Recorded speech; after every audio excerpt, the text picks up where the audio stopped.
This boy was shunned by all the surrounding villagers and mistreated by his own siblings. Even his parents treated him as a cursed child.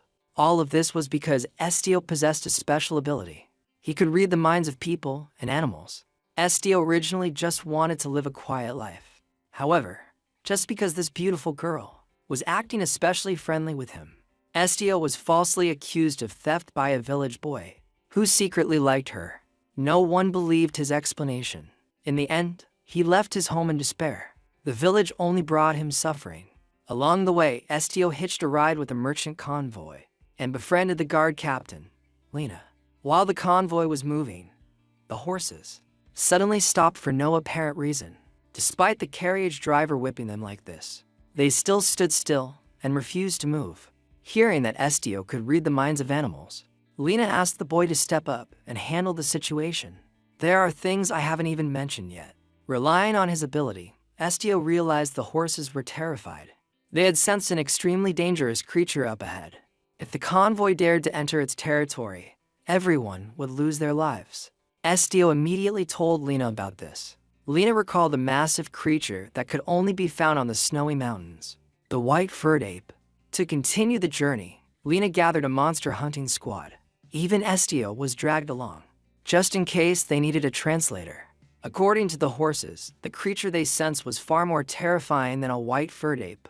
The group entered the forest. The last rays of sunlight faded, and darkness enveloped everything.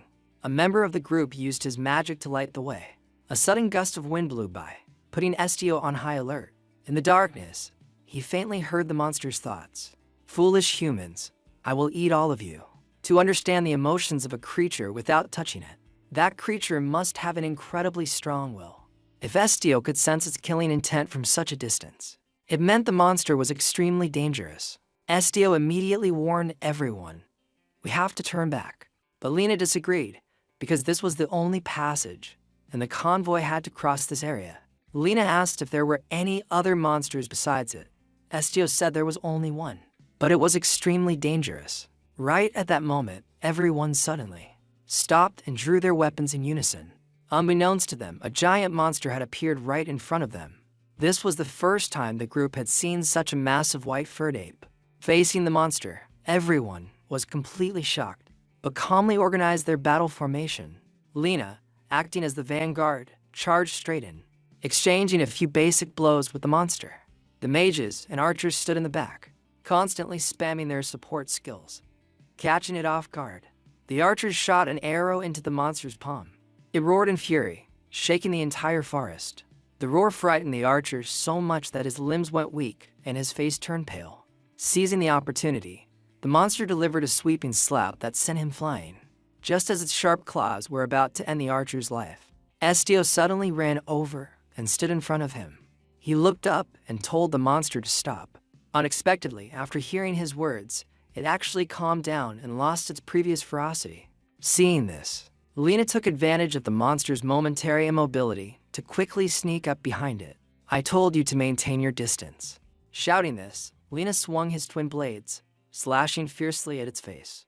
This strike made the monster roar in pain. Pressing the advantage, the other teammates unleashed all their firepower on it. Finally, the injured monster had to flee into the forest. "It's running away after it. We have to finish it off." While everyone else was hunting the monster, Estio was the only one who hadn't calmed down from what just happened. Back there, the beast had understood him. Even if only for a brief moment, it had stopped. He felt that this monster wasn't as brutal as the rumors claimed. What if everyone had misunderstood it? Then Estio heard the monster's inner voice. "Mom, I'm scared, Mom. I'm so scared." Just as Estio suspected, he had to stop the others and save the monster before it was too late. Following the footprints it left in the snow, Estio found a stone cave. The surroundings were quite peaceful. It seemed the warrior group hadn't found this cave yet. He sighed in relief, glad he had made it in time. Estio slowly walked into the cave. The deeper he went, the darker it became. As he walked, he instinctively covered his nose, because a strong stench of blood suddenly emanated from up ahead. Continuing deeper inside, Estio finally saw the white silhouette of the monster sitting alone in the cave. For some reason, that silhouette gave him an overwhelming sense of loneliness and desolation. And then, he saw the white-furred ape's memories. On a cold, snowy night, a family of white-furred apes was out foraging for food. The alpha ape suddenly stopped, seemingly catching a scent. Lying on the cold snow was a girl who had fainted from hunger. Not only did the ape family not harm her, but they also brought her back to their cave to keep her warm. At first, when the girl woke up, she was terrified to find herself facing the ferocious creatures of rumor. However, after spending time with them, she realized the truth. They were incredibly gentle and even shared with her the scarce food they had during the winter. Gradually, the girl began to grow close to the apes, and they treated her as a member of their family. Because our little darling is as beautiful as the white snow, your name will be Nezu. However, their happy life didn't last long. One day, a group of hunters armed with guns found the location of the cave. The girl desperately tried to protect the apes, but was murdered by the hunters. Little Nezu, hiding behind a rock, witnessed everything. From then on, it harbored a deep hatred for humans. Nezu was the very ape currently standing in front of Estio. Because of humans, its happy family was gone forever. Seeing Estio, Nezu instinctively called out, "Mom." He replied, "I am not your mother." Nezu asked curiously, "Then who are you?" "My name is Estio." At this moment, Nezu looked as gentle and innocent as a child. "Did Estio come here to catch me too?" "No." "Then why did Estio come here?" "I don't know either. I just felt like I needed to come here." "Humans, they murdered my family. They are all humans, yet they ruthlessly killed my mom, their own kind. I just don't understand why." "I know. It was probably for money." "What is money, Estio?" "It's a human concept. They can use money to do anything. If this thing called money exists, then can I see my mom and my family again?" "No, that's impossible." "Then can I take revenge?" "That you can. If money can be used for revenge, why can't it resurrect my family?" After that, Nezu suddenly burst into loud tears, as if wanting to release all the grievances it had held in its heart for so long. I was really angry. I thought about slaughtering all of them. But when Estio appeared, I felt like none of it mattered anymore. If revenge is something I can use human money to do, then I don't think I need it. Otherwise, how would I be any different from that money? That's enough. I want to rest. Goodbye, Estio. After that, he left the cave. As soon as he stepped outside, a bag suddenly dropped onto him. The one who threw the bag to Estio was a black cat named Suki, whom he had once helped. "I'm glad you're okay, Suki. I'm not so weak that I'd be injured by a little brat. Want me to carry you?" "Hell no. Honestly, typical sassy black cat, right guys?" "Where are you going, Suki?" "To the carriage. Where else?" "What about Nezu?" "Just ignore it. But it's injured. If others find it, it will die. Even if you'll freeze to death if you stay here. I think I should go back to the cave." "Suit yourself. You're actually very smart, yet you abandon yourself like this." "What do you mean, Suki? You think everyone will abandon you eventually anyway, so you don't hope for anything." Estio didn't reply to the cat. He just quietly carried the bag back into the cave. Opening the bag, he found a warm coat inside.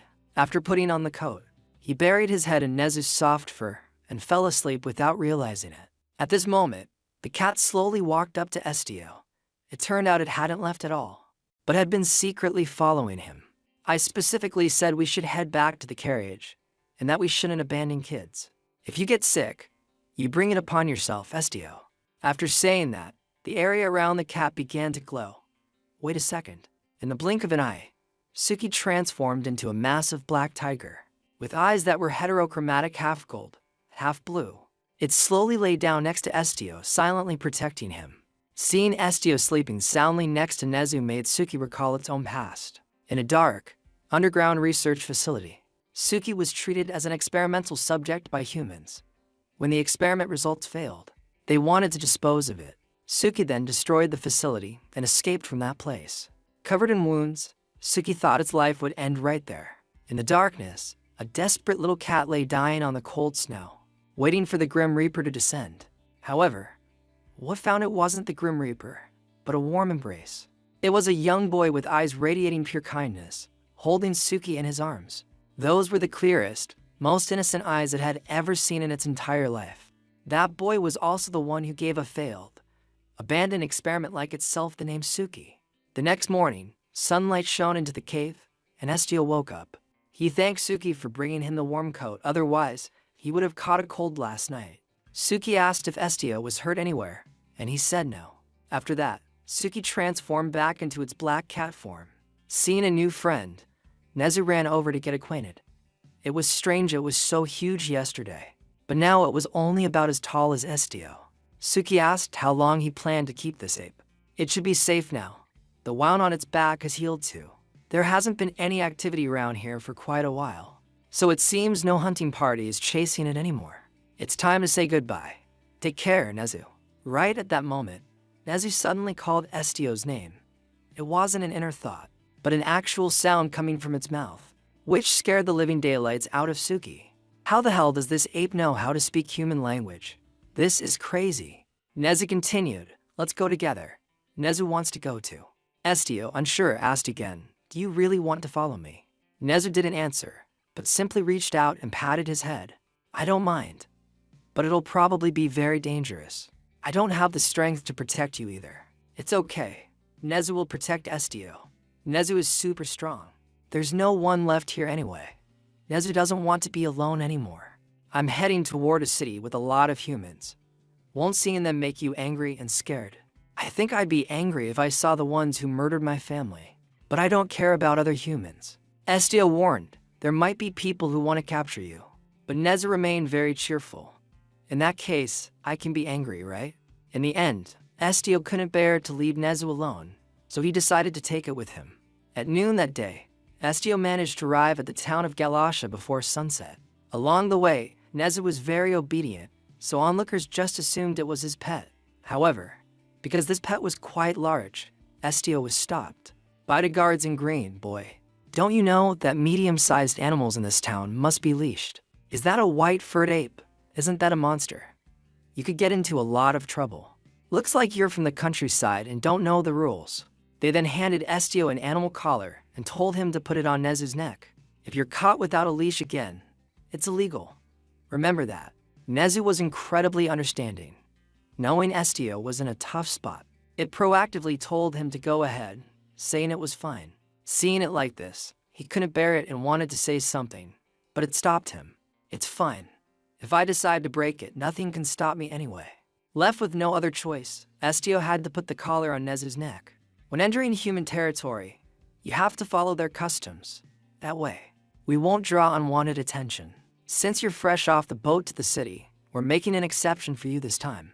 Your ape seems very smart, so take good care of it. Estio looked at Nezu with a sorrowful gaze. I'm sorry for letting you be treated like this. Estio is just like Mom. Mom used to say that to Nezu every day too, that she was very sorry. At first, I was curious, so I asked why she was apologizing. But every time I asked, she would just stay silent and wouldn't answer. However, after hearing it so much that I got used to it, I finally understood. When Mom said I'm sorry, she meant I love you very much. That day, the falling snow was freezing cold, but it couldn't dispel the warmth in Nezu's heart whenever it remembered its mother. The next day, Estio went all over town looking for a job to cover their living expenses. However, no place was willing to hire him. The first reason was that he was too young and physically frail. The second reason was Nezu. Although it was very gentle in everyone's eyes, it was still a white-furred ape. If you're looking for a job, maybe heading to the guild would be better. They can offer a few jobs suited for you. They also take on and complete requests. You'll definitely find something you can do. Just go to the building in the center of town. I think the guild is called Ignis. Following the address, Estio found the Ignis Guild, guaranteeing customer satisfaction. Welcome to Ignis, the best guild with a 99.9% request completion rate. As soon as Estio opened the door and stepped inside, a receptionist came out to greet him. Welcome to our Ignis Guild. For commission requests, please go through the door on the right and take a waiting ticket. I heard you're recruiting new members here. Yes, sir. Please go up the stairs on the left and fill out an application form. Just in case you don't know how to read. Don't worry about that. I've learned how to read and write. Estio bowed to the receptionist and then led Nezu upstairs. Estio's curious demeanor as he looked around caught a man's attention. Is this kid here to apply for a job at the guild? He looks like a total country bumpkin, and he even brought a pet. I came because I heard you were recruiting new members. That's right. You know what kind of work the guild usually does. I understand that you take on commission requests and resolve them. You're not wrong. My name is Hab, the branch manager of the Galasha Ignis Guild. The manager then invited Estio to sit down and talk. Usually, I decide whether to interview someone after reviewing their resume. But lately, commissions have been flooding in, and our manpower is limited. At this point, I don't mind offering a price to get some help. May I ask where you're from? It's a river region. Is your entire hometown just a river? Which river are you talking about? The Selbia River. What's your specialty? Animal taming. Something like that. Something like that. It's best not to use words like that to describe it. I need to know exactly what you're good at to assign you a suitable job. My specialty is that I can read the hearts of animals. What kind of ability does this kid have? I've never heard of the ability to read animal hearts before. There are many ability users in this world. They wield magic by utilizing mana, or by forming contracts with elemental spirits. Some discover and utilize special laws, granting them the ability to heal wounds. There's a small group of ability users in the world, and most of them are categorized. But the bizarre ability he just mentioned doesn't fit into any of those categories. Not humans, but animals. This is a bit strange. Forgive me if I had known you were an ability user. There would have been no need for this kind of interview. Right now, he's like a wild card. Depending on the draw, it could be a full house, or it could just end in a pair. Let's make a bet and see. Number 3, Railroad Street. Find the animal merchant there. He's a collector affiliated with the guild, but it seems he recently bought a few rare breeds and is having trouble maintaining them. If you truly have that ability, you might be able to solve his problem. If this request is successful, you'll receive a guild token from the merchant. The guild token functions as proof of your success. Take it and come back here. Number 3, Railroad Street. It's over there, Estio. Thanks, Nezu. After Nezu pointed out the house, Estio found the address written on the paper. This house had 2 fiercely barking dogs chained to the front door. However, facing Estio's pet in the back, they had to bow down and call him Daddy. The 2 dogs immediately prostrated themselves in front of him, trembling incessantly. Nezu just kept its innocent, I didn't do anything expression. You don't need to be afraid. I won't attack you, so don't worry. I'm here to meet the owner of this place. Saying this, Estio patted the dogs' heads, making them lose their fear. Suddenly, a voice from behind asked, "Are you from the guild?" Estio turned around and saw a bald middle-aged man. "Yes, sir. I was sent here by the Ignis Guild. I brought those dogs out because they are fighting dogs that refuse to listen to anyone. If they go quiet, they've either gone mad or..." "You really do have that bizarre ability. Follow me, kid." The man then led Estio to his workspace. The 2 stopped in front of a cage, housing some sort of creature. "Look, do you know why this little brat keeps writhing around like that? It's a very expensive and hard to find rare breed. It was fine when it first arrived, but this damn brat won't even eat when I bring it food. It's driving me crazy." Estio silently read the man's thoughts. Although he acted frustrated, he genuinely just wanted to tell the creature, "Please, little one, don't be sick anymore."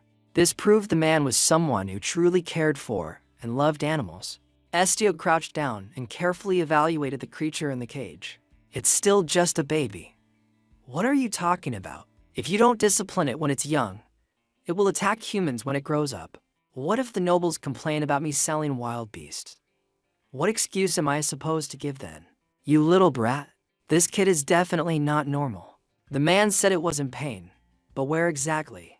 Estio began using his ability to communicate with the little creature. He suddenly felt a sharp pain in his chest as if someone was crushing his heart, and he fell backward. Seeing this, the man worriedly asked, "Are you okay? Don't tell me you're in pain too." "No, I'm not the one in pain. This is the pain of the Draki." "What did you say? How is that possible?"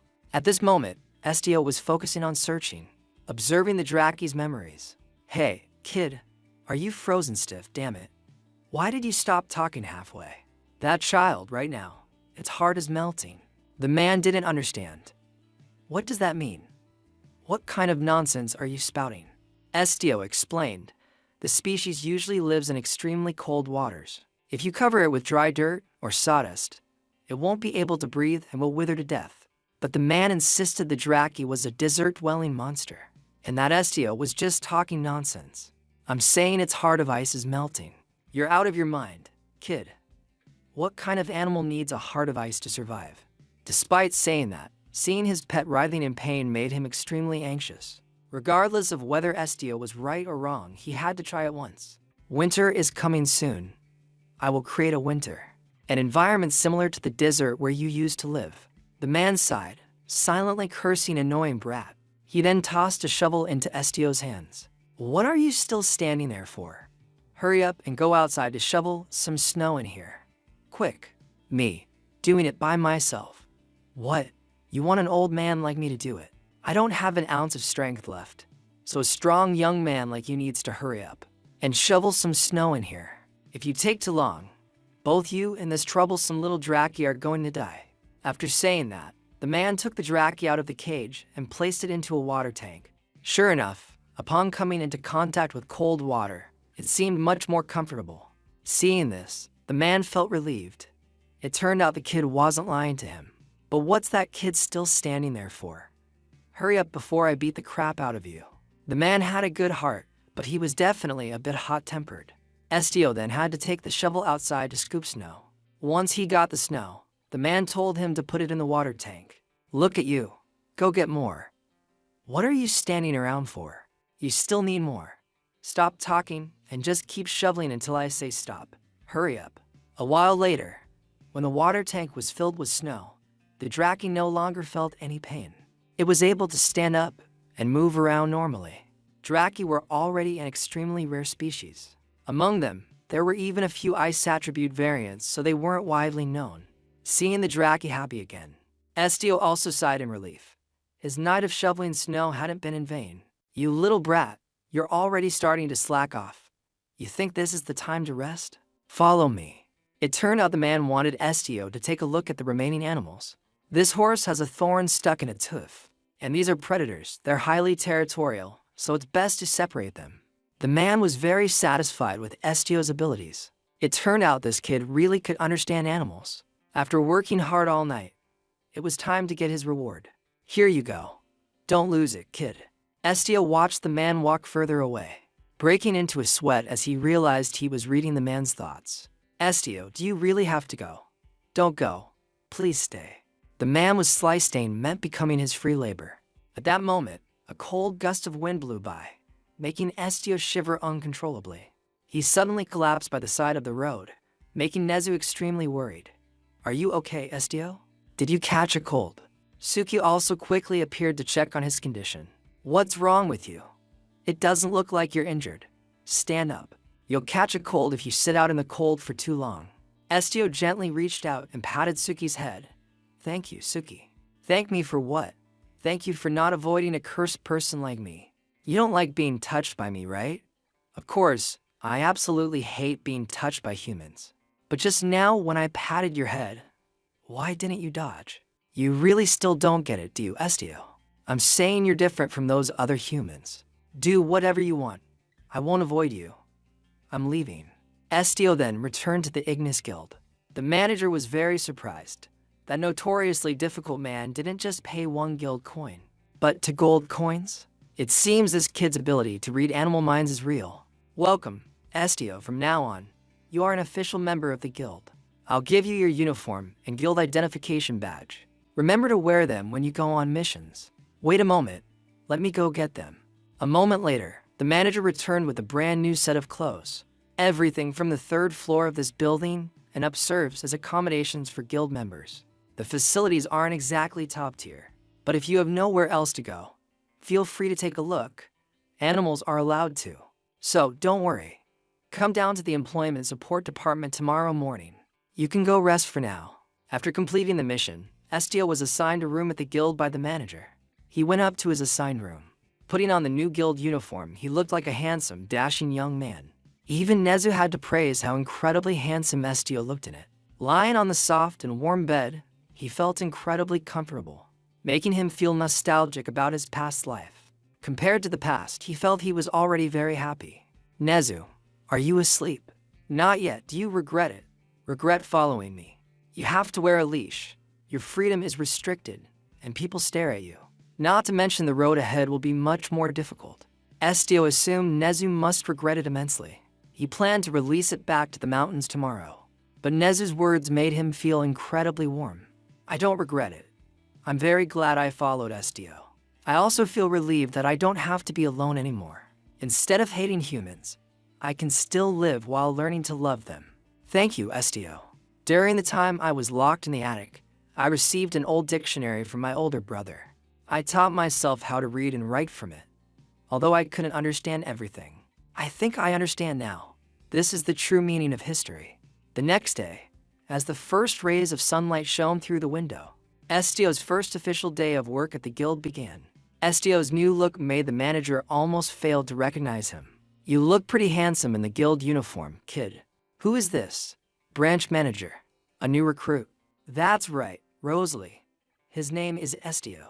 He joined us yesterday, but he's not in the employment support department, nor is he in magic or combat support. Didn't you say he's an ability user? Why isn't he in magic or combat? His ability is a bit special, at the very least. We have to wait for a response from the higher-ups before deciding. The manager asked Estio if he liked candy. He then pushed a jar full of colorful candies in front of him. Not knowing which color to choose, Estio randomly picked one. So you know how to treat yourself too, huh? Most people don't know the flavors, but honestly, the round candies are #1. I knew I was right about you. Seeing Estio shared his taste in candy, the manager kept talking nonstop, leaving Estio clueless on how to react. Only the girl named Rosalie understood her boss and was completely used to this. Don't mind him, Estio. He's always like this. Estio was also a bit curious about the candy in his hand. He wondered if it was really that good since the manager liked it so much. So he popped the candy into his mouth to try the flavor. But he found it more painful than tasty.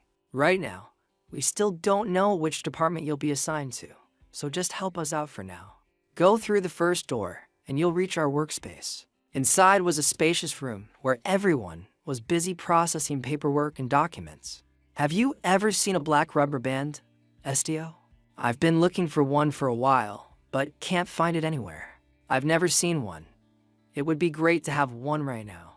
And so, the two continued to stare at each other without saying a word, making the atmosphere fall into an awkward silence. You're such a fool, kid. I mean, if you have nothing to do, go buy some for us. Take the guild seal. You just need to stamp the receipt. While you're at it, buy a unicorn quill as well. Estio went outside to ask for directions, and was told those items were sold at a general store near the plaza. When he arrived, the shopkeeper was busy searching for something up high. Excuse me, you sell black rubber bands and unicorn quills here. Sorry, sir, but you'll have to find them yourself. I'm really busy right now. After rummaging for a while, the girl finally found what she was looking for. It appeared to be a blue magic crystal ball. Only then did the shopkeeper notice Estio and asked what he wanted to buy. But then the girl suddenly saw Nezu. She screamed monster in terror and accidentally slipped off the ladder, falling down. Estio reacted quickly, catching the girl before she could get hurt. He then didn't forget to explain, my friend is not a monster. It's a white furred ape named Nezu. Seeing Estio's handsome face at such close proximity, the girl blushed bright red out of embarrassment. I'm sorry, I'm a bit afraid of animals. So it's your pet, sir. It's Nezu, not a pet. Please call it by its proper name. Seeing that Nezu didn't look aggressive, the girl calmed down. She introduced herself as Shelly. Estio told Shelly he wanted to buy a set of black rubber bands and a unicorn quill. A moment later, Shelly fetched the items for him. Here you go, sir. At this moment, Shelly suddenly remembered she had dropped the magic crystal ball when she fell off the ladder. She anxiously looked for it everywhere until Estio reminded her, you dropped it right over there. Thank goodness, I found it. Thank you, sir. Having bought his items, he was about to leave when Shelly stopped him and asked for his name. He told her his name was Estio. Then, Estio, would you mind trying this out before you leave? What is it? It's a new product that I had to risk a lot to acquire. A magic crystal ball that can read hearts. They say you can see the colors of a person's emotions. Doesn't that sound romantic? I don't need it. What? But why? Because no one wants to read another person's heart. An ability like carelessly reading thoughts, memories, or emotions is the most useless ability in the world. The next day, the higher-ups decided to assign Estio to the special support department. The manager handed him a piece of paper and told him to read it. "This is a request from a 10-year-old noble girl. My puppy won't listen to me. Please help it become a good dog." The Special Support Department handles requests that don't require combat experience. The clients are mainly high-ranking nobles. The request is a bit ridiculous, but ignore that. As long as it pays, we do it. These types of requests base their success mainly on customer satisfaction. If you receive a guild token, it's considered a success. If they cancel the request or ask for a different member, it's a failure. The manager warned that if SDO offended the nobles, his future life could be ruined. So he had to be careful. Don't be fooled because she's just a child. A young noble is still a noble. You must serve that girl with all your heart. Good luck, SDO. Hope the request is a success and you produce an obedient little puppy. As per tradition before starting a mission, SDO picked a candy from the jar. He popped it into his mouth, chewing it while thinking, it's still the same flavor as before. SDO then went to the mansion of the noble Fabian family. He told the 2 guards at the door that he was there for the commission requested from the Ignis Guild. After verifying, they allowed him inside. As soon as he stepped into the mansion, SDO heard non-stop dog barking. Compared to the 2 guard dogs from before, this bark was nothing, but in terms of sheer arrogance, it was definitely worse. Anyone who has raised small toy breeds knows how aggressive they can be, short-tempered and prone to biting their owners. You're back again. Get out of here, human. At this moment, a little girl ran out of the house, calling the dog's name, Hiru. She was Hiru's owner. However, Hiru gave absolutely no respect to its own owner. Whenever the girl tried to approach or touch it, it would growl and drive her away. SDO stepped forward and introduced himself as a member of the Ignis Guild. He had come this time to handle the disobedient dog. I thought they would send a grumpy old man. So an effeminate guy like you also works at the guild. How old are you? I'm 17 this year. Seeing SDO stay instead of leaving, it immediately growled, threatening to chase him away. No matter how fierce a dog is, encountering a white-furred ape is a different story. It had to lower its tail, or else it would get beaten to a pulp. Only then did the noble girl notice Nezu. This was the first time she had seen a white-furred ape up close like that. Moreover, Nezu was very gentle, not aggressive at all like the white-furred apes in the rumors. Seeing how cute the baby ape was, oh my goodness, the girl wanted to catch one as a pet too. I am Sarah. People usually call me Sarah. Miss, it's very dangerous. White-furred apes are the monsters among monsters. You shouldn't approach it, just observe from a distance. Alright, observing from a distance it is, as expected of our beautiful and kind-hearted young lady. She then turned back to SDO. I heard you can read animal hearts. You must find out why my Hiru acts so hostile toward others. By this time, the dog named Hiru had been suppressed by Nezu's aura and didn't dare to bark at him anymore. Seeing this, SDO told Nezu to step back a bit so Hiru would feel more comfortable. Then he slowly crouched down in front of Hiru. This time, no longer suppressed by the white-furred ape's aura, the dog surprisingly didn't bark at him either. The 2 calmly looked straight into each other's eyes. This was the first time everyone had seen Hiru so quiet. SDO took off his glove and slowly extended his hand toward Hiru. He told it, I won't hurt you. As if sensing SDO had no ill intent, Hiru slowly approached and nuzzled its head against his hand. When SDO made direct contact with Hiru's body, he saw its memories. In a dark, moldy room, Hiru and its mother were locked in a cage. When Hiru's mother grew too weak to give birth to more puppies to sell to rich nobles, she was thrown away by humans like trash. At that time, Hiru could only helplessly watch everything unfold. Mom, where are you going? Please don't leave me behind. It seems small breeds are the trend among nobles right now. It has to be really small to sell for a high price. We just need to feed it barely enough so it doesn't starve to death. Isn't that Viscount Fabian? Please wait a moment, sir. I'll quickly wash it and bring it right to you. Mom, I'm so scared. Save me. This world is so cold and terrifying. Humans took my mother away from me. They are the ones who caused my suffering. Sarah, happy birthday, my precious daughter. This is your birthday present. Raise it well and be gentle with it. Thank you, Father. The more I look at Hiru, the cuter it gets. It's super adorable. Where's Hiru going? Get out of here right now. No, Father. I will take good care of it. Hiru is my puppy. A dog that bites its owner can't even be called a dog. How do you plan to raise such a stupid and vicious thing? Send a request to the guild.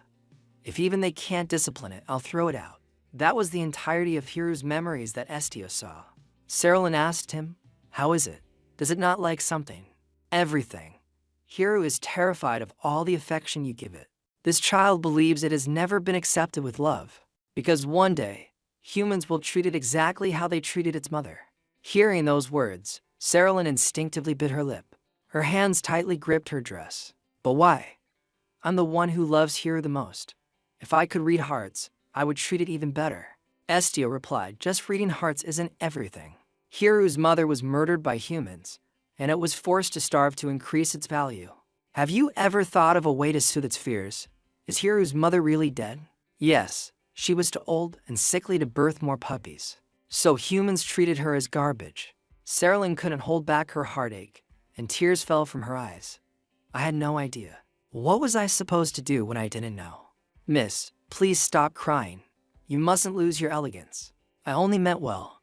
I only wanted the best for Hiru. At that moment, Estio began using his ability to temporarily link the minds of Saralyn and her pet dog Hiru. Saralyn was surprised to find she could understand the words Hiru wanted to convey. Sarah, honestly, it's a bit confusing, but you really love me, don't you? You've never beaten me or hated me. After that, Hiru proactively nuzzled its head against Sarah's leg. She asked Hiru, can I hug you? Of course, as long as you don't pick me up too fast. Sarah picked Hiru up in her arms. She gently rubbed the puppy's head, making it feel extremely comfortable. And so, after all that time, Hiru finally accepted Sarah as its owner. The maid was also thrilled for the young lady, as her wish had been fulfilled. The Ignis Guild is truly amazing. Thank you, Mr. Estio. Even though I made the request, I didn't know this kind of ability existed. All this time, I knew nothing about Hiru. I was so completely wrong, even though Hiru kept trying to tell me. You were not wrong. Lady Sarah, the ones who sold Hiru are the ones at fault. Hiru only misunderstood your intentions because they were completely different from what it had experienced. After fulfilling the 10-year-old noble girl's request, Estio received a guild token as a reward. Just as he was saying goodbye to everyone to head back to the guild, Sarah's father appeared. I wasn't intentionally spying on you. I just happened to be returning home as well. But when I reached the garden fence, I heard Saralyn crying. Father, I wasn't crying that loudly. Even your brother heard it, didn't you, Jeremiah? Yes, father. My sister's voice was really loud. What are you talking about? We have a guest. Right. You're the member sent by Ignis, correct? Yes, sir. I am Estio from the Special Support Department of Ignis. From my observation, your ability is used to handle rather unusual situations. What exactly is this ability? It's the ability to read animal hearts, sir. Hearing this, Sarah's father suddenly changed his tone. Estio, you are quite insolent. Do you not know what happens when a commoner like you dares to lie in front of a noble? I am quite interested to see exactly what you classify as an animal. Is it based on intellect or soul? What about human-beast hybrids? If you cannot answer that, then your true ability is nothing more than reading thoughts. At that moment, Estio heard the inner voice of Sarah's brother. Impossible. If he can truly read people's hearts, then he's a monster. Reading the hearts of others. What an interesting ability. I have met many ability users and heard countless stories, but I've never seen anyone as unique as you. A special ability worthy of its name. You understand what I'm saying. In this world, there's only one job you can do. I will send a request to the guild soon. After saying that, Sarah's father walked into the house, leaving Estio in the grand hall. Sarah walked over to talk to him. So, your name is Estio. I almost let you go without even knowing your name. Anyway, thank you. I'll call for you again next time. Sarah's brother suddenly asked Estio, does your ability have no limits? I cannot read everything. I will not read your mind, so please don't worry. Are you sure? Aren't you just saying that? And then you'll read everything anyway. If you're done here, leave. I said get out of our house right now. He is a guest in our house. What are you doing? Estio helped me and Hiru. That guy is dangerous. Listen to me, Sarah. No, I hate you. Estio then left the Fabian family's mansion. He looked up at the sky, his gaze fixed on the boundless horizon. No matter where he went, he was still viewed as a monster. Estio, humans are really strange, aren't they? Nezu is very happy when Estio reads my heart. Estio knows what I'm thinking without Nezu having to say it. That must be why they hate it. Humans don't want their thoughts to be seen through. I think that's why humans are very strange. But Estio isn't scary at all. To Nezu, you are kinder than anyone else and have a benevolent heart. What's scary isn't Estio, but the thoughts people are hiding. Estio reached out and patted Nezu's head. No matter if anyone is angry or afraid of me, or even thinks I'm a monster, I don't care at all. Compared to being locked alone in an attic for years, walking together like this makes me feel like I'm truly alive. Returning to the guild, the manager showered Estio with praise for excellently completing the assigned task. I knew you'd do the job well. It seems you've already caught the Lord's attention beforehand. Congratulations. Nobles usually like special things, don't they? Since Estio has a special ability. It's easy to guess, but this is even faster than I expected. A special support request for the Ignis Guild, the Jefferson Company, holding the largest trade market share in the city, has shut down for some reason, causing difficulties for jewelry businesses. Find the company owner, Thompson, to investigate the reason. For completing the first request, 1 guild coin was paid. If the second request is also completed, it will pay 3 guild coins. Nezu, let's go. See ya, Estio, stay safe. Remember to come back early, if it's convenient on your way back, buy some melon bread. Which way should we go, Estio? We just need to follow the main road on the map. From the guild here to the southern edge. Is it that far? Walking there will probably take an hour. How about Nezu carries Estio? Nezu runs way faster than Estio. If you walked along, Estio will get tired. That's not necessary, I'm fine. I thought I'd finally be able to help Estio a little. I guess I'm still not good enough. Alright then, I'm counting on you, Nezu. See, Estio. Nezu runs super fast. Thank you. That was an amazing run. Upon arriving, Estio knocked on the door and asked if anyone was inside, but there was no answer. What do we do now, Estio? According to the info we received, the company owner lives in this building. Even though the business is closed down, since this is his home, he won't leave. Is he inside? I'm not too sure. Maybe he just went out. So Estio simply sat leaning against the door, waiting for the person he was looking for to return. Nezu asked if he was going to keep waiting despite the cold weather, and he said he was fine. Soon, evening arrived, and it grew colder and colder outside. At this point, the person inside the house couldn't bear it any longer and had to come out to speak to Estio. Hey you, have you lost your mind? I thought the cold weather would discourage you and make you go home.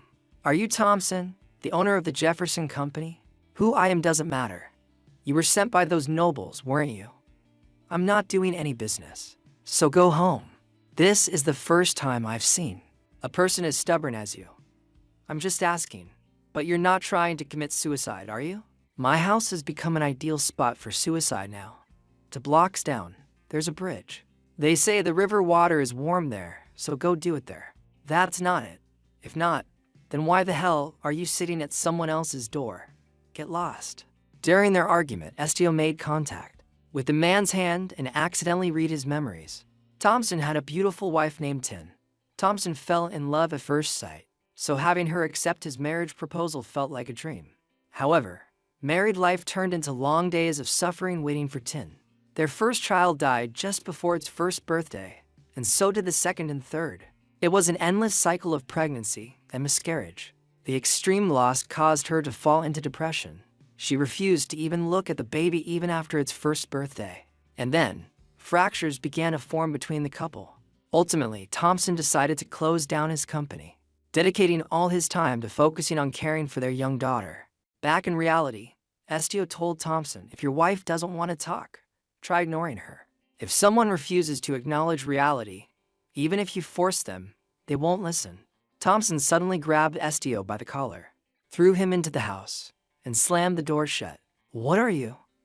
How do you know about my wife? Estio calmly replied, I am from the Ignis Guild. Those damn nobles. Have they not dug enough into my private life that they had to send a request to the guild? But this guy looks weak just looking at him. Is this their worst member? Just a bunch of greed-blinded fools obsessed with jewels. Forgive me for being rude. I am indeed the owner of the Jefferson Company. What request brought you here? It's a request to help you reopen your business. The Lord is truly impatient, isn't he? Estio, right? Come inside and we'll talk. It's not SDA. My name is Estio. Have a drink as my apology. What would you like? Young people like you usually prefer sweet things like tequila with fruit, right? Hey kid, you seem a bit lacking in common sense, huh?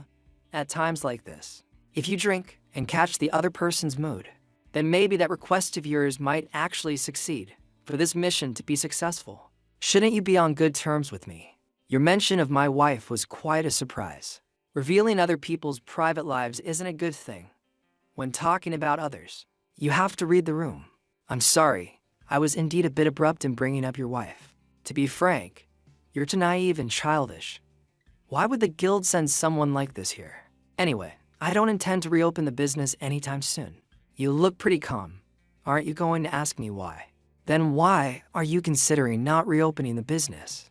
Just as I thought. This kid isn't even interested. I love my wife and daughter. Even if the whole world offered me the world, I wouldn't trade them for anything. But since last year, no. For the past few years, my wife's condition hasn't been very good. Ever since we lost our first child, I haven't seen a smile on her face. She gradually spoke less, and eventually, after giving birth to Leah, she refused to even leave her room.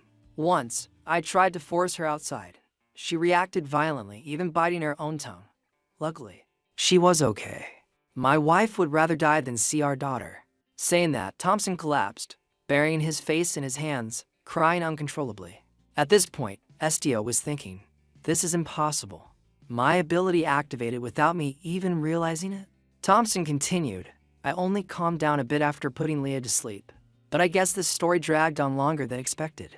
Anyway, I'm sorry for making your mission fail, but at least for this year, I have no intention of reopening. Tell them to find supplies from other companies. If I told you your wife's condition could improve, would you reopen the company? If so, I might be able to help you. I can get your wife out of her room. What the hell? Get her out of her room. How do you plan to do that? Estio didn't answer, but touched Thompson's forehead with his finger. He immediately heard a voice echo in his mind, please do not be afraid. That was Nezu's thought. I'm begging you. Estio isn't a bad person. Upon snapping back to reality, he was terrified. There was a voice in my head just now. Estio revealed. That is my special ability. Finally, Thompson decided to let him meet his wife. Estio was led to a tightly closed room on the second floor. Thompson gently knocked on the door. It's me, darling. We have a guest. The room remained silent, without any responding sound. Seeing this, Thompson had no choice but to open the door and walk in himself.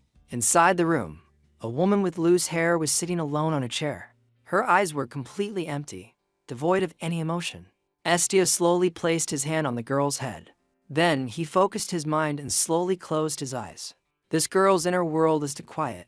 Do I need to push into it a bit harder? If so, how hard? I've never had to adjust my power like this before. This will probably be the first time I voluntarily use it. At that moment, a vortex of black mist suddenly appeared above the girl's head. It then spread throughout the room, forcing Thompson to cover his eyes. When he opened his eyes, they had appeared in a forest. Just then, a bizarre dark smoke appeared in the sky. Thompson looked up in panic. After a moment of panic, the group continued their journey of exploration in the forest. They saw a basket full of weeds on the ground. Not far away, a large axe was firmly embedded in a freshly chopped tree stump, surrounded by neatly stacked firewood. Right at that moment, Estio instinctively sensed a strange aura. He immediately turned his head backward on high alert. Instantly, a woman's voice echoed from behind. It's so hot, having to work in the fields in weather like this. The group simultaneously turned to look in the direction of the sound. A soft sigh echoed in the peaceful open air. I really want to take a break today. As soon as he saw her, Thompson, who was still bewildered just a moment ago, suddenly called out loudly, Tin. A hint of confusion flashed through his mind. She's perfectly normal, just like before. How? Estio's eyes darkened as he glanced at Tin's silhouette. It wasn't my intention. At this moment, Estio logically deduced, but this is clearly your wife's memory. Back to Tin. She walked while humming a familiar tune. Tin suddenly wondered, should I go to the lake to relax with John? One day should be fine, right? Tin was the daughter of a poor farmer. Her mother passed away before she was old enough to remember, and a little later, her father followed suit, beside her. There were only her two younger siblings who needed someone to care for them. Facing this cruel situation, Tin could only tightly hold the hands of her two siblings in misery. From that day on, Tin raised her siblings by herself. Tin's hand swung the hoe forcefully. For the sake of their livelihood, she decisively brought it down to till the soil for planting. Not only that, there were days in the simple wooden room where Tin focused on sewing. In her hand was an old pink teddy bear. Tin's eyes narrowed tightly, her hand carefully turning a bead. The next morning, she returned to her farm work. Just then, the two children called her name loudly. Her two siblings each carried a large bundle of firewood. Tin, I gathered some branches we can use for firewood. The little girl proudly interrupted. Tin, I even gathered edible grass too.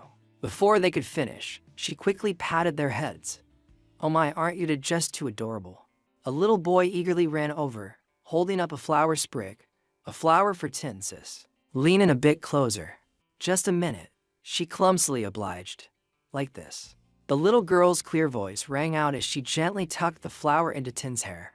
Here. In that simple moment, Tin's heart fluttered like a soft musical note, and then, she fell in love. While John was focused on his work, Tin's voice suddenly rang out.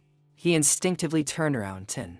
Before John's eyes was her an incredibly beautiful and gentle girl. They both burst into laughter, their eyes overflowing with simple joy. In that moment, the world seemed to contain only them. John looked at Tin with shyness. She couldn't hide her happiness and laughed out loud.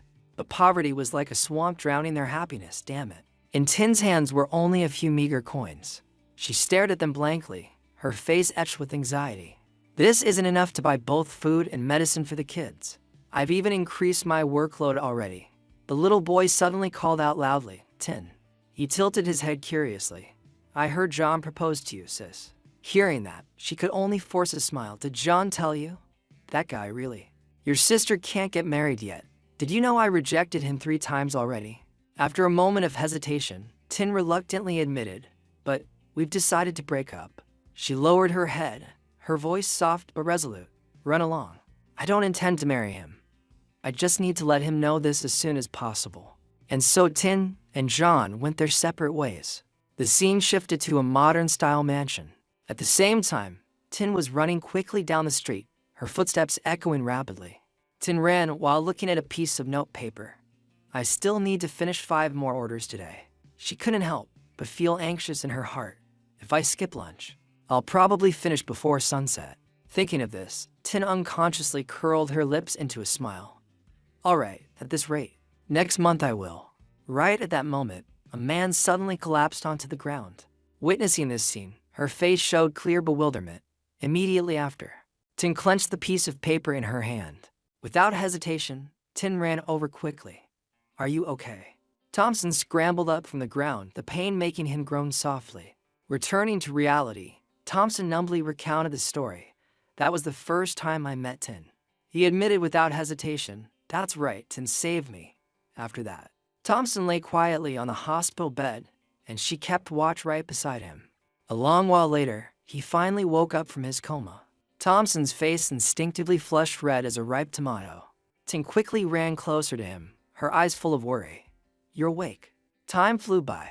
Thompson knelt on the ground, looking straight at her. Tin, will you marry me? Before her eyes was an exquisitely carved ring featuring a prominent ruby. A few days later, John scrambled desperately after her. Tin. He hesitated, then asked her, I heard you're getting married. Is it true? In that moment, the ring on Tin's hand struck John right in the eye.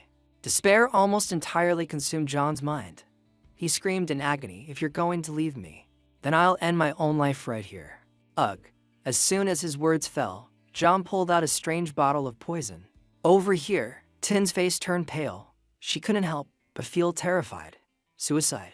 He confirmed it once more, his voice trembling, but resolute. That's right. I can't possibly imagine a life without you. At the last moment, John shouted with a powerful voice, Tin, please come back to me. At this point, Tin's expression seemed slightly unwilling.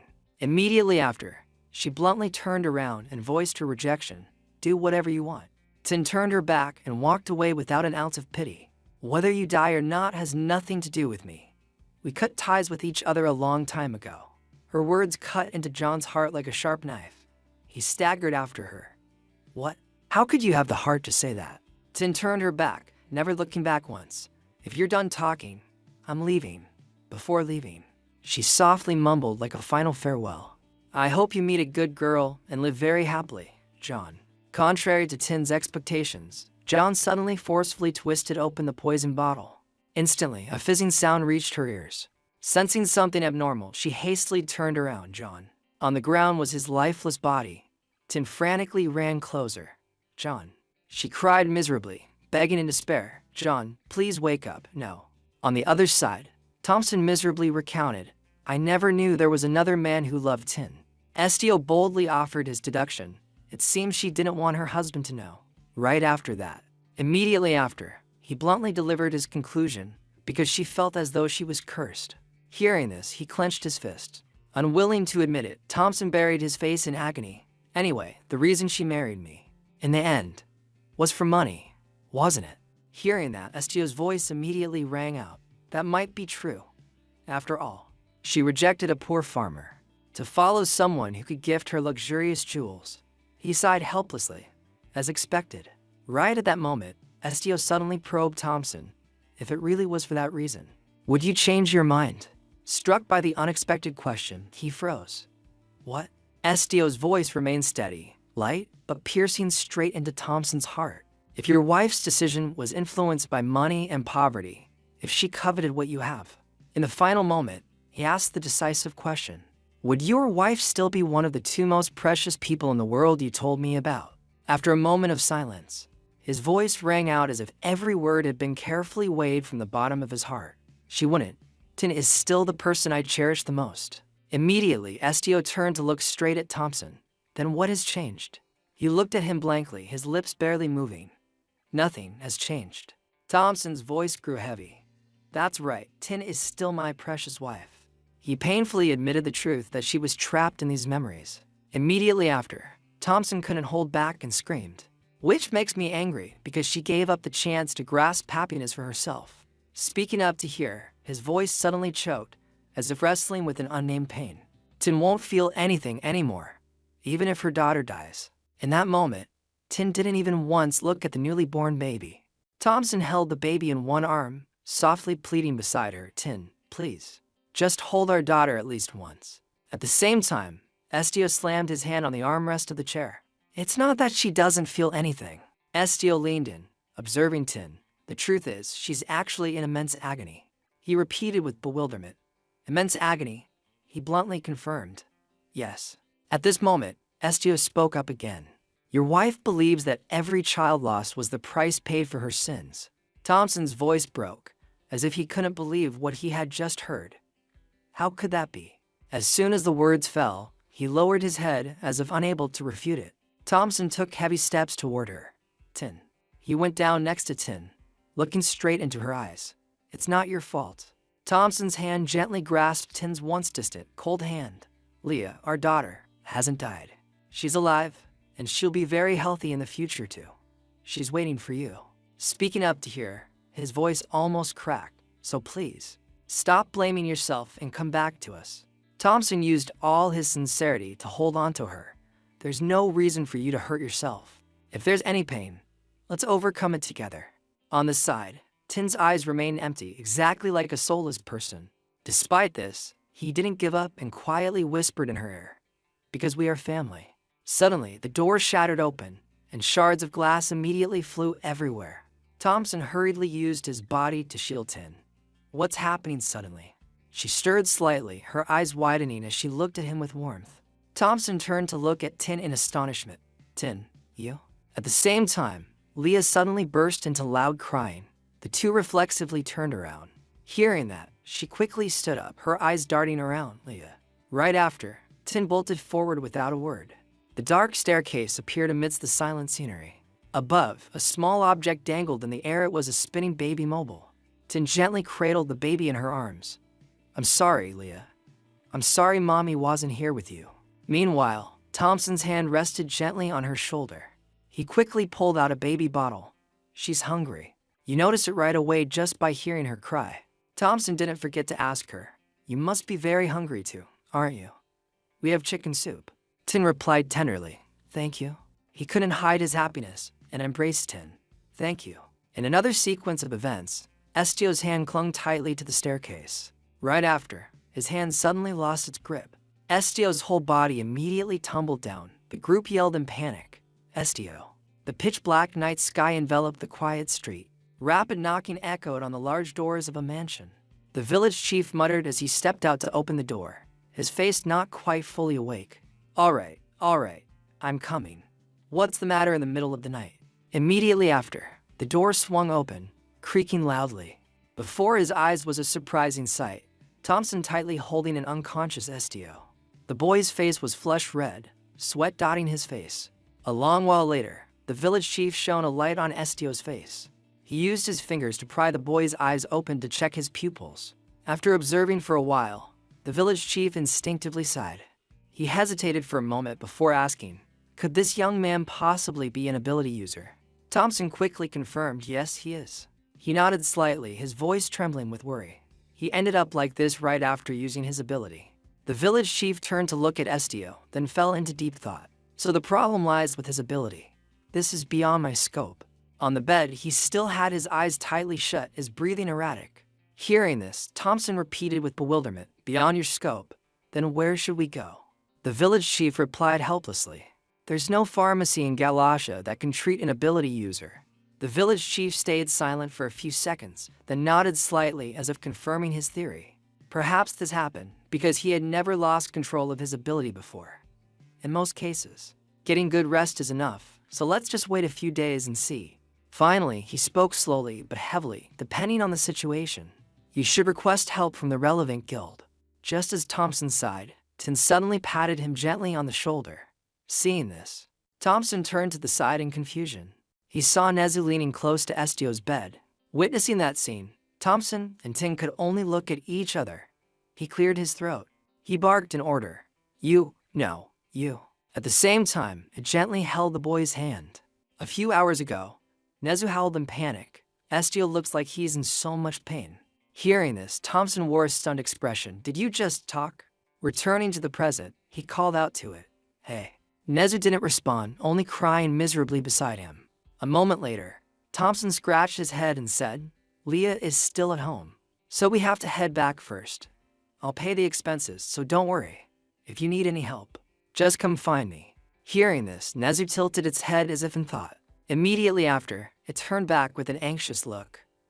What about the commission? Faced with the unexpected question, he turned to look at Tin. He saw her smile in place of a nod. Immediately, Thompson turned his head to look at it, his voice dropping slightly. It's the request for me to reopen the business, isn't it? As my savior, of course I will. My wife's heart has been healed too, so there's no need to worry. I'll leave this little guy in your care. Upon hearing the confirmation, Nezu nodded without hesitation, feeling reassured. Later, Thompson and Tin walked quickly outside. In the quiet room, a wheelchair sat lonely in the corner, next to a table of scattered medical supplies. On the hospital bed, Estio lay still, his face pale from exhaustion.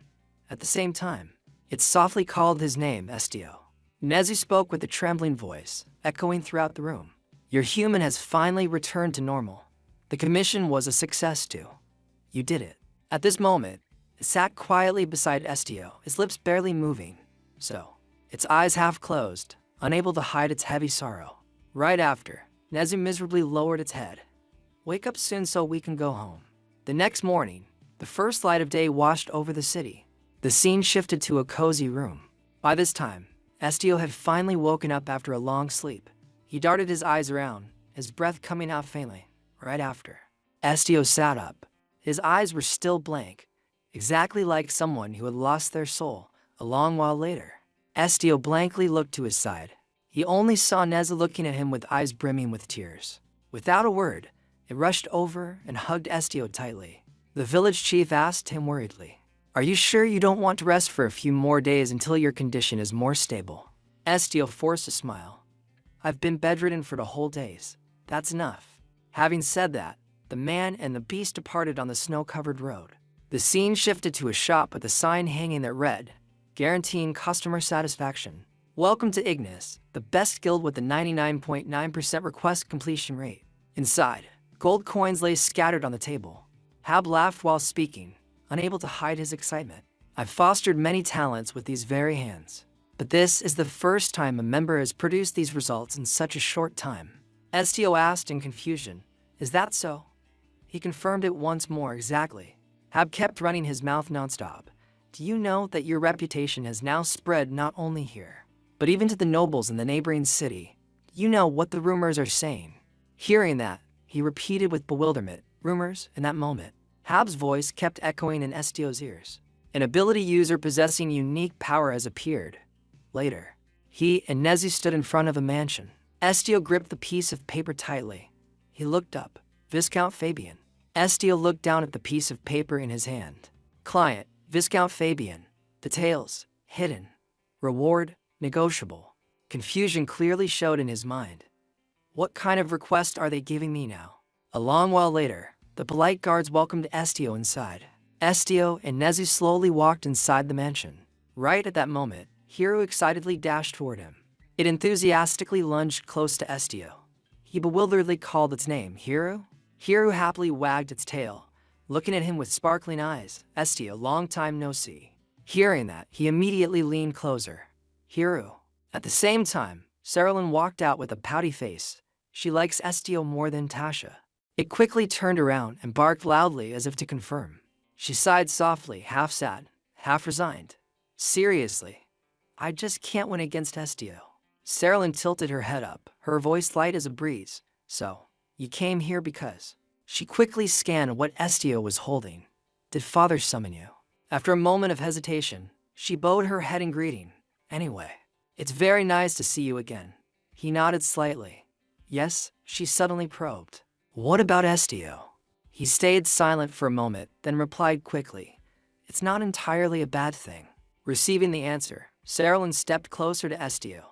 "Huh? It's not a bad thing. So, does that mean it's good, or not?" Later, he looked up at her, half joking. "Aren't you afraid of me reading other people's hearts?" Saralyn smiled brightly as if completely unguarded. "No, not at all." Hearing this, Estio dropped a threat. "I could find out the secrets you always want to hide and then broadcast them everywhere." She tilted her head slightly, her eyes showing clear thought. "Then that would probably be a bit embarrassing." Before Saralyn could react, he continued, "What if I controlled your emotions?" Saralyn's face lit up, replying without hesitation, "That would be awesome." Right after, Estio stood up. He gave her a fleeting look of surprise. "Aren't you scared?" Saralyn looked up at Estio like a person without a soul. Then she replied nonchalantly, "Why should I be scared? Estio wouldn't do that." He stared wide-eyed at Saralyn, his gaze clearly showing sheer shock and bewilderment. Right at that moment, the butler called out loudly, "Miss." He bowed respectfully. "Forgive me for interrupting your conversation, but the master is waiting." Hearing that, Saralyn showed a bored expression. The butler hastily reminded her, "Miss." She turned and walked away reluctantly. "I understand. Instead, you have to come see me before you leave, okay? Don't try to sneak off." Right after, Saralyn held up her pinky finger and smiled softly. "Promise me." In a room, neatly arranged. Inside, the Viscount stood facing one direction. As soon as he heard footsteps, he spoke up, "Comin'." Estio bowed politely. "Greetings, my lord. I have come after receiving your request." The Viscount didn't answer, but instead offered a probing, cryptic question. "Tell me, do you know what a cactus is?" At this moment, a cactus and a cross were placed neatly on the table. He replied honestly, "No, sir." He suddenly reached out and touched the cactus. How can a green plant grow in a desert where there isn't even water? Isn't it magical? Immediately after, the Viscount spouted a stream of knowledge. Since they are plants, it's not exactly that they don't need water, but if they are watered like normal plants, they will rot and die. His voice rang out steadily. The humidity can't be too little nor too much. They need to be provided with enough soil and sunlight too. They are a much more fickle plant than you'd think. Depending on the grower, their size and condition vary. Speaking up to here, Estio suddenly dropped a heavily implied remark. If the owner doesn't know its value, they could easily kill the plant. At this moment, he lowered his head, a fleeting look of deep thought crossing his face. A moment later, the Viscount turned to look at Estio. "That's right." His gaze fixed tightly on him. "Can you read the inside of plants?" Faced with the proposal, Estio stayed silent, not responding. He narrowed his eyes, staring intently at the Viscount. Estio's vision locked onto the man's hand, where Uhuru was tightly gripped. His gaze began to expand, almost piercing through into its soul. Immediately, Uhuru voiced its complaint. "It's so fucking noisy." Hearing this, Estio's whole body unconsciously jerked. Right at that moment, the Viscount stepped closer to him. Tilting his head to look towards Uhuru, it's hard to say that plants have thoughts. It angrily lowered its voice and shouted, "This old man talks too much." On this side, his face almost completely darkened, incredibly awkward. The Viscount suddenly stepped close to Estio. "A cactus doesn't have a choice, but you yourself have the right to choose the master who will support you." Right after, the Viscount extended his offer. "Estio, become my subordinate. That doesn't mean I will only employ you." His voice carried weight. "You will become a member of the Fabian family." He blinked, his voice unchanged but full of caution. "Are you saying I would become a soldier under your command?" The Viscount let out a forced laugh. "A soldier? No. I have no intention of using you as regular cannon fodder." Speaking up to hear, the corners of his mouth lifted slightly, and then the Viscount paused, his gaze deeper than ever. "I will appoint you as an advisor." In the mansion bathed in the quiet afternoon light, the Viscount's voice rang out steady, but carrying a kind of absolute authority. "A position where no one in this house will dare to disrespect you. The only person you will have to answer to is me, Viscount Fabian. You will enjoy the highest privileges as a commoner." Estio raised his head, his gaze unwavering. "What will I have to do?" Hearing this, his eyes unconsciously lit up. "You will do things that only you can do." Right after, the Viscount reached out and gently patted his shoulder. "It's very simple." He leaned closer to Estio, the corners of his mouth lifting slightly. "You only need to read the minds of the people I choose." Just as those words fell, Uhuru immediately yelled out, "Bro, don't trust him. It's a trick. It's all just words from someone who specializes in manipulating others." Hearing this, he immediately declined but maintained his manners. "I am very grateful for your offer, sir, but I am satisfied with my current job." The Viscount paused for a beat. "You think so?" He let out a dry laugh, as if he'd heard an ill-timed joke. "It seems there's a misunderstanding here."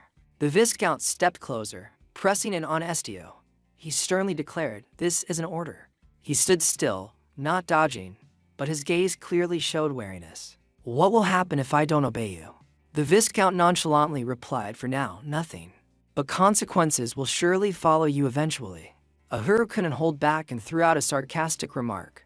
"So confident, huh? People might even think this old fart is a prophet." Estio remained unfazed, only slightly bowing his head in a polite nod. "Forgive me, but if you want me to change jobs, please discuss it with the guild first." Hearing this, he asked skeptically, "In the end, you won't come here voluntarily?" The Viscount tilted his head in thought. If he agreed this easily, it would be troublesome too. "This is much better.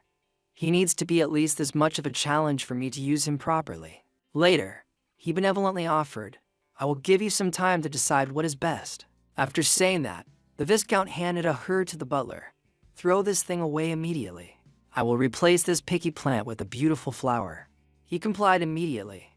"Yes, master." It angrily screamed, "Where are you touching? Let go of me. You human, let go." Right after, the butler politely led the way. "Please, this way." The two walked quickly down the dark hallway.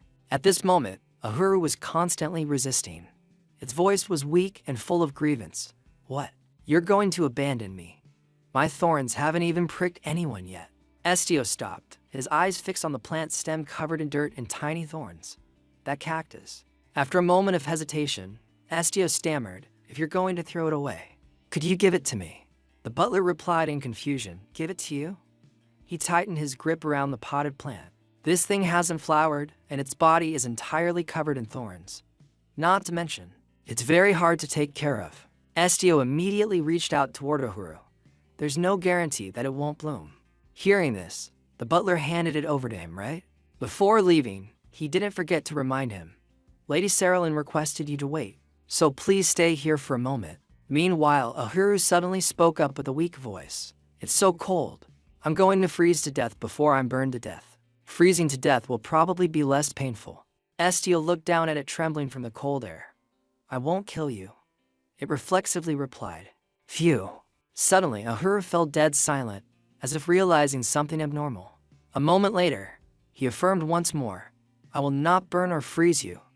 However, This is the first time I've seen a cactus, so I don't know what temperature is good for you. Estio hesitantly continued, when you feel thirsty, you have to tell me directly, okay? You look straight at Uhuru, his eyes gentler than the spring sun, because I can hear your voice. So if you feel uncomfortable anywhere, just tell me. A moment of silence passed. Then it spoke up timidly, are you a god? Estio answered immediately without hesitation, I am Estio. Hearing this, Uhuru introduced itself with a loud voice. He voiced his complaint. That's so long. It let out an awkward laugh. Sorry about that. Normal plant names are all like that. Estio quickly came up with a name. I'll call you Uhuru. Nezu, standing beside him, looked at him with proud eyes. Estio can even talk to plants. That's so cool. Faced with the praise, Estio was a bit embarrassed. Right after, he couldn't help but smile in amusement. Estio then brought Uhuru right in front of its eyes. This is Uhuru. Nezu greeted politely, hello. I am Nezu. You are so small and adorable. It replied with a timid voice. Thank you. Thanks. You look very cute too. Suddenly, he reached out and gently touched Uhuru. You don't have thorns. It spoke up shyly, because it's Estio. That's why I'm being so gentle. If someone touched my thorns properly, it would hurt a lot. Estio put on a bewildered face. You can't do that. Uhuru quickly confirmed, of course, but I still can't move my body comfortably. Hearing this, he couldn't help but feel curious. Can't yet? It showed clear doubt. You don't know. Later, Uhuru explained in detail. If we live long enough or become strong enough, we can move at will. It stretched its body to show off. Even though I'm still young, because my will is strong enough, I can at least move my thorns. Estio stared intently at Uhuru. Just with the power of your will, you can move. So, you were able to find Estio's willpower? But that peaceful moment was shattered. Jeremiah suddenly yelled out, Didn't I tell you not to come here anymore? Hearing the sound, Estio reflexively turned around. He glared at him in annoyance. His voice echoed with pure disdain. Is your memory that bad? Jeremiah's heavy footsteps echoed on the cold stone floor, accompanied by a voice that was half scornful, half mocking. Are you taking my words as a joke? You commoner. Seeing this, Estio spoke politely. Lord Viscount, he suddenly. You said you could read hearts, but it turns out you can also teach animals to speak. At the same time, Nezu stared wide-eyed at Jeremiah without any reaction. In the final moment, he once again dropped a mocking remark. What a monster. Jeremiah nonchalantly assessed him. You managed to produce a beast that can speak human language. And what are you thinking of now? Even thinking of teaching plants to speak, huh? Interesting. Speaking up to hear. His eyes shifted toward Nezu, that white-furred ape. Since it has already learned human language, it will surely make for a beautiful, rare pet. On this side, it seemingly felt Jeremiah's gaze and looked up. At this moment, he nonchalantly turned to Estio. How much? Meanwhile, he stayed silent, looking straight at Jeremiah. Jeremiah reached his hand out as if to grab Nezu. With that massive body, the feeding cost won't be cheap, right? I'll take it off your hands. At the same time, Uhuru couldn't hold back and cursed. What kind of muscle-brained idiot is this? Estio raised his head high, questioning loudly. Nezu is not an item for sale. Hearing this, Jeremiah didn't seem to care. He acted arrogant. How smart of you. Since you can read my mind, the negotiation ends here, right? Just accept it. Right after, Jeremiah clenched a handful of gold coins. Here are 10 gold coins. At this moment, Estio wore an annoyed expression. Nezu is not an item.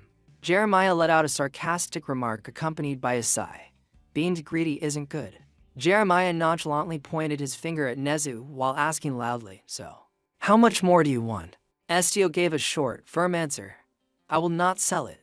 Faced with this firm refusal, Jeremiah's face gradually twisted in anger. Jeremiah screamed like a madman, pointing his finger wildly as if practicing martial arts. A lowly country bumpkin like you dares to look down on a noble. I was holding back from beating the crap out of you. Yet instead, you ignored my warning and kept loitering around this house. Below, Nezu looked up with an anxious face. Seeing this, Estio immediately stood in front of it. I only came here because I received an invitation from the Viscount. Jeremiah was furious. You're quick to bark, aren't you? Right after, Jeremiah grabbed Estio by the collar, yelling piercingly. Do you think I don't want to know how wicked your heart is? Nezu's voice rang like a bell striking his head. Don't bully Estio. Hearing this, Jeremiah snapped back to his senses. Terrified, he loosened his grip. Estio's body slumped to the ground. Nezu worriedly approached. "Are you okay?" Estio frowned slightly, answering weakly, "I'm fine, finally." At the same time, Jeremiah's face suddenly changed. He smiled demonically. Jeremiah offered again. "This ape is quite loyal too. I'll pay you 30 gold coins. I need to raise it." Estio couldn't help but feel bewildered. "What?" Right after, he bluntly snapped his fingers to signal. "I'll send the gold to the guild. Guards, immediately take this white-furred ape to the breeding grounds." Hearing this, he abruptly sat up and shouted, "I told you I'm not selling." A moment of silence passed. Then Jeremiah hissed through his teeth, "How dare you?" He screamed at Estio's resistance. "How dare you raise your voice at a noble? Are you crazy?" At this moment, he crouched on the ground, his face showing sheer terror, only to see that soldiers had already surrounded Estio and Nezu. He fell into a brief silence, lowering his body. It has come to this. One of them immediately charged forward, shouting for him to hand it over. In an instant, blood splattered everywhere. He let out a blood-curdling scream, crying out about his hand. There stood Nezu, with hands drenched in fresh blood. Nezu slowly reached forward, sharp claws fully extended. The floor was already stained dark with blood. Witnessing the horrific scene, the soldiers began to tremble uncontrollably. Jeremiah clenched his fist, shouting to mask the fear rising in his throat. "How dare you injure a servant of the Fabian house?" From behind, a group of knights came rushing over, demanding to know what was happening.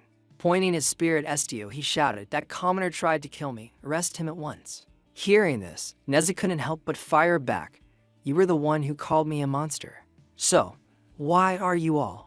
Just then, a net suddenly enveloped Nezu's body. Immediately after, an electric current was activated, causing Nezu immense pain. It was hard to understand how they could act even more cruelly than a real monster. At that sight, they broke into gloating laughter. The knights gripped their sword hilts and began closing in on Nezu.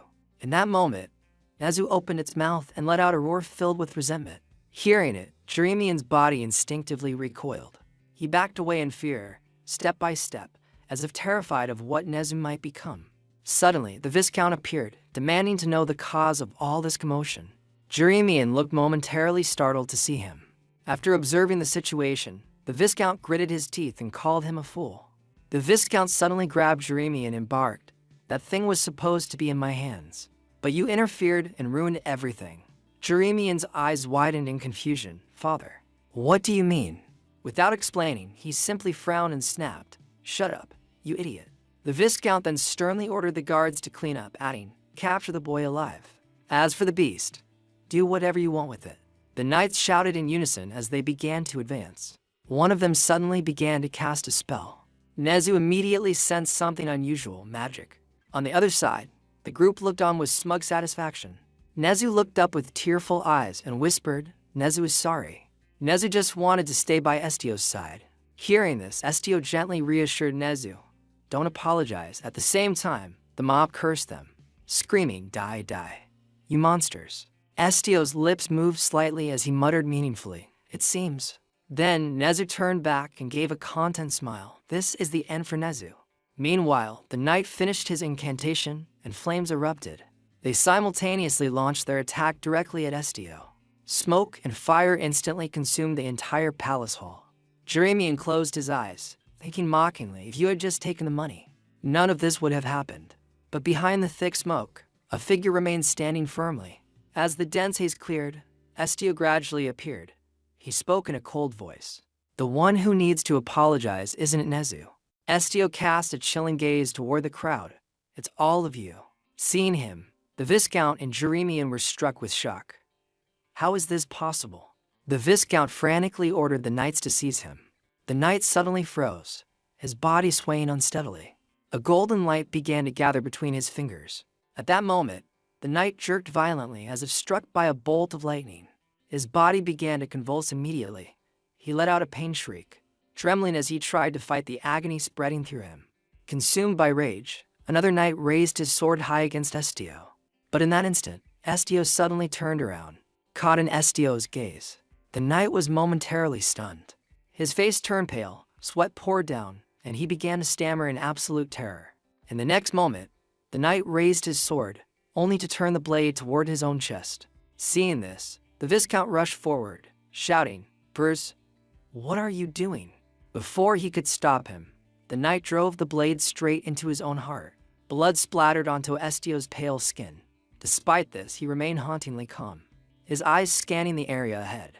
Now only 3 knights remained, and they were shaking with fear. Estio glanced briefly in another direction. One of the remaining men suddenly went blank, his eyes losing all focus. He let go of the sword in his hand. His body collapsed right at Estio's feet. In the blink of an eye, the rest of the knights fell to the ground one after another. Estio lowered his head, a dark aura radiating from him. Jeremian began to groan in fear. He tumbled to the ground, trying to crawl backward away from Estio. Just then, Estio's gaze shifted again. Cheralini appeared at the top of the stairs, tears streaming down her face. "Father, brother." At her appearance, Estio only looked up with a cold, distant expression. Cheralini felt a sudden tightness in her throat. She lost consciousness and fell forward. The Viscount rushed to her, crying out her name. He held her limp body in agony and questioned Estio shamelessly. "Are you satisfied now? Look around you. Does more blood really need to be spilled here?" Hearing this, Estio asked himself, "Why do I keep holding myself back?" Recalling the past where he was cast aside, he became certain. The reason to suppress his true self never existed in the first place. Estio clenched his fist so hard his palms nearly bled. "If that's what I want." He suddenly gave a polite smile. "I will stop." The Viscount was stunned. "It's good that you're someone who understands." Estio lowered his voice and stated his condition. In exchange, act as if nothing ever happened here. The Viscount began to pant, his voice trembling in disbelief. "What?" A furious roar came from behind as Jeremian screamed, "You cruel beast! You murderer! You caused all this, and now you dare to make demands." Estio immediately turned to look at him. He remained chillingly calm as he spoke in a low tone. "This isn't a request." Estio tilted his head and smiled, clarifying, "It's an order." Jeremian was so enraged he could only grit his teeth. After a moment, his body began to sway. Soon, the entire family of the Viscount, Jeremian, and Cheralini collapsed onto the floor. Just as Estio was about to leave, a familiar voice called out his name from behind. He quickly turned around, "Suki." In an instant, Suki's body began to transform, her tail growing noticeably longer. Before Estio stood a terrifyingly large tiger. She turned to Nezu and said, "Why are you so distracted? You can't carry him away by yourself." Estio understood immediately and gripped the edges of the net. He gently placed Nezu onto Suki's back, making sure to pet her as he did. Suki then suggested he get on as well. Estio hesitated, worried she would get tired and saying he could just walk. She replied firmly, "Carrying you won't make much of a difference, Estio." Seeing her resolve, he climbed onto Suki's back. "I'm counting on you then." Before leaping away, she warned him to hold on tight. In the silence of the night, Suki raced through the wind, carrying both Nezu and Estio. Estio quietly called out her name. She responded clearly. "What is it?" Estio slowly confessed, "It seems I really am a monster. I can read people's hearts, and even make them end their own lives. I've killed so many people." He felt a wave of self-loathing. "But I don't feel anything at all." Struggling with his inner turmoil, he confessed, "I know what I did was wrong, but I don't feel any fear or sadness." Contrary to Estio's guilt, Suki looked back nonchalantly. "So what?" She spoke as if it were nothing, her eyes sharp. "If it were up to me, I would have killed them all." Suki flicked her ears as if imagining wiping out the enemies. She continued, "There's no reason to fear or pity those who harmed you and threatened to take what you treasure. You're too soft." Estio slumped his shoulders, feeling the weight. "In the end, I'm the one who harmed others." Suki reassured him, "Well, I suppose you can feel a little sad since you didn't actually want to hurt anyone." Ahura chimed in to comfort him as well. "Let me tell you something. A person who constantly worries about whether they are normal or not can't possibly be a monster. And even if you are, so what? You've got a talking cactus, and a cat that turns into a tiger. Being a monster isn't bad. Do you hate monsters?" Caught off guard by the question, Estio looked bewildered. Ahura suddenly flinched and waved its arms, trying to retract the statement. "Wait, that was a bit much. My bad." The group continued to speed through the cold morning air. Elsewhere, Heck suddenly roared, "What the hell did you just say?" Parker scratched his head awkwardly. "Forgive me, But this is a request from the guild headquarters. Hag growled, looking ready to devour him. Who do they think they are, those damn bird brains? Parker raised his hand in protest. Not bird brains, they're avians. Hearing this, Hag nearly lost it, damn it. Rosalie stepped in to break the tension, calling out to the branch manager. He responded tiredly. What now? Her tone shifted. Could you please calm down for a moment? At this, Hag's anger exploded again as he roared about how he couldn't stay calm. Rosalie noticed a letter on the desk, a summons from the guild for Estio. From the special support branch. She looked at the paper, her eyes showing clear confusion. A summons. Perhaps due to pressure from the royal family. Or maybe someone at headquarters thinks Estio is a dangerous power. Above all, he's been missing for 10 days. And there are also rumors spreading about the Fabian Viscount's estate. In another scene, a door wrapped in heavy chains appeared. Hag spoke up seriously. That kid isn't the type to go around harming others like that. Rosalie suddenly called out again. Branch manager. He turned back exhaustedly. What is it this time? She pointed toward the door. Estio is back. Estio walked in with a steady pace. I'm back late. I apologize.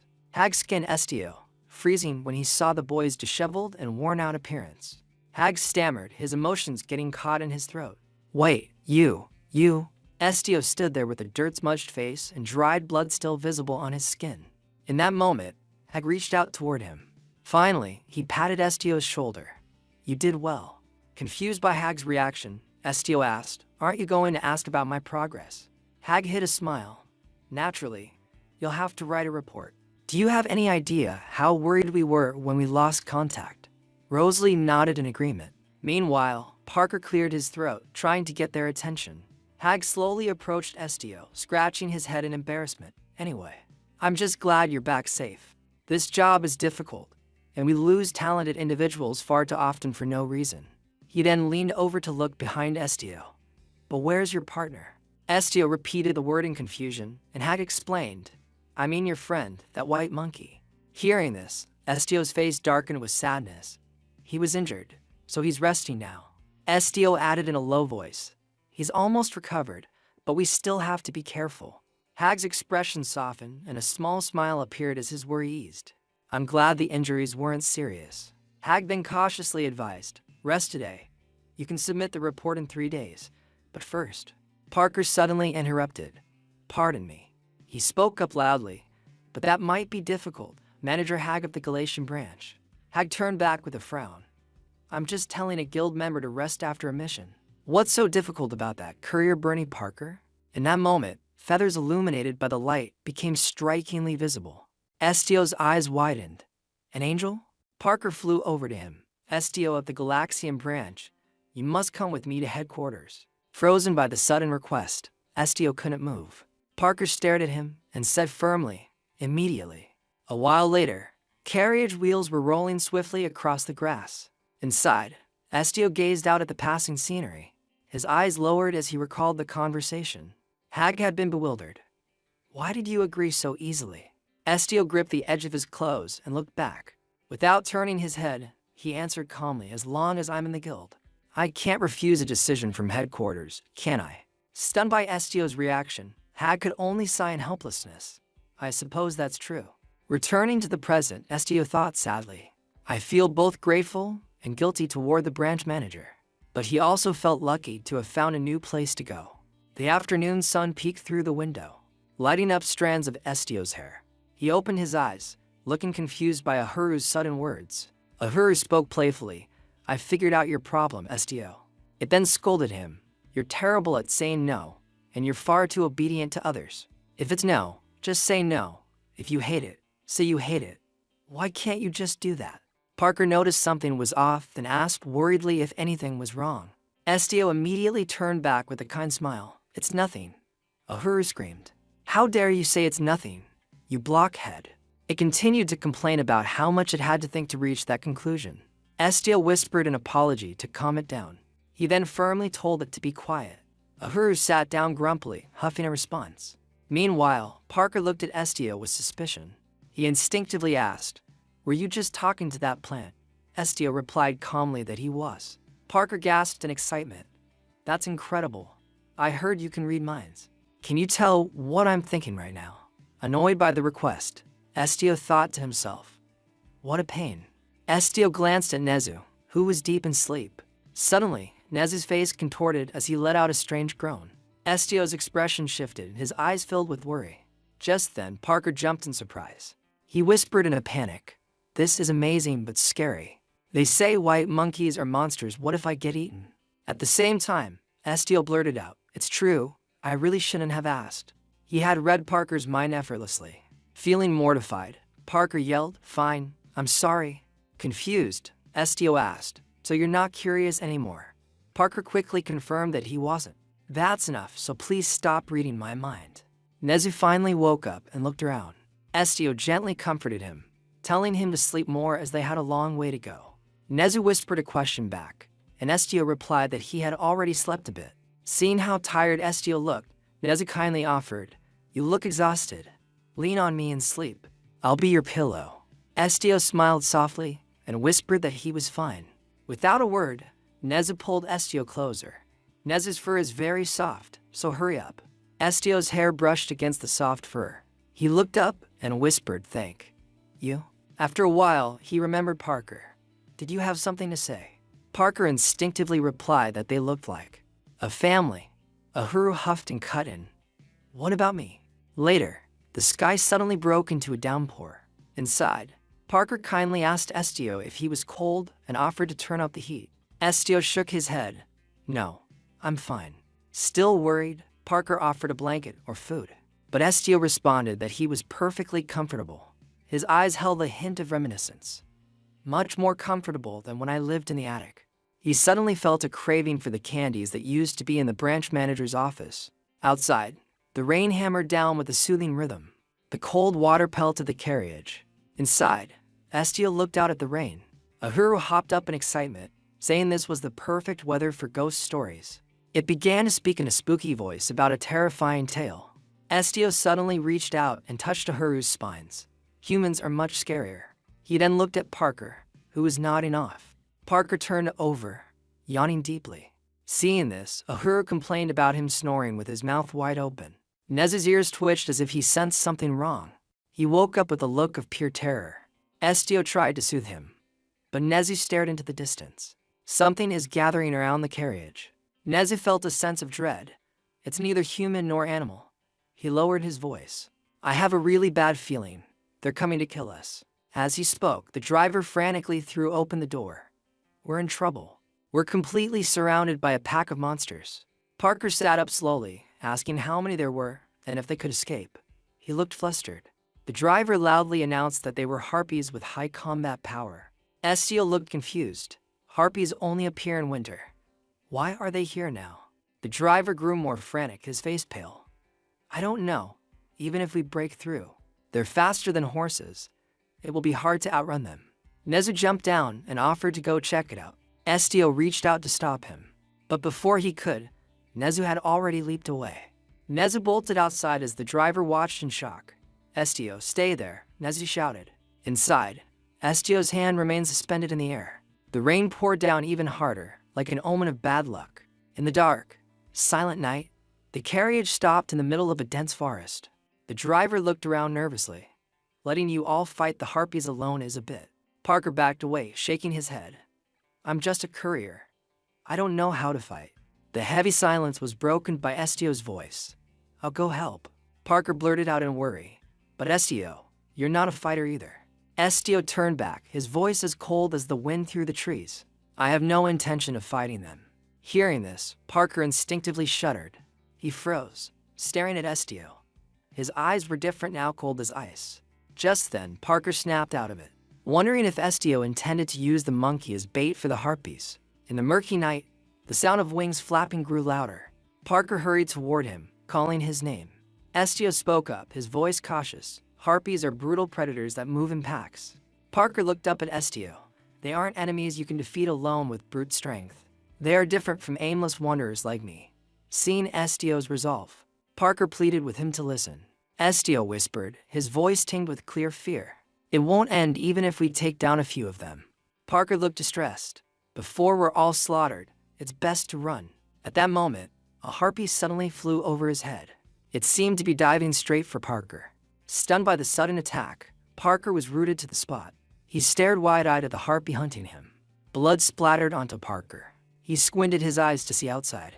There stood Estio, who had jumped out to block the attack. Parker screamed Estio's name in shock. The harpy didn't let go and bit down hard on Estio's shoulder. Parker groaned, seeing the carnage unfold. He screamed in panic, "Your shoulder! Its teeth!" Eventually, the harpy stopped its attack, leaving Estio's shoulder bleeding profusely. Suddenly, the creature let out a piercing shriek. Above, its pack mates heard the sound. They all looked down at where Estio and the harpy were clashing. Just then, it jerked back suddenly. Nezu appeared and grabbed the harpy by the neck. He struck the harpy's face mercilessly. Its body skidded across the grass. Nezu turned to Estio in worry. "Estio, are you hurt?" He answered honestly that it was just a little, but Nezu noticed the blood. The wound on Estio's shoulder had already turned a dark red. Estio looked back. "Compared to my life, this is nothing." Parker looked confused and stammered a thank you. In that instant, a swarm of harpies descended like a storm. Parker screamed in terror as more appeared, and the group looked up warily. Meanwhile, Estio watched them calmly, wondering if his power would work on multiple targets. One of them dived straight for him. As Estio's cold gaze swept over the pack, the air seemed to freeze. He commanded loudly, "Stand still." Amidst the chaos, the tree swayed violently. Then they fell into an eerie silence.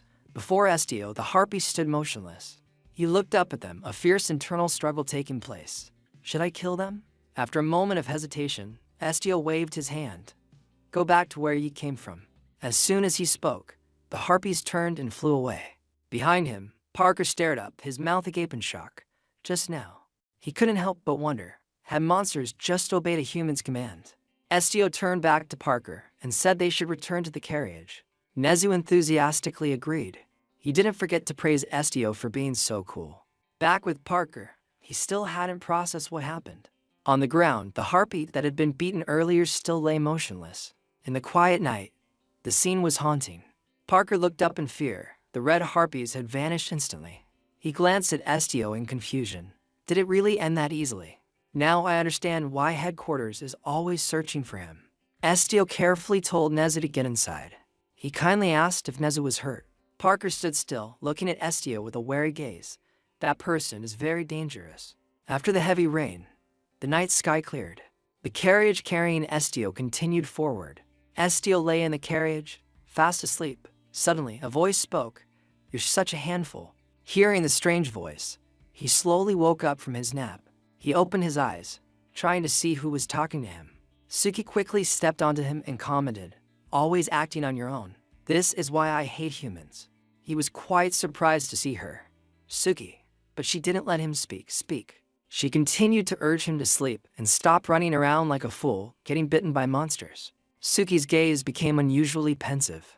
Feeling guilty for his actions, Estio spoke truthfully. "I'm sorry."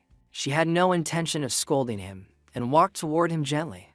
"Don't apologize. If you just stayed out of trouble, you wouldn't need to apologize in the first place." Estio looked at Suki in a daze. She sat quietly to the side. "Estio, don't get hurt again." After a long journey, the carriage finally reached a land covered in ice and snow. Ahuru hopped around excitedly. What a wonderful morning. Its strange behavior confused Estio. "What are you doing?" Ahuru smiled. "Well, see you later." Before he could understand, legs suddenly grew from the bottom of its pot. Witnessing this, Estio was shocked beyond belief. "You can walk." This made Ahuru burst into laughter. It looked at Estio. "Are you surprised to wake up to a walking cactus running around you?" Then its face became very pensive. "I'm shocked too." As they talked, Nezu quickly approached and stared at Ahuru with sparkling eyes. "You can walk." Nezu reached out to tease it. "Congratulations." Ahuru laughed and nodded. Thanks. The sounds of conversation woke Parker from his deep sleep. He was confused. What the hell? Before his eyes, Ahuru and Nezu were laughing and playing. Parker found it very interesting. Your friends are quite unusual. Although he had his own thoughts, what's so strange about a walking cactus after all? He drove off a whole pack of harpies with just one word. Parker recalled Estio standing there, facing the harpies circling in the air. He didn't know how Estio had ordered them back to their nest. Thinking of this, Parker looked at the injured Estio sitting quietly. If it's Estio, I wouldn't be surprised if he became friends with the dragon. He stretched and thought about the power to read hearts and dominate others. Suddenly a voice said, "That's amazing." Estio's confusion made Parker flustered. Estio repeated his compliment, "Your wings." Parker finally understood and smiled shyly, scratching his head. Thank you." The carriage continued forward through the cold land. While preparing breakfast, Estio's face was pensive as he spoke. He watched Uhuru, who was jumping around playfully like a child now that it had legs. Estio curiously asked Uhuru, "Do you need water?" Without a second thought, Uhuru refused. No, I'm full of water." Estio looked around the carriage and asked in surprise, "You already ate?" It shook its head, ready to explain a lot more. "Not exactly. It was yesterday when you were hurt." Estio nodded and listened quietly to the story. Uhuru asked, "Weren't you bleeding a lot?" He remembered the wound on his shoulder and nodded. Yes. Fresh blood had been dripping steadily from his body. The blood had even begun to fall onto the floor. Unluckily, Estio's blood had fallen right onto Uhuru, who was sitting nearby. Ending the story, Uhuru pointed to its head. "Your blood, I drank a little." Hearing this, Estio fell silent. Uhuru grew confused by his reaction. After a moment, he used his hand to pull it closer to examine it. His face was filled with utter disbelief. "You drank my blood." Uhuru nodded firmly. The conversation made everyone inside the carriage fall into an awkward silence. Seeing everyone thinking the wrong thing, Uhuru shouted an explanation. "Don't get the wrong idea. I couldn't even move then. And I didn't do it on purpose. The blood just happened to fall on me." And then, it continued to describe how a flower grew on its head. "I bloomed for the first time too." Estio listened and realized something. He gently picked up Uhuru, unable to hide his surprise. "Interesting. You bloomed after drinking my blood." Hearing him say such strange things, Uhuru repeatedly warned him. Wait. Shouldn't you focus on the part where a normal plant drank your blood and learned to walk?" Parker, listening to this, was left speechless, not knowing what to say. A while later, Uhuru gave the bright red flower to Estio. "This is a gift. Please accept my sincerity." He gently took the flower. "Thank you." This made Uhuru very excited. As Uhuru was about to say more, a golden light appeared. "I'm the one who should be thanking you." Uhuru's flower glowed so strangely that no one could believe it. A second later, the flower withered and drifted away. Its essence quickly merged into Estio's wrist. Seeing this, Estio was speechless. The flower melted. Uhuru was also deeply disappointed. "My fruit." But then it realized something was wrong and shouted his name. Uhuru reported worriedly, "The light on your shoulder." Estio looked at it, confused. Estio gradually felt a change in the wound on his shoulder. Finding it hard to believe, he hurriedly checked the wound. Realizing it no longer felt the way he expected, he quickly removed the bandages. Seeing the wound had completely healed, Estio spoke in surprise. "This flower seems to have healing powers." This made Uhuru very happy. "Isn't it great?" Remembering something important, Estio called out, "Hey, Nezu." Nezu jumped in response. "Last night, Suki came to visit us, right?" After thinking for a moment, Nezu replied pensively, "You're half right." Nezu actually already knew. Suki has been on the carriage with us since last night. Estio stood up to put on his clothes, thinking in surprise, so it wasn't a dream. He grabbed the door, preparing to head outside. Seeing him suddenly rush out made everyone inside very worried. Parker even ran after him in fear. Doing that while the carriage is moving is dangerous. But Estio didn't care. He looked up at the roof. "Suki, I know you're there." Estio waited to see if Suki would appear. A second later, Suki fortunately appeared and let out a few cries. Seeing she was safe, he breathed a sigh of relief. "It's dangerous up there. Come inside." Hearing his concern, Suki found it hard to believe, but she followed his words and moved toward the door. "It seems you're in a more dangerous position than I am." With his help, Suki finally jumped safely into the carriage. Seeing her inside, he sighed with relief. Estio quickly closed the door and sat right next to her. This surprised Parker. A cat. Parker had no idea that this small cat was actually a giant beast. "Is that your pet cat?" Hearing such a naive question, Estio shook his head. "No, Suki doesn't have an owner." Suki yawned sleepily. Parker was curious and about to say more, but Estio read his mind. "She's not a stray either." Hearing this, Parker breathed a sigh of relief as if he understood. "So you're friends?" Suki found Parker's behavior very strange. "Who is that idiot?" Estio quickly explained. This is Parker. But she didn't seem to care and sat on Estio's lap, asking softly, You were hurt. Are you okay? Touched by her concern, Estio smiled and explained that Uhuru had helped heal him. Suki was dismissive. What could that tiny cactus do? Uhuru was immediately offended by her scornful words. Understanding Uhuru's mood, Estio explained it had healing powers. Suki, if you're going to follow me anyway. Suki lay there quietly, stubbornly sticking to her story. I'm not following you. I just happened to see you were hurt while I was exploring. Seeing she wouldn't admit it, Estio pressed on. Why don't you just travel with me from now on? Suki didn't answer, but her tail began to wag straight out. Back when Estio first found Suki, he had been so happy. And it seemed Suki also cherished every one of those moments. Back in the carriage on the long road, Suki's voice echoed. Let me be clear. I'm only coming because you asked. Why do you always get hurt when I'm not around? Estio nodded gently. Thank you, Suki. He gently stroked her head, making her feel something unusual. But Suki didn't think much of it and closed her eyes. Estio has changed. I don't care how he's changed, but changing like this isn't bad. Time passed quickly, and the carriage finally stopped. While Estio was thinking about what to do next, a voice called out his name. Parker pointed to a large gate ahead and announced that they had reached the teleportation gate connected to headquarters. A while later, Estio took Suki and his friends to look around while Parker reported to the customs official. Parker and Estio from the Ignis Guild just billed the guild for the fees. The official nodded. Confirmed for security reasons, the gate can only be used 3 times a day per adult. He added a warning about possible side effects after using the gate. If you accept these conditions, we will open the way.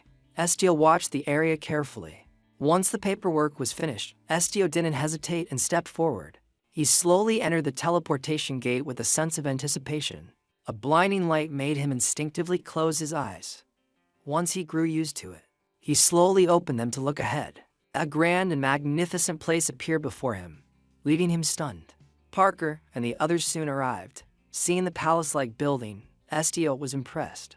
So this is the guild headquarters. While he was considering things, Parker's cheerful voice rang out. Welcome, Estio, he smiled. This is the Ignis Guild headquarters. Estio nodded, looking at the massive headquarters with its intricate details. The two walked down a long corridor toward the higher floors. It was Estio's first time in such a place, and he was amazed by the endless spiral staircase. Like a path to heaven, Parker walked ahead in silence. Estio was lost in thought. Does heaven really exist up in the sky? He thought of the powerful people with both authority and wealth, and the people who always stood behind them, flattering and supporting them. He wondered if life would get better the higher he climbed. Realizing it was a foolish question, he sighed and shook his head. While he was deep in thought, Parker turned back and smiled. We're here. Estio was surprised. That was fast. Parker explained awkwardly. This is a magic staircase. It's similar to a teleportation gate. Anyway, you were supposed to meet the guild master, but they've been away for nearly 3 months.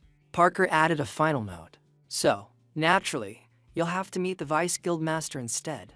They stood before a large office door. Parker and Estio approached the imposing entrance. Without hesitation, Parker reached out and rang the bell.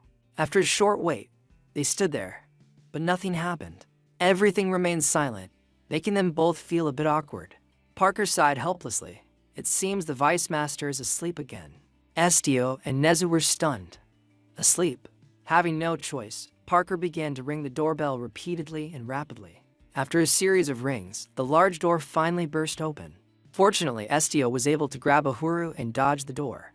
Parker was left dazed by the violent opening. Realizing it had almost lost its life, Uhuru shook with rage. Hey, just now. It screamed and cursed. My head almost flew off. How dare you? Estio thought to himself. Where exactly is a cactus's head? A man holding a sword appeared from inside the room to investigate. He stepped out hastily, looking bleary-eyed. Who is it? He looked tired as he stared at the people who had disturbed his deep sleep. Seeing Parker made Gwen very confused. I don't think I ordered chicken. Parker yelled back in anger. I've told you over and over. Vice Master, I am not food. Hearing their argument, Uhuru sighed in agreement. So he was right about the chicken. Remembering his purpose, Parker got straight to the point. I brought a guest. This made Gwen even more confused. A guest? Which guest? Parker continued his cryptic explanation. Your guest. Gwen grew annoyed by Parker's behavior. He yawned and prepared to go back to sleep. What nonsense are you talking about? Why should I see a guest? Isn't anyone working downstairs? I'm docking your pay for waking me up so early. Gwen's strange behavior made Parker very frustrated. Sir. Gwen turned to go back into the room. Go away. Suddenly, Suki let out a cry. Hearing the small cat, Gwen froze in disbelief. A cat.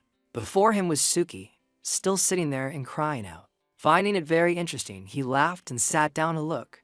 You're quite pretty. Are you a guest too? As Gwen reached out to pet her, Suki suddenly turned and walked away. She went straight to Estio's feet, seizing the opportunity.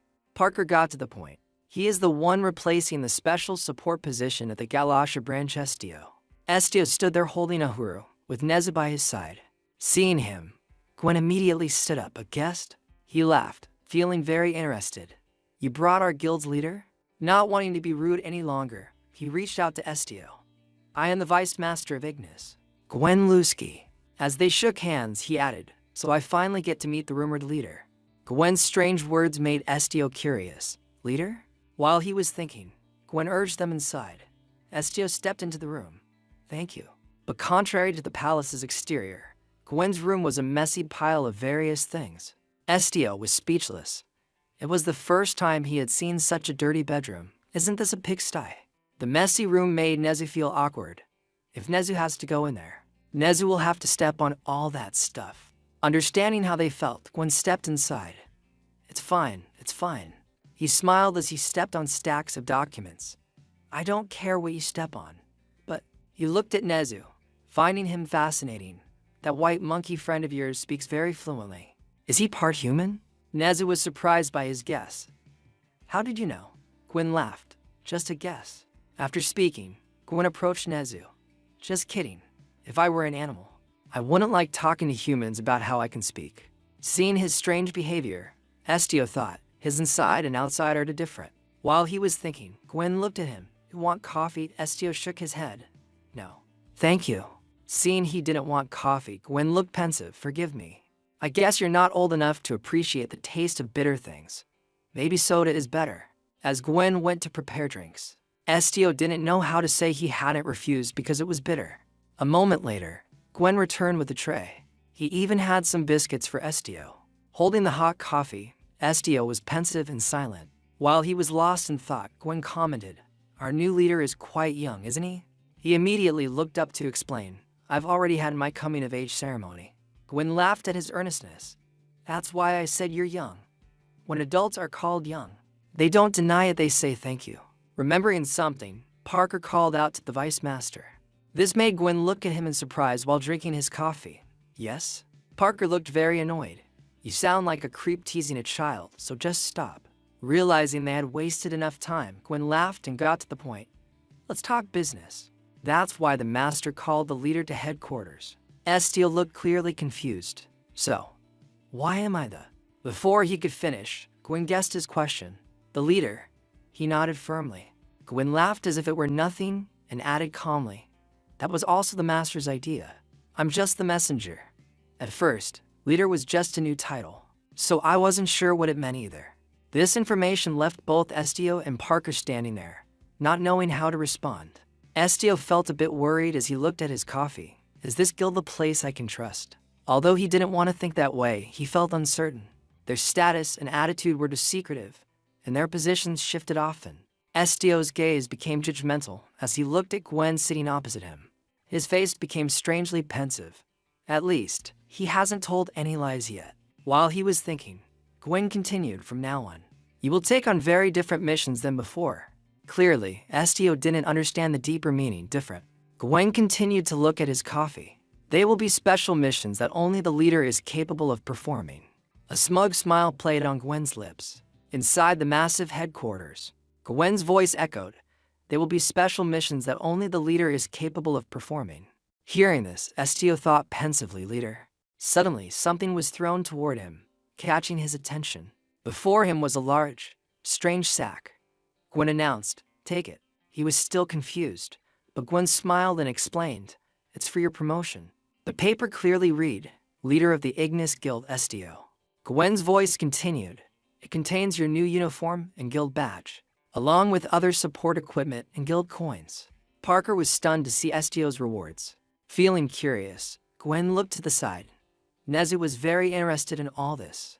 Gwen laughed and shared his thoughts. This is just my personal curiosity. It has nothing to do with the guild master. While Estio was still confused, Gwen continued. I wonder what the new leader's strength is that made the master want you to join us so badly. I've been wondering about that while waiting for you. Gwen gave an expectant smile. So, will you let me see it before you leave, leader? Estio just stared in silence, surprised by the confusing request. Before he could understand, Gwen immediately grabbed his sword. Now, show me how strong you are. A long time passed. Gwen sat next to his sword inside his room. He suddenly burst into a large, delighted laugh. The coffee cup and biscuits on the table remained untouched, as if nothing had happened. Only Estio's coffee cup had fallen to the floor, spilling across the tiles. But Gwen seemed pensive. He looked at the remaining coffee cup. Fight against something like that? Don't make me laugh.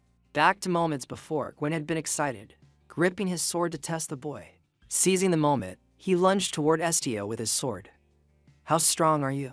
Estio sat perfectly still, not reacting to the strange action at all. Seeing he made no move to defend himself, Gwen felt confused. Why isn't he defending?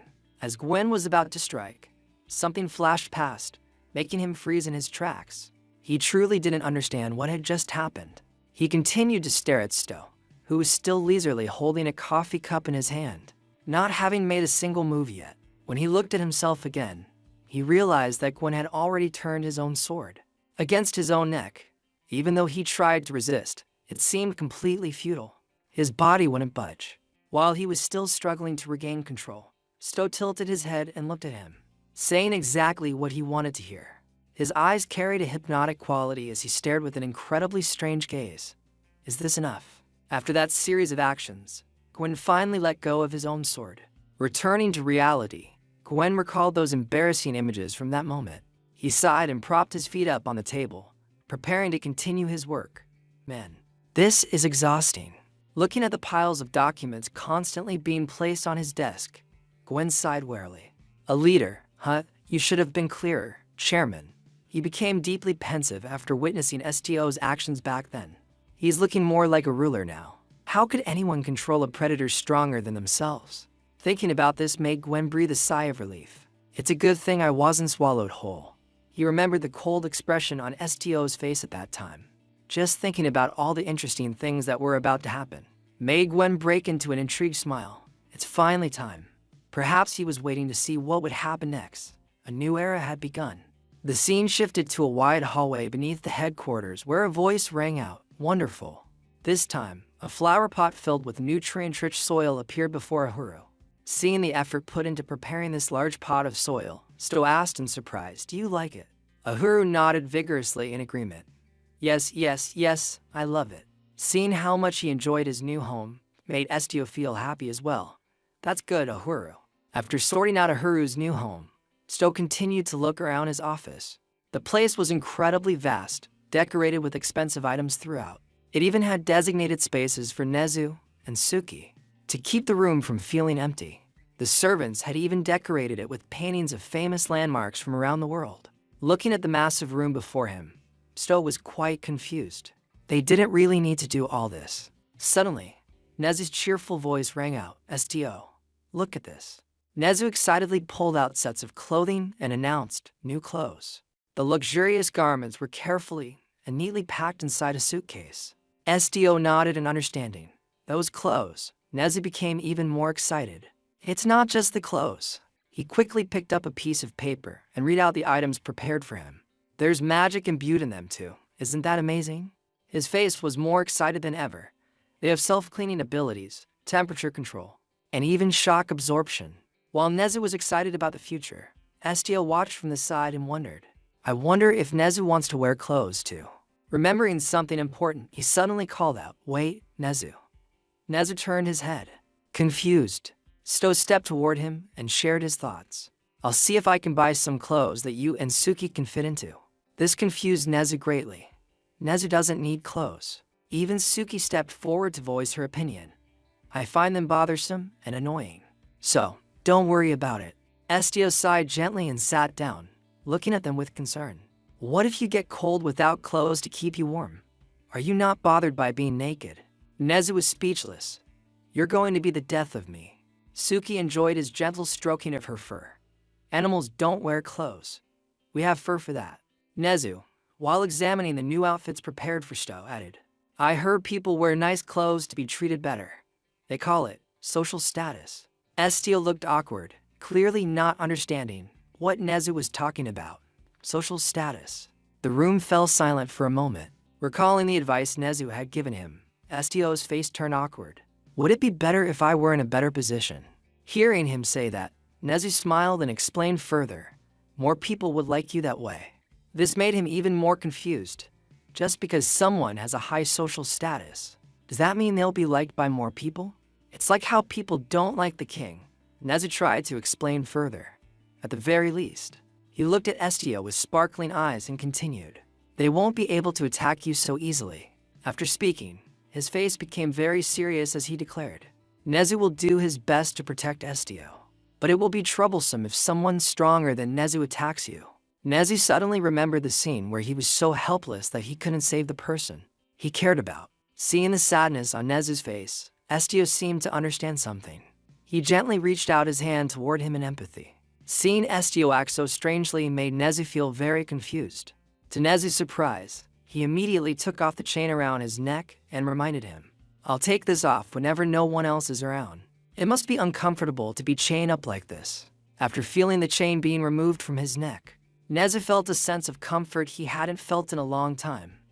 I'm fine, but this way. It won't get in the way when I walk. Estio looked at him seriously and sighed in response. I don't feel comfortable seeing you like that either. Nezu nodded in understanding. All right. At the same time, Suki quickly jumped down from Estio's shoulder to the ground. But the only thing he cared about right now was Nezu. His face brightened with joy as he looked at him. Thank you for the new clothes. And I'm happy for you. After finishing, Sto confirmed once more. And one more thing, you don't have to worry anymore. Seeing how heartbreakingly understanding he was, Nezu was at a loss for words. Sto had his own thoughts. Because now, if I wanted to, I could make anyone kneel at my feet. He then spoke aloud to everyone around him. He could feel the changes within his own body. Furthermore, my powers are growing stronger by the day. Sto even asked himself, why should I be worried? Many confrontations were becoming much easier for him. Even when facing harpy birds, Sto wasn't afraid. When you think about it, isn't this quite convenient? What? At this thought, he clenched his fist. Though he didn't want to say it out loud, he silently admitted to himself.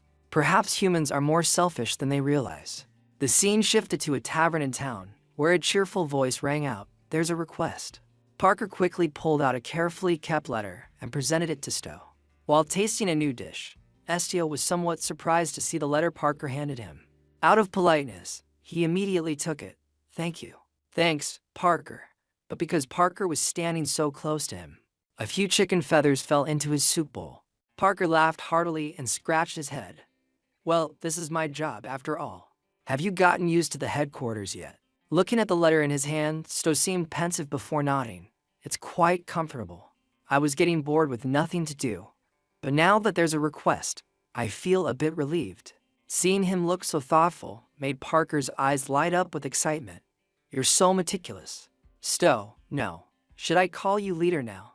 Estio calmly asked in return, do you want to eat with me? Hearing that, he was so happy he blurted out, really?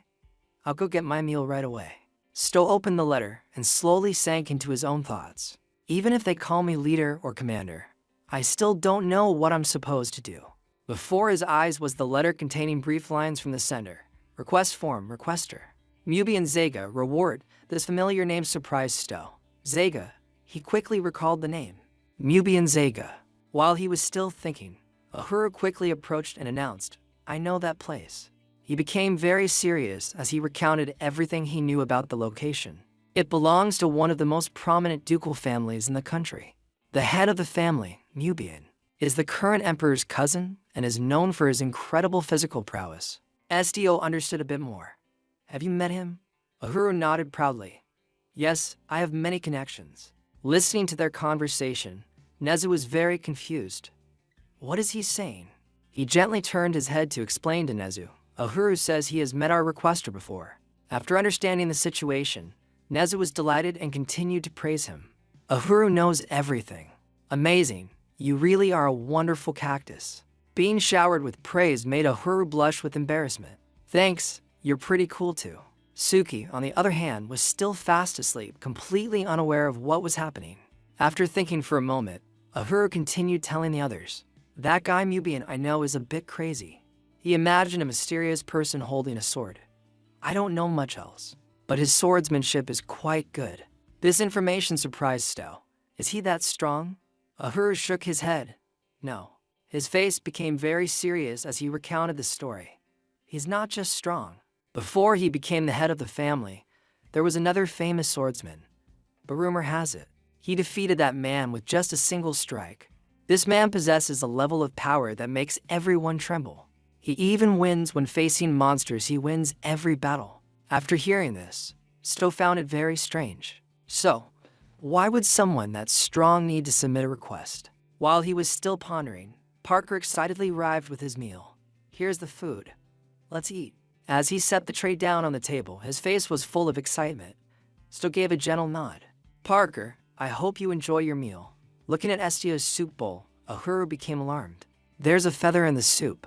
Uhuru was about to say more, but Stowe gently turned and patted his head. And so, at the dining table, Stowe seriously read the letter in his hand. Different sections caught his attention. Request, description. Stowe read the letter very carefully. After grasping the issue, he realized something important. Just as I thought, nothing is specific. Looking at Parker, who was still focused on eating, he quickly asked, Are you finished? Parker nodded. Yes. Seeing that the time had come, Stowe quickly picked up his bowl and stood up. Then let's go. Parker seemed pensive about this action, his face showing a mix of confusion and curiosity. Carrying his meal while following behind Stowe, Parker wanted to say something else. So, Commander, you're going. Estio glanced back in surprise as Parker continued. I noticed it before, but you're quite unique, aren't you? He still didn't understand what Parker meant. What do you mean? Parker became hesitant. No, it's nothing like that. Estio was puzzled as to why his friend was suddenly reacting so strangely. Estio imagined a scene where people were constantly driving him away, shouting, You damn monster. Get out of my sight. Just thinking about his terrible past made Stowe weary. Now that I think about it, he continued walking forward, lost in thought. It's been a long time since I've eaten with someone. Soon, the scene shifted back to the vast hallway of the headquarters. Estio slowly walked forward, preparing for the current mission. While he was deep in thought, Parker immediately ran after him. Seeing Parker suddenly chasing him made Stowe stop in confusion.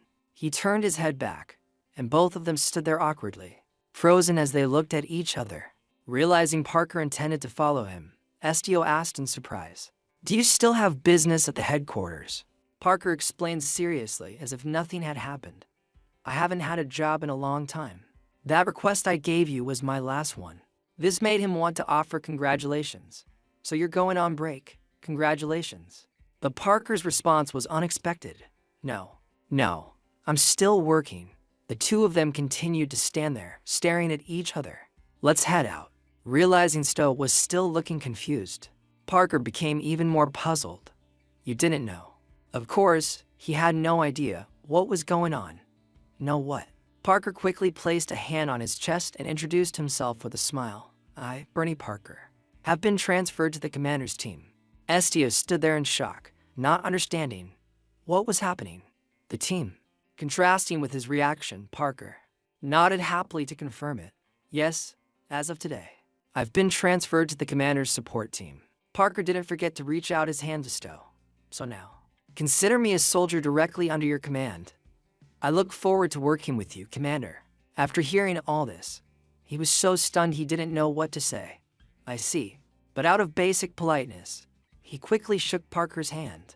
I suddenly have a teammate and a soldier under my command. Stowe sank into thought as he looked at the badge on his chest. Commander. Seeing him look so dazed made Parker feel a bit awkward. Commander, are you okay? Maybe it's a bit much. Remembering that time was short, Stowe finally spoke up. He turned toward his room and instructed, "Let's pack our bags first." These words confused Parker greatly. Huh? Where are we going? SDO quickly walked away while announcing the upcoming mission. "We're heading out to meet our client." Soon, Stowe and his teammates arrived at a spatial portal. While they were waiting, Parker quickly walked up and said, "Just as I thought." He was carrying a massive amount of gear on his back and chatted away. "Won't we need camping supplies?" This sight left Stowe speechless. He looked at Parker in confusion and said, "Parker, we aren't going camping." But Parker didn't seem to care. "I brought snacks, too." To the surprise of Stowe and the others, Parker quickly offered some strange cookies, salted crab and grilled octopus flavors. Seeing the smell coming off them, SDO didn't dare eat any, but Parker was full of enthusiasm. "They're very nutritious. Since you're the commander, I'll give you an extra portion, just looking at them." Maid Stowe immediately declined. "No, I'm fine." This reaction made Parker look quite dejected. While they were talking, a staff member pointed toward the portal behind them and announced, "Excuse me, the Haiga territory is outside our standard departure route. Instead, we will be sending you to the Reno South Underground Cave. This location will cut your travel distance in half." This took Parker by surprise. A cave. An underground cave. The staff member ignored Parker and quickly operated the portal, activating the portal now. "Have a safe journey." SDO and his teammates slowly stepped through the spatial portal. His steps were firm as he moved toward their destination. But on the side, Parker was hesitating, unsure if he should enter. Going underground. Realizing everyone else had already gone through, he had no choice but to run after them. "Please, wait for me." As soon as they stepped into this world, everything was plunged into darkness, and they could see nothing. Parker slowly crept forward. He and Stowe looked out at the massive cavern space before them. Just seeing the pitch-black void made Parker so terrified he couldn't speak. His entire body trembled as if he didn't want to face this mission. While Parker was still paralyzed with fear, a man appeared behind him to startle him. "Hello." Parker was so scared he screamed in utter despair. He accidentally jumped into the air, hit his head on a ledge, and fell painfully to the ground. Looking at the clownish Parker lying on the ground, everyone was speechless. Feeling a bit concerned, Stowe asked, "Are you okay?" Parker sighed and replied, "I'm seeing stars." As soon as he sat up, the manager smiled and praised him. "You're quite an energetic little pigeon, aren't you?" This put him on high alert. "Who are you?" The man seemed surprised. "Who am I?" The old man smiled and announced to everyone present, "I am the manager of this portal. And look at that flying brat over there." After confirming the manager's identity, Stowe went straight to the point. "Pardon us, manager. We are currently in the Reno South Underground Cave." "Correct." The manager turned his attention to Stowe, laughing in surprise and praising him. "This kid is quite polite." As they walked forward, the manager continued to chat. "It's been a long time since anyone visited this cave." Small bats, sensing the strange movement, began to fly out. "But why is a young man like you coming here?" Stowe recounted the mission he had accepted. "We are on our way to the Haiga territory." Hearing the name made the manager jump in surprise. Haiga. Suddenly, his gaze turned eerily frightening. Not many adventurers dare to set foot in that land of death. Hearing those words, SDO couldn't hide the doubt in his heart as to why the Haiga territory was called the land of death. After thinking for a moment, the manager slowly told the story. "Well, the emperor doesn't dare keep his talented relative close because he is an all-around genius, young, powerful, and very handsome." Saying this, he laughed with great amusement. Just that alone is enough to show how many thorns the emperor must be wary of. After telling a few stories, the manager pointed ahead. "Do you see that path in the middle of this dark cave?" He narrated very seriously. "Even though it's the only path to the Haiga territory, no one knows what lies inside." Parker flinched in worry. "No one knows. What does that mean?" The man laughed heartily. "It means I can let you through, but I cannot guarantee you'll make it out alive. Even if you're torn into 100 pieces, no one would ever know." This made Parker tremble with fear. "Are there monsters in there?" His reaction only made the manager more excited. "Isn't that obvious?" Images of eyes lurking in the shadows appeared through the manager's words. "The territory the Duke rules is a den of deadly, long-fanged monsters." He spoke with excitement and a hint of a threat. "It means that cowardly king is afraid of his own relative." After he finished, the manager burst into laughter while Parker cowered behind STO's back. But clearly, Sto didn't have time to worry about such things. He quickly scanned the area. Feeling a bit puzzled, he stared intently at the manager in front of him. Seeing Sto's attitude, the manager felt a sense of respect. Look at this kid, not scared or distracted at all. Sto's eyes widened as if he were judging whether the manager was evil or not. After a brief period of observation, he slowly stepped right in front of him. This time, the manager pointed directly at Sto and gave him some advice. It would be better for you to be a little more careful. Though his words were somewhat vague, he patiently added, try not to let that cowardly king notice you.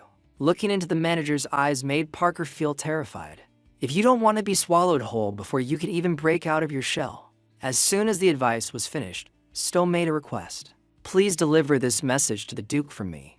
He turned to face the pitch-black tunnel ahead. I am more than willing to accept his invitation. Sto walked forward, his words carrying a mysterious tone just like the manager's. And when that time comes, he can speak to me freely without having to hide like this. He then left under the manager's watchful gaze.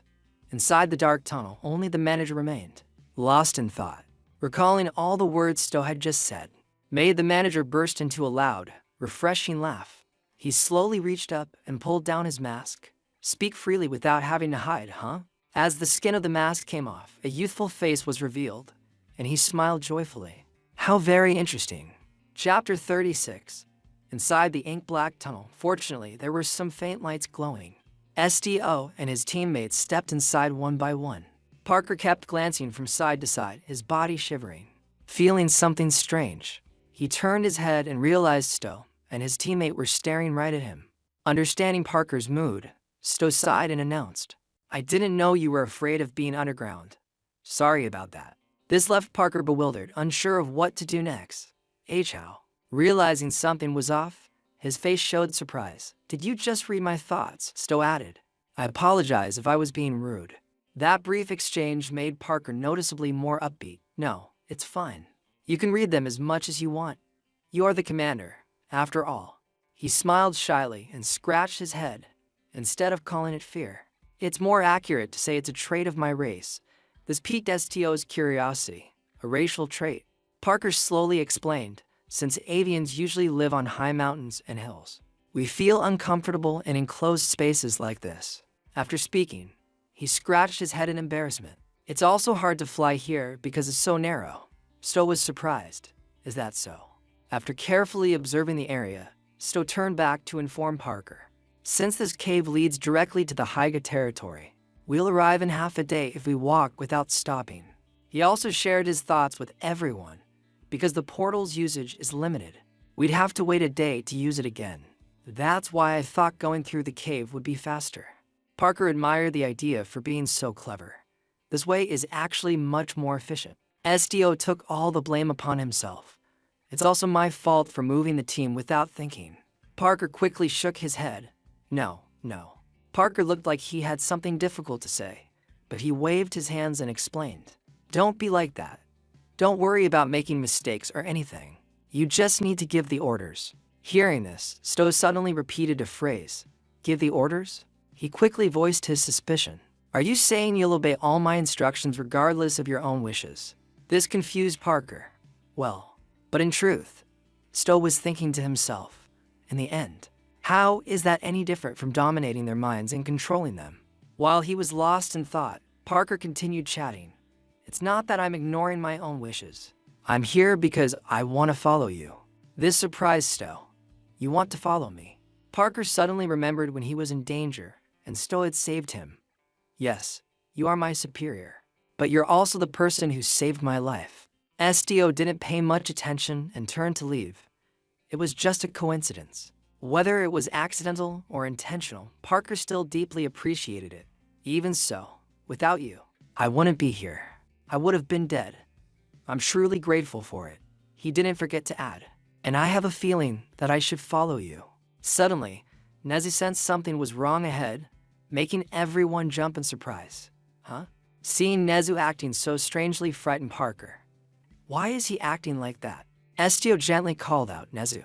In the dark cave ahead, strange noises began to ring out. This put Sto on high alert. A monster.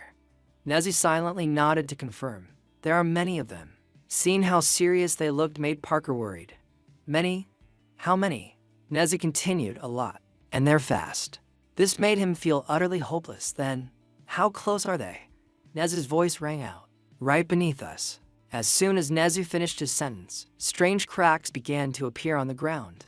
It seemed that something was trying to emerge from beneath the earth. Odd, golden bodies quickly rose up from the ground. Parker was so terrified he began to scream and wail.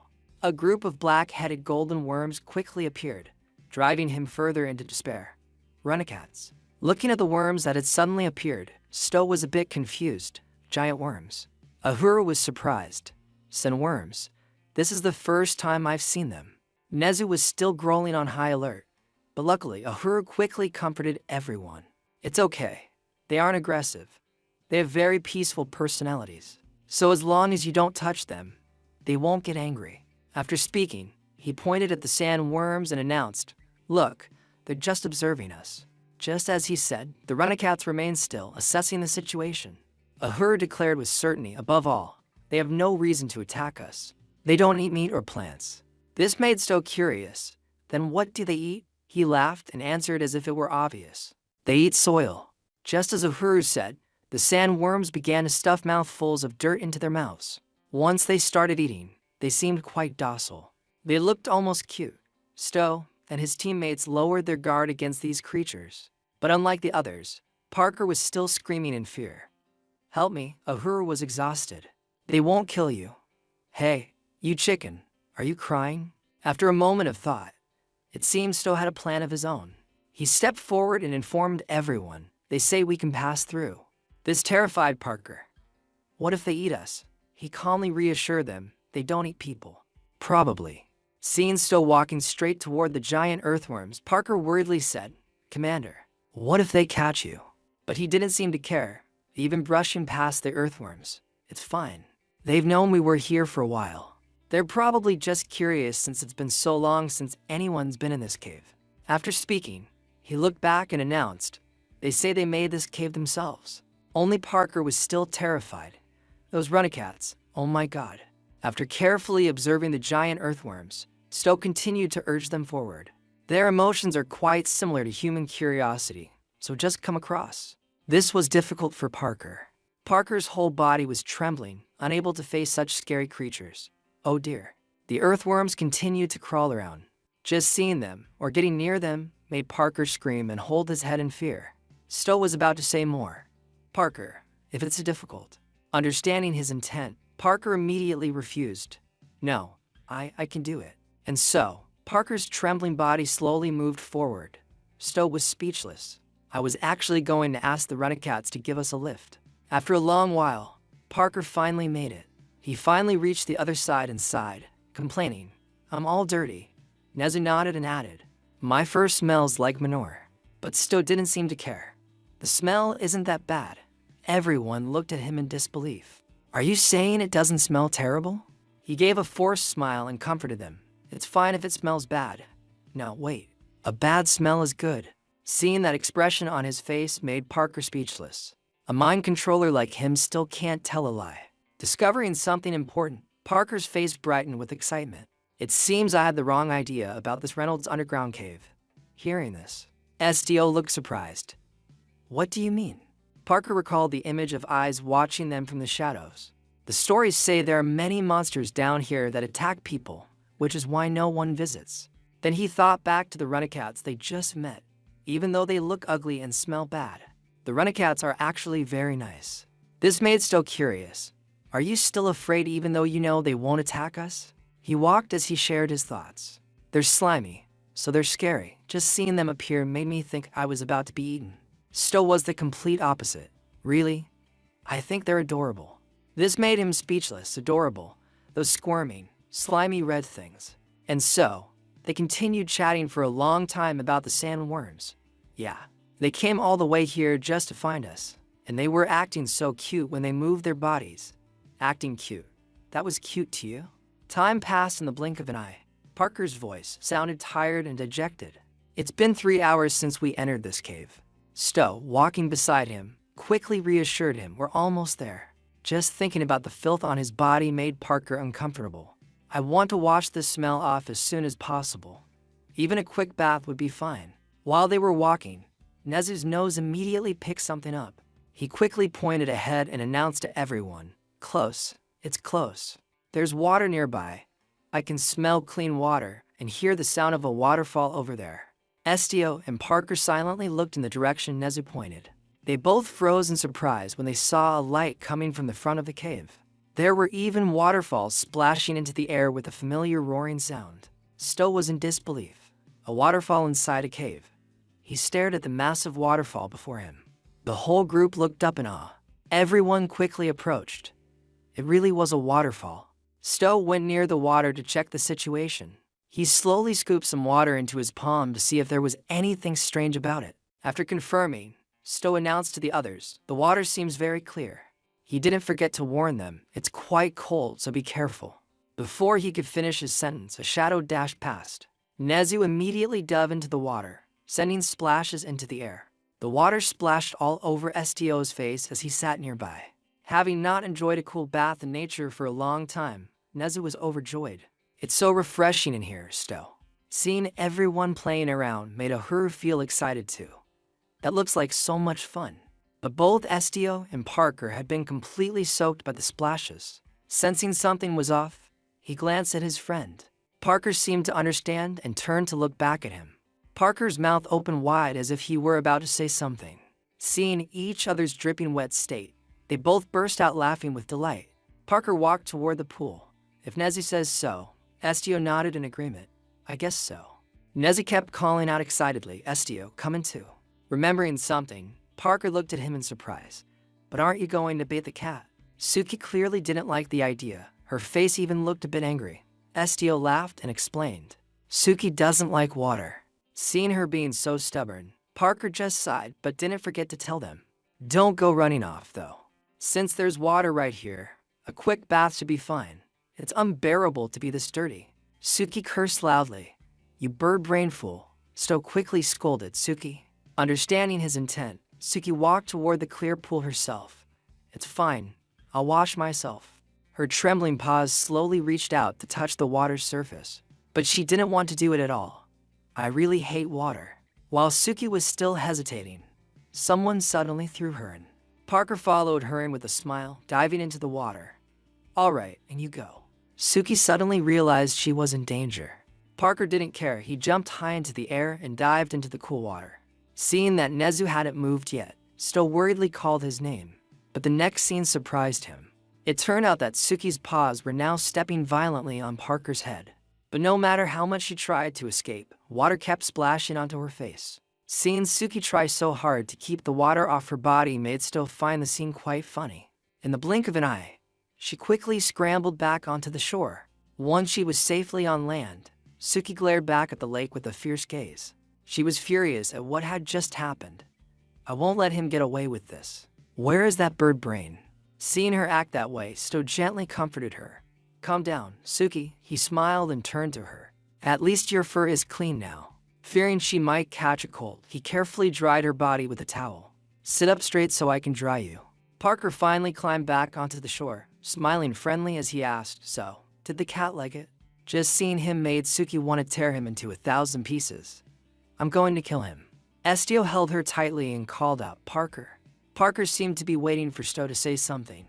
This time, he seriously scolded him. "You really startled Suki." Then he looked at Parker and demanded, "Apologize to her and promise not to do that so suddenly again."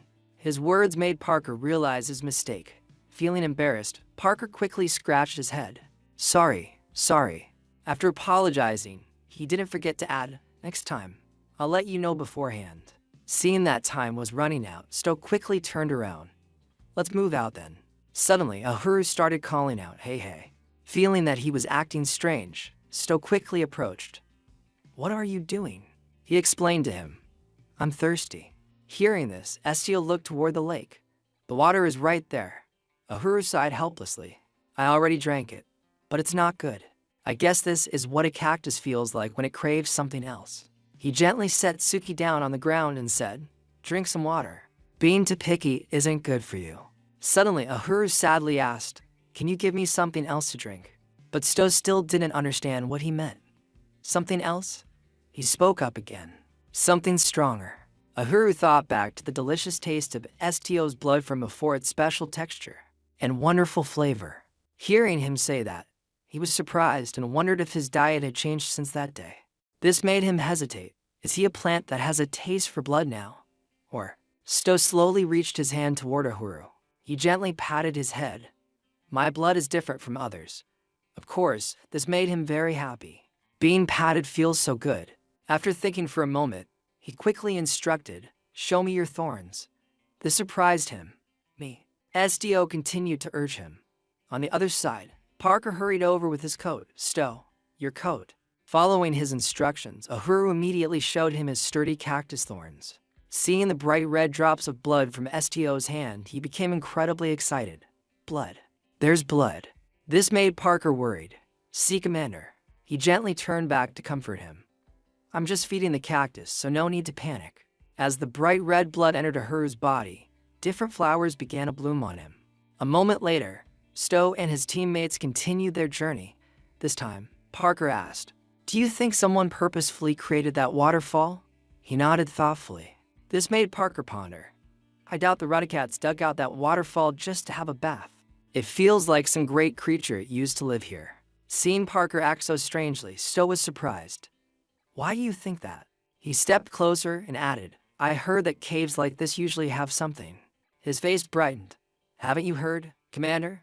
Caves have tigers, darkness, or images of mysterious, undiscovered creatures appeared through his words. Dragons. Hearing that, Stio recalled the massive shape of the dragon he had seen. Do dragons live in caves too? Parker nodded firmly. Yes, I studied that dragon territories are often in caves. Lately, there have even been some discoveries of dragon lairs in caverns. Then he and Sto looked around the damp space. But they must be massive. This place is a bit too small for a dragon to live in. Remembering something important, Parker smiled and announced, but some people say that dragons, the strongest of all types, have two physical forms. Stio couldn't hide his curiosity. Two forms? Parker nodded to confirm. Yes. One form with wings and a tail, and short claws in the front. Something like that. They say unless they are using their power, they mostly try to maintain a human form. After that information, Sto understood more. Are you saying dragons live by transforming into humans? He calmly spread his arms and explained, it's more than just a transformation. It's as if they have two bodies. Dragons are a race very much loved by the gods. Hearing this made Sto even more confused. Doesn't the Bible say that the human body is the image of God? Parker stepped closer and shared his thoughts with a gentle smile. Exactly. Dragons have a second form created in the image of God. Although, to confirm all this, we need to meet a real dragon in person. It seemed he understood a bit more. I wouldn't know, since I've never been to a shrine before. Hearing that, Parker couldn't hide his surprise. How really? Every village has a place for worship. He nodded. I was born in a very poor mountain city. His face looked sad as he continued walking forward. Furthermore, even if they were loved by God, it seemed Sto had gone through too much to care. In the end, they're nothing anymore. His eyes clearly showed an unspeakable sadness. Even if they were a race loved by God, they've gone extinct and nothing is left. Seeing him still pensive, Parker quickly tried to cheer him up. No, actually, it's the opposite, Commander. This surprised him. The opposite. Parker continued walking forward as he shared what he knew. I heard that the dragons abandoned this world and left. Parker added more important information, even though they're called guardians. They're the strongest predators at the top of the food chain. Who could possibly drive dragons to extinction? But Sto didn't seem to want to believe it. Weren't they killed by humans? Parker laughed and shook his head.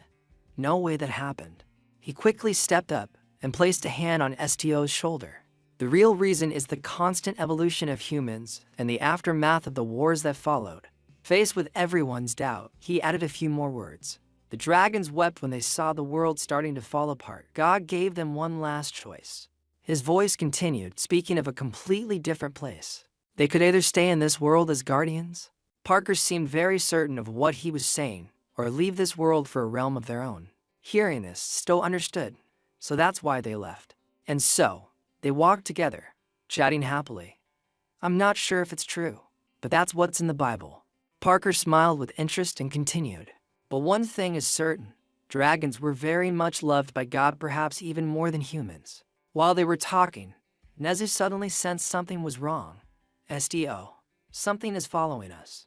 SDO was surprised. Are those runacouts again? Nezu's attitude immediately changed completely. So they aren't as friendly as you said.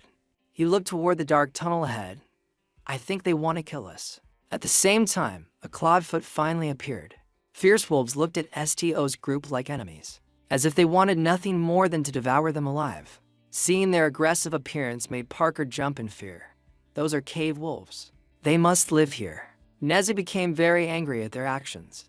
They don't look very friendly. Maybe they're sensitive because they're hungry. While he was still thinking, he sensed something wasn't right. He looked up into the air in surprise. A giant wolf had aimed straight for him, attacking from above. Following that, other fierce wolves lunged at the others, waiting to attack. Unable to sit still any longer, Nezu leaped high into the air. He used all his strength to strike at the wolves, returning all the friendliness they had shown him. Once Nezu landed on the ground, the wolves were already lying there defeated. Nezu's eyes were filled with rage as he saw these wild wolves daring to attack him. However, SDO's group was now completely surrounded by the pack of lone wolves. They even targeted Nezu's large frame to find an opening to attack. Sensing a strange movement from behind, he turned his head with glowing red eyes. With just one punch, he sent the fierce wolves flying to the side. At the same time, his hands were now stained with the blood of the wild wolves. After seeing Nezu's current strength, most of the wolves showed a sign of respect. Witnessing the battle between the two sides, SDO's face became unusually pensive. He quickly looked in another direction. After a brief moment of thought, he slowly reached out his hands. SDO's face became calm. He was waiting to see what would happen next if he took action. Just as he predicted, all the fierce wolves sat still before him like obedient dogs. Nezu immediately realized SDO had used his power. He sat there looking at SDO with sparkling eyes. SDO hesitated for a moment. I don't want to kill them, but wolves live in packs. He closed his eyes tightly and acted immediately. When he opened his eyes again, his voice was calm. As he slowly said, "From now on, I am your master." After hearing STO's words, the fierce wolves seemed to be hypnotized and obediently understood. They all tilted their heads toward the ceiling and began to howl. Inside the massive cave, the roars of the wild wolves echoed continuously. At the same time, the leader among them slowly changed its stance. All the wolves cleared a path for Sto to walk forward. Seeing things becoming easier, he turned back to the others and signaled, "Let's go." And so, SDO and his teammates walked past the fierce wolves as if nothing had happened. While following him, Parker chatted with Nezu. "Man, I just finished bathing this white monkey, and now he's all dirty again." He looked at his white fur, which was now covered in mud. "It's fine." Nezu gave a very friendly smile and announced, "I'll just bathe again later." Since Parker was quite sociable, he quickly introduced his name. "My name is Nezu. Calling me white thing or whatever is weird, so just call me Nezu." Parker nodded. "All right, I got it." The two were still talking when they suddenly realized something was different. Seeing the light ahead, his voice became joyful. "There's the exit." And so, SDO and his teammates finally emerged from the dark tunnel. Looking at the beautiful scenery before him, Parker's eyes immediately lit up. He looked at the vast palace before them and marveled. Is that Haiga? Everything there was built very solidly with beautiful architecture. Soldiers were even strictly guarding the city walls. To prevent any incidents, the soldiers there had even prepared cannons. Parker continued walking forward enthusiastically while Sto silently observed the surroundings. "This is the place." His face showed some surprise as he took in everything, the Haiga territory. As they were walking forward, the ground beneath everyone's feet suddenly shook. Parker panicked, not knowing what to say. What was that? An earthquake? Nezu, beside him, shook his head. "It's not an earthquake." Sensing something strange, he looked in another direction. "Look over there." In front of Sto and the others, a group of soldiers on horseback was approaching. This time, everyone focused on the flag being carried by the soldiers. The cavalry on their large horses slowly moved forward. Seeing the troop of soldiers coming made Parker admire them. There are so many. As soon as they reached STO's group, the representative asked, "Are you the commander of the Ignis Guild?" Sto stepped forward and nodded. Yes. Upon hearing the confirmation, the representative quickly bowed. "The Lord is waiting for you." Time quickly passed as they reached another large town nearby. As soon as they saw Sto appear, the townspeople were incredibly surprised. A noble? Those who were working stopped to gossip excitedly. No, look at his clothes. He's a member of Ignis. It seemed that Sto and Parker had become the main topic of conversation for everyone. One of them even has wings. They look strong. Are they new mercenaries? Are they heading to battle? After hearing that, another person immediately proposed. Then we must fight too. The others agreed. Right? Yes. The people there were filled with fighting spirit and began to cheer. Let's fight. This time, all the townspeople gathered and loudly declared, Sir, if you need our help, we are always ready to assist. Let's protect the city. This series of actions left Sto frozen for a moment. He marveled and praised them. This truly is a wonderful land. This made the representative confused. Why do you think so? It seemed Estio deeply appreciated the patriotism of these people and their strong hearts. In his mind, he had his own thoughts about those strong hearts wishing to protect the place they lived together. Thinking back on himself, Sto sighed wearily and closed his eyes. I've never, not even once, felt that desire to protect the land where I was born. Soon, the scene shifted to a vast, luxurious, and elegant palace. Inside, the furniture was exquisitely decorated. The walls were adorned with various famous paintings, adding to the luxury of the place. Sto, Parker, and the others walked forward step by step. While he was observing everything, the guide's voice rang out. Pardon me. He looked at Sto a bit worriedly and announced, only the guild commander is permitted to enter. Though he didn't want to, since it was an order, he had no choice but to instruct the others. No one else is allowed unless directly invited by the Duke. Sto silently listened to everything the guide said. The rules are the rules. After a moment of thought, he turned to the others and said, do as he says. Nezu wanted to say something else, but his face became very serious as he reassured them. I'll look over the request quickly and come right back out. Just wait here. Though reluctant, Nezu only sighed and nodded. Fine.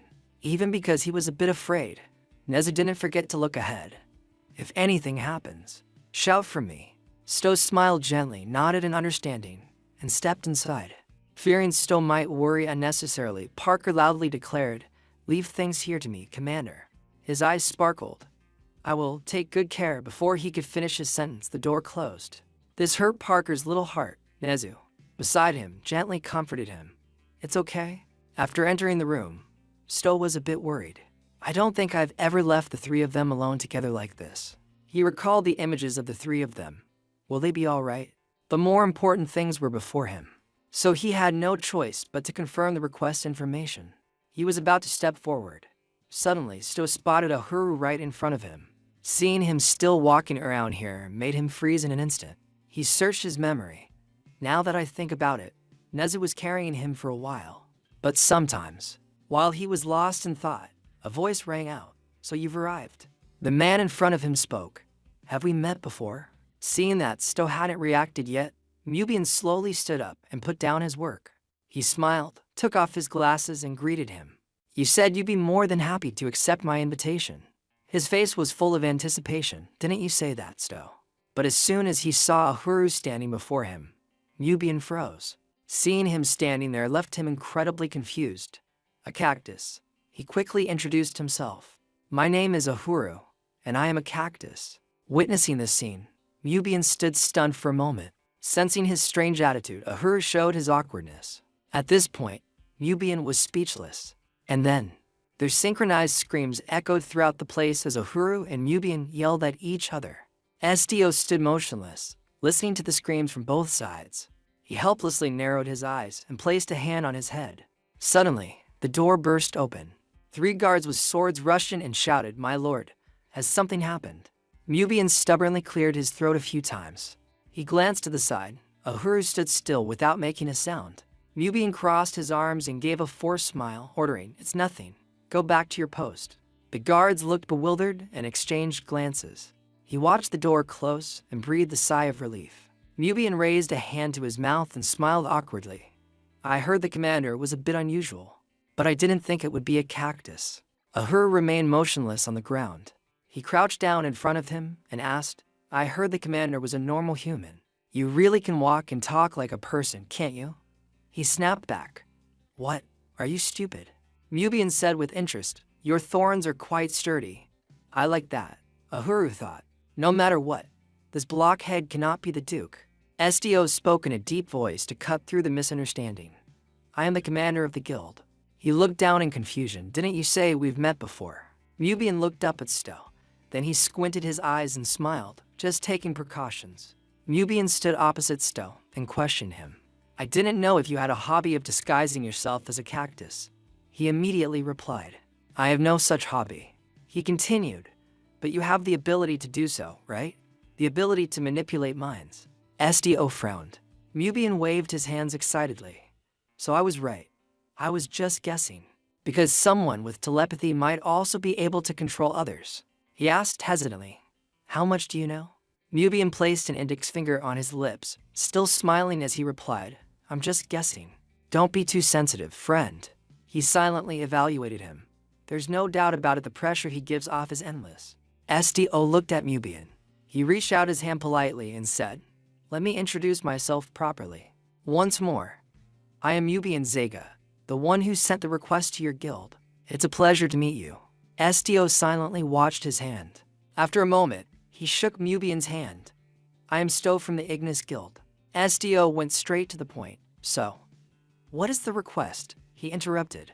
First, there's something I'm curious about. Mubian looked at Uhuru suspiciously. If you aren't controlling this thing, what is this surprise? What is this talking thing anyway? A monster. He roared in anger. Who are you calling a monster? He suddenly realized something. Well, that's true. But is it okay to call me a monster like that? Uhuru jumped up and shouted. I won't go easy on you. Mubian turned pale, getting goosebumps as he stuttered. What is it saying? Noise echoed throughout the room. Stowe helplessly watched him sit on the table to avoid Uhuru's pursuit. He knelt down and called out, Uhuru, come here. He stopped glaring at Mubian. Then Uhuru dashed back to Stowe. He picked him up and asked, Lord Duke, can you hear what Uhuru is saying? Mubian awkwardly held the hilt of his sword at his hip. Well, that. He closed his eyes and answered matter-of-factly. So those were the cactus's words. I heard everything. Mubian's hand was trembling. But that's terrifying. He looked at Stowe and Uhuru and asked, Why? Am I not allowed to hear it? He was confused.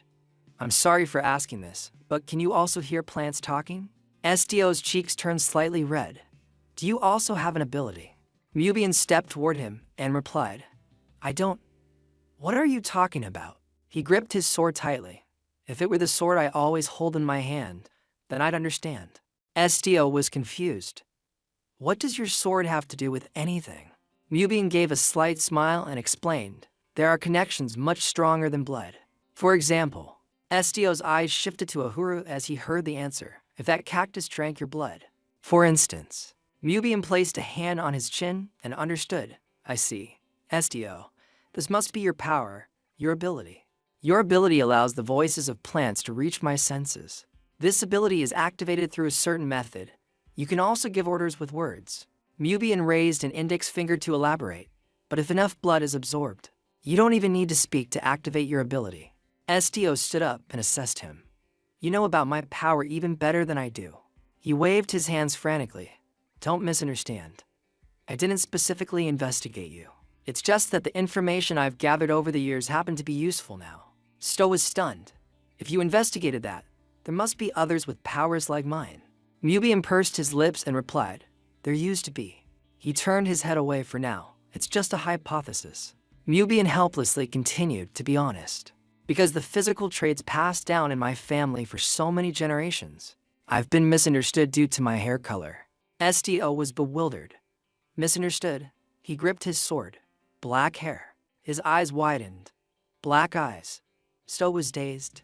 And bizarre abilities. Mubian pointed the tip of his sword at him. Everyone wonders about this, that the Hyga family. He maintained a confident posture and spoke, as the descendant of the Black Dragon. He remained silent and didn't respond. Uhuru suddenly spoke up. Black Dragon? He evaluated with fear. His ego is too big, scary. Mubian gritted his teeth in anger. SDO broke into a sweat looking at Mubian's state. Duke, please don't.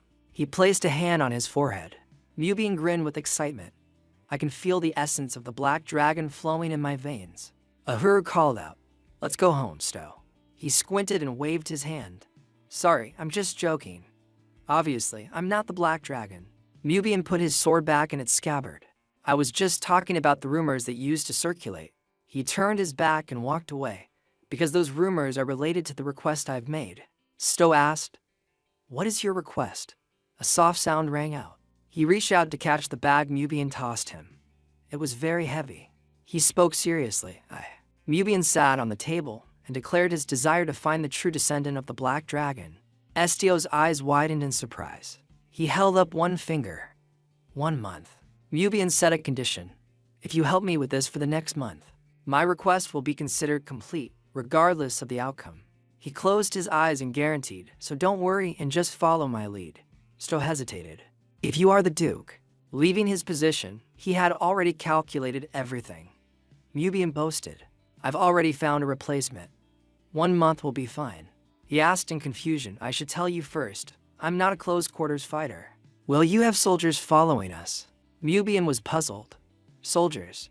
He waved his hand arrogantly. Why would I need such things? Mubian took several steps. He placed his hands behind his back, and his voice rang out. If you're talking about swordsmen, I am the top swordsman in the Empire. Uhuru looked dejected and criticized him. That sounds disgusting. Gross. Mubian narrowed his eyes and spoke. Furthermore, he spoke in a threatening tone. If anyone wants to interfere with my business, they should be the ones fearing for their lives. I'm not like the previous heads of the family, not even the Emperor is an exception. Mubian stood before the door and reaffirmed his stance, no matter who they were. He grabbed the door handle, preparing to leave. At this point, Stowe finally spoke. Can you confirm that your desire to find the Black Dragon, standing behind Mubian, he questioned him, is completely unrelated to your current thoughts?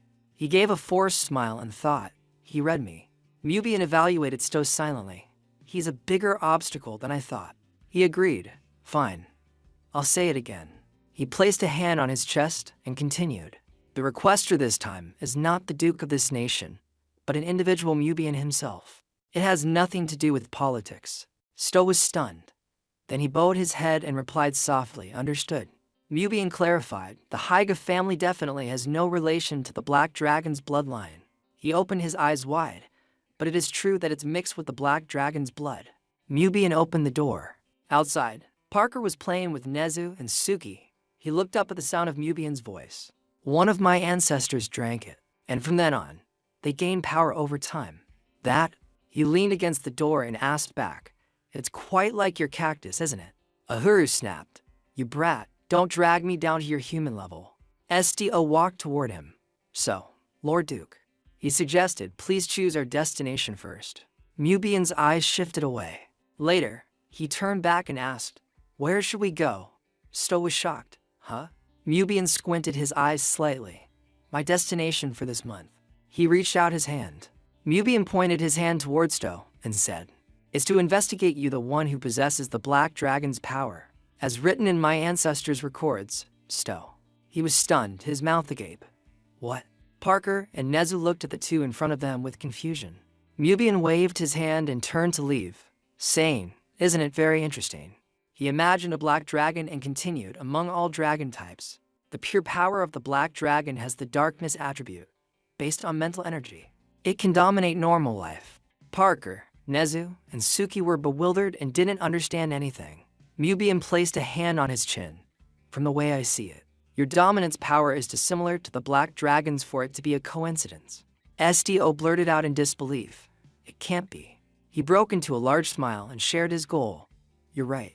I called you here because I've always thought you'd have some connection to the dragons.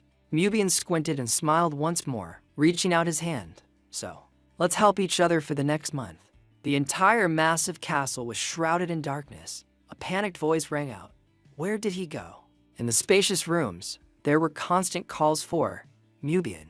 Jarius smiled radiantly and exclaimed, there you are, my lovely source of light. Jaria looked at Mubian sitting on the grass outside and asked, are you playing hide and seek because you can't sleep? He looked up in confusion. She reached out to pick up little Mubian and suggested, then, let me tell you a happy story before you go to sleep. He replied, yes. Jaria kept a gentle smile on her lips and continued, dragon blood is flowing inside you, Mubian. He asked, dragon blood. She looked at Mubian and said, "Yes, isn't it wonderful? It's a gift from the most precious and beautiful black dragon race in this world." He protested, "You're lying. Grandpa told me that dragons disappeared a long time ago." Jeria exclaimed, "Did Lord Hyken really say that?" Her voice echoed in the hallway. "It's true that other dragons might have disappeared because the world became too vast and complicated for dragons to protect." Jeria opened the bedroom door. Mubian pouted in regret. "What's this? Is it true?" She reminded him, however. "Can you remember this? My little star." Jeria tucked him into bed and taught him. "The dragon race that shared this blood with us hasn't disappeared. Our family is the proof. For a very long time, our family has always produced strong children." Mubian found it hard to believe. "Then didn't they die a long time ago?" She placed a gentle kiss on his forehead. "Dragons are the guardians of the world. They don't get old, get sick, or die." Jeria smiled kindly and said, "I told you. They are the most noble and beautiful creatures in the world. Surely they are protecting our family from somewhere." Mubian opened his eyes wide, his cheeks flushing. He turned his head away and let out a breath. "What if the dragons don't want to protect us and just stay silent? Because we are too weak for them to bother with." Jeria sat on Mubian's bed. "Compared to a real dragon, we are nothing. However, by living virtuously and continuing the family line, we will be the only living proof of their existence in this world." She watched him with gentle eyes. Mubian stammered and asked Jeria, "So, why didn't that dragon leave and just stay silent like that?" Jeria squinted and smiled as she answered, "Because the black dragon loves humans very much." Back in the present, Mubian opened his eyes wide. He sat up abruptly and placed a hand on his forehead. "That dream again." Mubian slowly opened his eyes when he heard a call. "Are you awake yet?" He looked at Sto sitting opposite him and asked, "Aren't you sleeping?" He replied, "I just woke up, he'll see him again." The fire flickered between the two, and the atmosphere briefly fell silent. He scratched his cheek awkwardly. Mubian asked in confusion if he had talked in his sleep, and Sto immediately replied, "No. You slept very soundly." He questioned, "Really?" He dropped a piece of meat into the fire. "Yes, really." Mubian nodded, thinking back. He looked at Sto and evaluated him silently. The way he responds so calmly is quite similar to Jeria. Mubian shook his head vigorously. "What am I thinking?" Jeria was a gentle, warm woman with reddish-pink hair, completely different from this gloomy, emotionless guy. He looked at Nezu and Suki sleeping soundly and asked, "But why aren't you sleeping? What are you staying awake for?" "I feel bad about it." Sto held up a twig. "Have you forgotten?"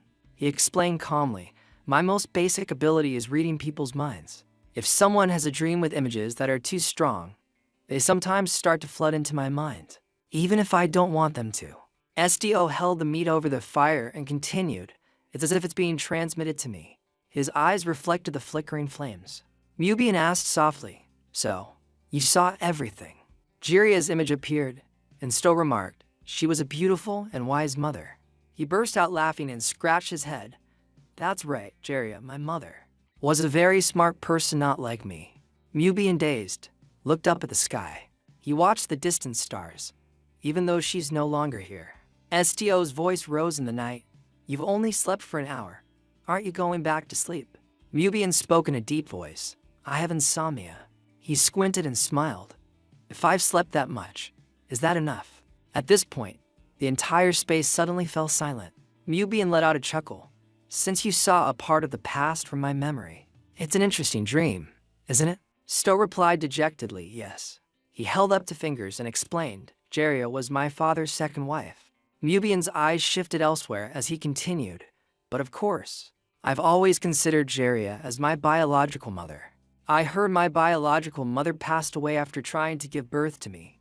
He narrowed his eyes. "Jeria." Mubian remembered Jeria's smile, his lovely little star. He looked at the stars in the sky and said, "She called me her little star." Mubian bowed his head in loneliness, but I couldn't give her anything. He felt bitter and gritted his teeth, even her own life. Mubian's hand clenched into a fist. Back then, countless panicked voices had screamed in town. "Monsters have invaded the estate. The monsters are coming. The monsters use their sharp claws to attack everyone. Thank you for watching, and see you again soon." The helpless people that day all died except for me. He suddenly thought of a black dragon If only the black dragons still existed in this world. Mubian leaned back on the ground. I really just want to ask it one question. SDO listened silently. He raised a hand slightly and asked, "What should I do?" Mubian reached his hand out as if to touch the stars. "What do I need to protect now?" Mubian's voice rose in the forest. "I don't need this damn power anymore." He continued sadly, "If things stay like this, I'd rather let the Hyga family's bloodline disappear forever then." SDO spoke in a deep voice. "If you have nothing left to protect, then you can rest." He looked at Mubian and said, "Nonsensical thoughts often appear when humans haven't slept enough." He was surprised. "What? No," he suggested, "just sleep." He was confused and thought to himself, "Is it because I wondered if he's the Black Dragon's descendant?" SDO crossed his arms and said firmly, "You won't have nightmares tonight." Mubian suddenly realized, right? He said he could read people's minds and hearts. His eyes closed slightly. Isn't it fine if a little nightmare is no longer a problem? Clouds drifted lazily across the clear blue sky. A cooking pot was suspended over the fire. A faint aroma drifted past Mubian's nose. He sat up abruptly and yawned.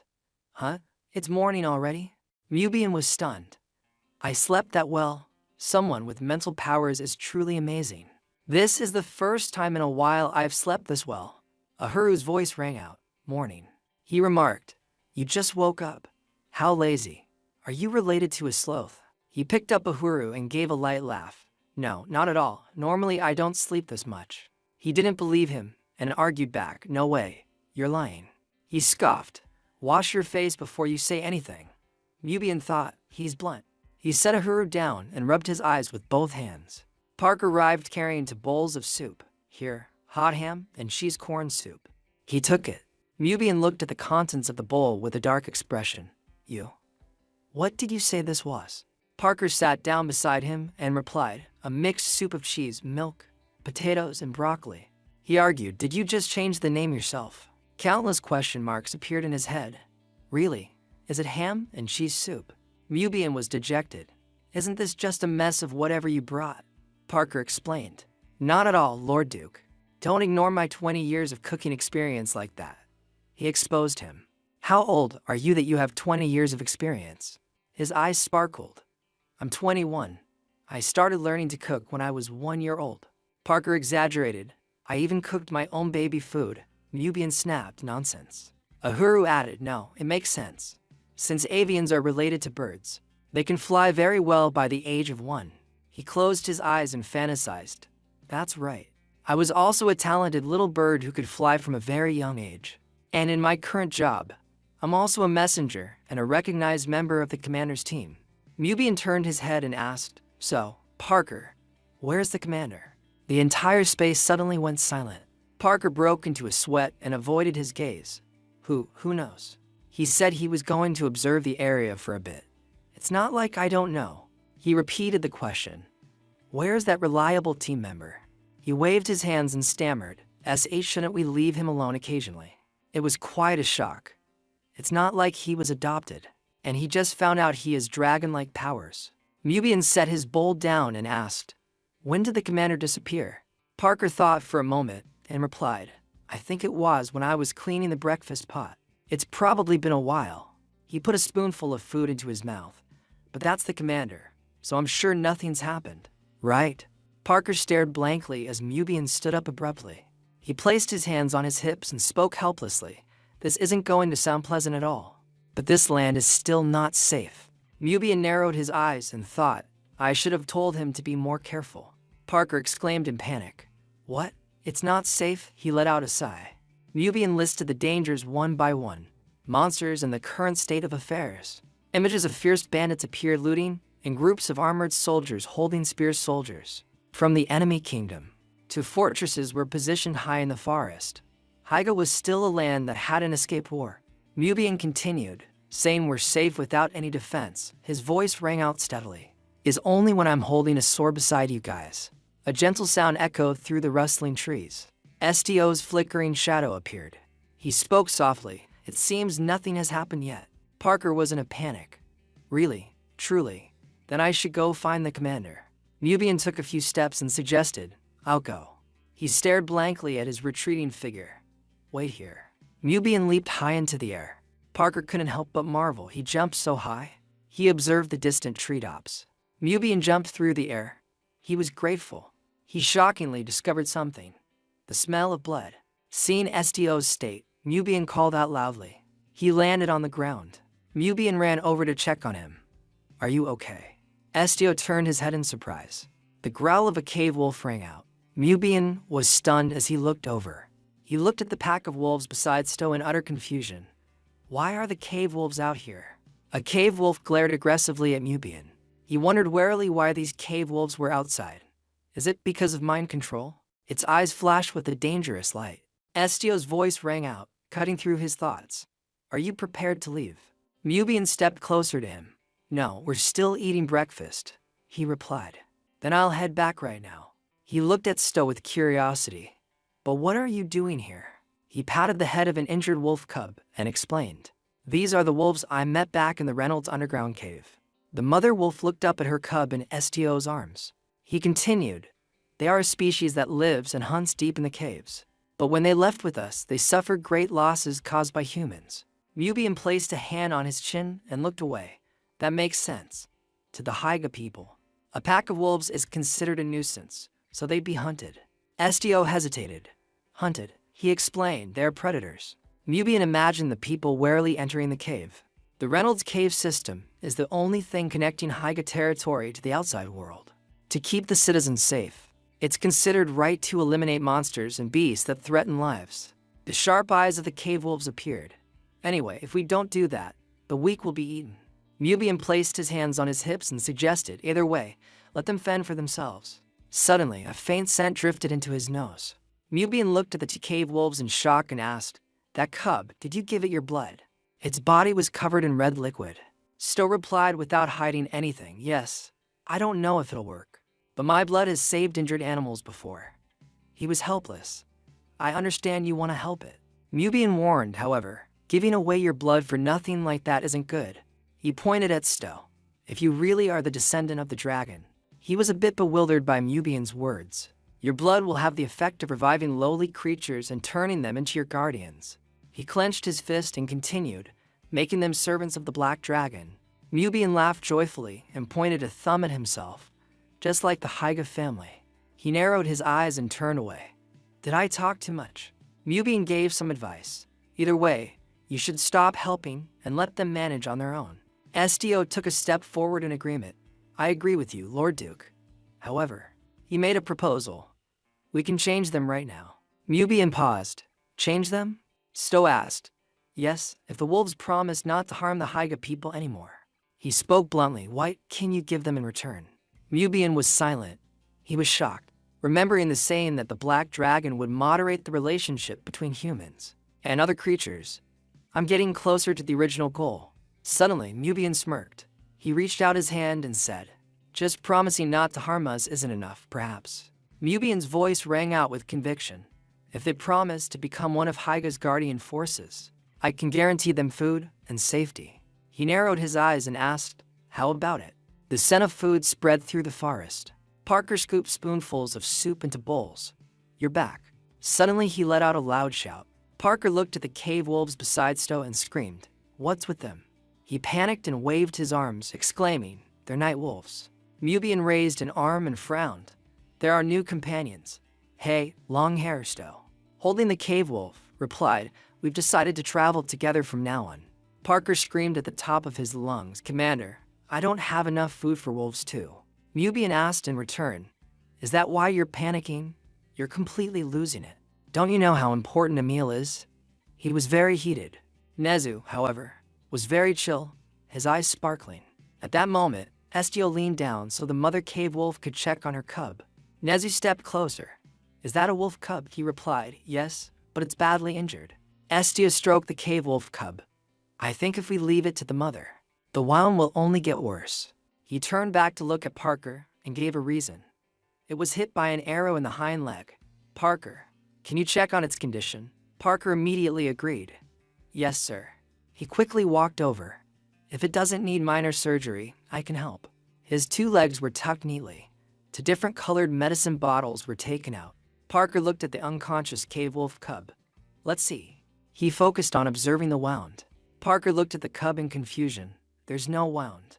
Sto was stunned and looked down. What? You're kidding. If a wolf cub was hit by an arrow, its skin would be pierced. But this is just a tiny scratch. Calling it an injury is a bit much. Parker assessed the cub's state. Its temperature is also normal. It seems it just recovered its strength. He looked up at Sto and asked, Commander, are you sure it was hit by an arrow? He froze for a moment. Sto replied gloomily, no. Then he stood up straight and said, I must have been mistaken. Sto hid the arrow he was holding behind his cloak. I must have mistaken it for another wolf. Mubian stood behind him with crossed arms, observing thoughtfully.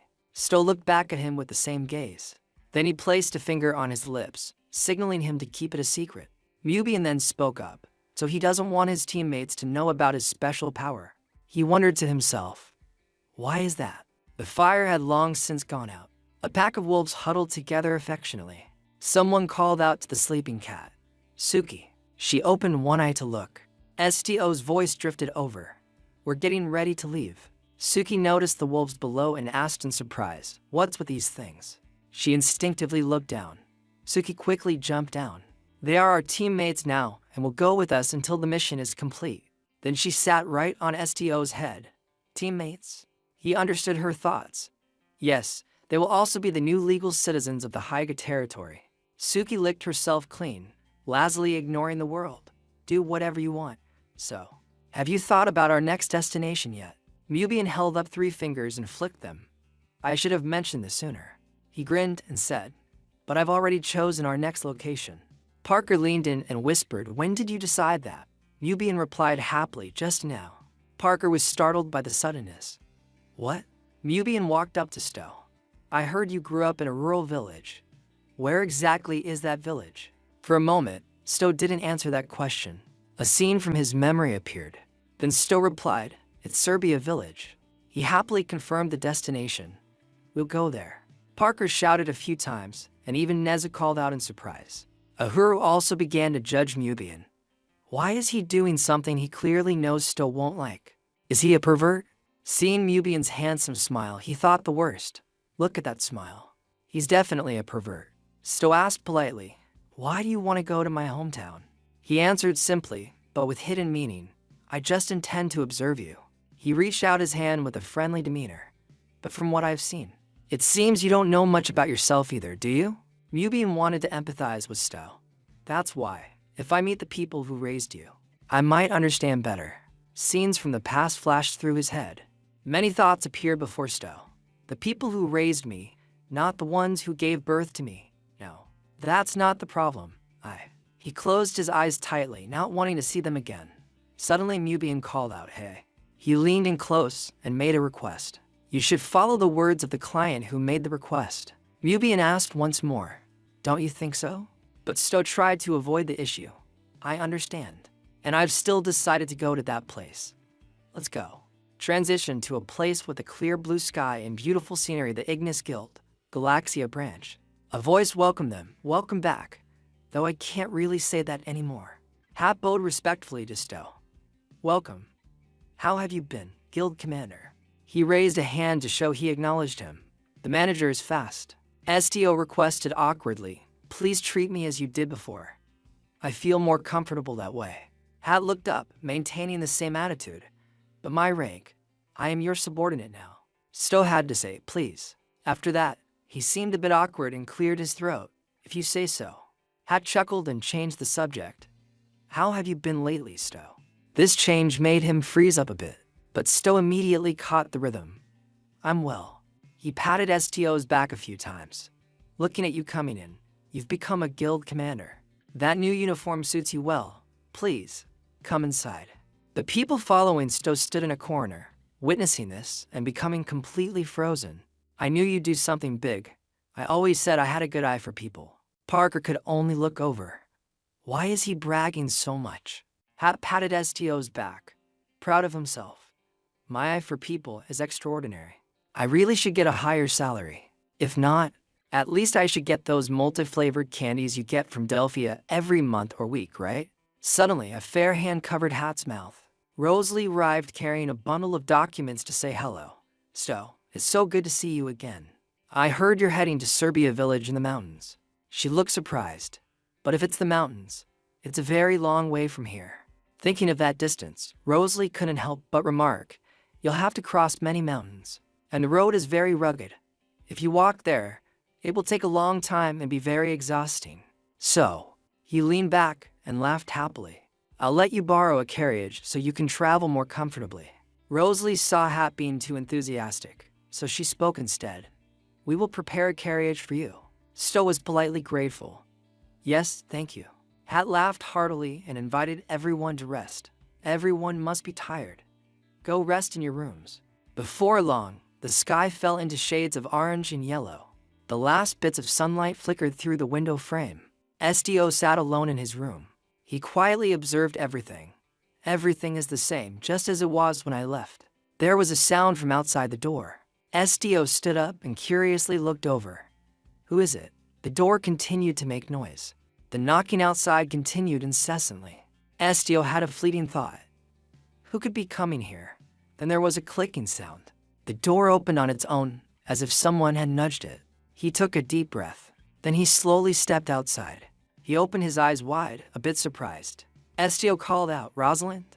She asked worriedly, am I disturbing your rest? He walked over and denied it. No, it's fine. Rosalind stepped closer. You know how to ride. Sto answered honestly. No, I've never learned that. Rosalind looked regretful. Is that so? That's a pity. And right now, there are no carriages available. It seems they've all been taken for other requests. She counted the number in the stable. We have a few horses left. But if you don't know how to ride, Sto wasn't in a hurry. It's fine. He quietly said that since the request deadline was quite long, he could just walk. Rosalind hesitated. Then, while she was talking, the people behind her peeked in. At least I'll call several guards to go with you. Sto still refused. There's no need. Rosalind was confused. Why? Mubian had overheard everything from behind the door.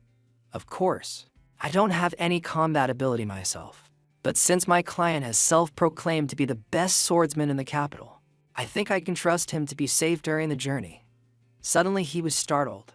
Self-proclaimed. After that, Rosalind clapped her hands happily. Then that's great. If you need help, just tell me. A hand was raised slightly to stop the conversation. Excuse me. Parker stepped out boldly after eavesdropping for a while. If you guys are done talking, there's something I want to say. We're almost out of cooking ingredients. He held out a pot with black marks all around it. The pot is also dirty from being burnt. This thing, it's so dirty. He laughed shyly and made a small request. So I thought I'd take this opportunity to get a new one. Can the guild provide this for us? Rosalind happily agreed to this simple matter. Of course. I'll take care of it for you. Come to the office. Parker asked for several other things as well. Can I buy some other things too? She nodded. Yes. Mubian also followed them, not forgetting to tell Sto. Right? We're going to the weapon shop too. Right? Here, Nezu added his voice. Have fun. Sto said the same. Yes, please be careful. Ahuru, who rarely praised, said, well done. Mubian was a bit stiff this time. He hadn't anticipated this. I'll go by myself later. Sto expressed his stance. I don't know anything about weapon shops. He was confused and asked back, didn't you say you used to work in this area? He denied it, his gaze shifting toward Mubian. I am not a close-quarters fighter. I just belong to a special work department. He clenched his fist slightly. So I've never had to use a weapon. He became more and more curious about Sto. So you don't know how to use weapons at all? I thought you grew up in the country. Have you never hunted or found their burrows? He only said one brief sentence. I didn't want to kill them. Then Mubian asked another question. So, have you ever killed a person? Sto looked down and didn't answer. He remembered that bloody scene, blood flowing profusely on the scissors. Sto's face darkened as he replied, yes. A thought flashed through Mubian's mind. So it's not that he doesn't know what to do. Thinking about this, he fell into thought. For someone who says he's never even killed a chicken, he can kill a person if needed. His legs shifted slightly either way. Mubian tried to offer some useful encouragement. I know you have a massive source of power, but humans are more fragile than you think. At least having a weapon is better. He smiled and gave Sto more strength. This is also a requirement from the requester. Hearing that, Sto sighed and agreed to follow Mubian. Nezu, stay here with Uhuru and wait for Parker. Nezu peeked down from the top bunk. I want to go too. You want Nezu to stay here? No. I'll be right back. Just rest. He was a bit bored but still wished him well. Be careful. Uhuru suddenly had something to say. But he targeted Suki, who was walking past. Why are you taking the tiger? SDO continued. Suki would definitely follow me even if I tried to stop her. She looked up and walked elegantly. You know me well. Suki was full of pride. Who would dare stop me? So both Sto and Mubian went to the weapon shop. The shop door opened. Mubian spoke politely. Excuse me. But there wasn't a single soul at the counter. After a while, there was a sound. Who is it? He spoke up quickly, a customer. The shop owner came out grumbling to himself. My head. I forgot to lock the door while cleaning again. He leaned his hands on the counter and announced, I'm not selling anything today, so please leave. Mubian was quite surprised. Why aren't you selling anything? The owner raised his voice. Why? Because Viscount Fabian just cleared this place out. The racks are empty, even with the shortage. He still ordered more and forced me to produce more weapons. He crossed his arms and complained. I heard he's gathering a force of soldiers, but has run out of equipment. It's also hard to get more weapons from other shops. SDO expressed his confusion. Viscount Fabian is gathering soldiers. The owner found it strange and asked, Are you from the Ignis Guild? He revealed some information. Then shouldn't you know about that better than I do? The little lady of that family is seriously ill. SDO's face remained very calm. Sick? The owner was a bit surprised. You really didn't know. Recent news. Suddenly he went silent. He leaned into their ears and whispered, The rumor is, it's heart sickness. People are saying that the young lady panics whenever she sees blood and has nightmares every night. Some time ago, that family's soldiers were killed en masse, and it seems she's afraid of that emptiness. News of that story is spreading like that, which is why he wants to find so many soldiers. Sarah Lynn once looked at Sto with sparkling eyes. If you can read my secrets, then we're secret friends, okay? At this point, he stood dazed, remembering that figure until a loud call pulled him back. Sto. Someone handed him a knife and demanded, Take this. SDO took it with both hands. Why are you giving me this? Mubian replied, It's better than having you empty-handed. Safety first. Mubian pointed and reminded him, Take care of yourself. You're too indifferent to your own well-being. Then he turned around. Let's go. SDO didn't expect such a situation. Thank you. The two of them stepped onto the small path. SDO walked leisurely with Suki by his side. SDO's voice called out, Suki. He asked curiously, Do you remember Sarah? She replied indifferently, I don't remember all the humans I've met or what they looked like. He looked straight ahead. It's probably better not to remember. It seemed Suki still wanted to speak. Sto. She began a bit of heart-to-heart. They made your life miserable, but you still care about them? He suddenly clenched his hand. Sarah didn't do anything wrong. Suki wanted to know more, so. What are you going to do? He hesitated for a few seconds. I won't do anything. Elsewhere, in a large house, someone inside was yelling. Bring him here, now. We can't do that, sir. The Viscount pointed angrily at the other person and questioned. You can't do it. How dare the guild cancel my request? The staff member tried to contain his anger. Sir, please calm down. Just because you name someone doesn't mean we have to fulfill it exactly like that. But before she could finish, because they had received the request, the Viscount shouted again. It's already been 10 days. SDO couldn't believe the person before his eyes. Viscount Fabian. The girl broke into a sweat handling this. I'm sorry, Lord Viscount. Commander Sto is now one of the leaders of the guild. Even if it is a request. The Viscount yelled. Shut up. He became increasingly excessive. You dare talk back to me. You want this place to go bankrupt. The girl still maintained her stance. I'm sorry, but because this building is managed under the Emperor's authority, unless we receive punishment from him or the Emperor's appointee. The Viscount continued to curse. Shut up. He screamed as if giving an order. I told you to bring him here immediately. Mubian found him annoying too. So that's the Viscount from the rumors? Estio replied somewhat hesitantly, yes. He hadn't finished yet, but Sto stared intently at the raving Viscount. It seems he's the one who's crazy, not his daughter. Where is his noble character? And why show up looking like that? Mubian suggested a solution. Just ignore him and walk past. Sto agreed. I think so too. After that, the two approached. The Viscount glanced over at them. He shouted Stio's name. His eyes were sunken from lack of sleep, but they flashed with joy when he saw him. You. The Viscount quickly reached out both hands to grab them. He grabbed Stio's to arms, as joyful as if he'd found gold. It's been so long. I heard you changed jobs. Do you know how long I've been waiting for you? The Viscount's hands were trembling constantly. Will you be staying here from now on? Stio only felt disgusted. Let go. He gave a forced smile. Of course, of course. The Viscount's face became dazed. I've been a bit disorganized lately. It's me, Liza Fabian. Listen to me for a moment. His eyes were filled with tears. My daughter, Sarah, her health isn't good. You can help her, right? Stio became cold. Why should I do that? This was not what the Viscount expected. What? What do you mean? This is something only you can do. He hungrily hoped Sto would help. Yes, if it's you. You can erase her memories, or at least help her sleep well. But Sto turned away and politely refused. I'm already performing another request. Please go home for now. The Viscount's whole body shook more than before. Another request? He waved his hand and yelled. Not important. Cancel it. I'm upset. In the tense atmosphere, Mubian cut in. I don't want to. Then the Viscount noticed Mubian. Who are you? He pointed to himself and laughed innocently. Me. I'm the one who made the request. Mubian made a gesture with his hand. I have no intention of canceling my request, so give it up. This made the Viscount grit his teeth, his anger surging. This young brat dares act so rudely in front of the Viscount. Mubian remained nonchalant. Sorry I haven't introduced myself. He broke into a mocking smile. Mubian Zaga. Suddenly, the Viscount's madness retreated. What? The two stood opposite each other, and the noise from before vanished completely. It made the people around them as stiff as statues. The Viscount's eyes showed no emotion. Someone as important as the Lord Duke would show up like this. He glanced at Sto, who was turning to leave.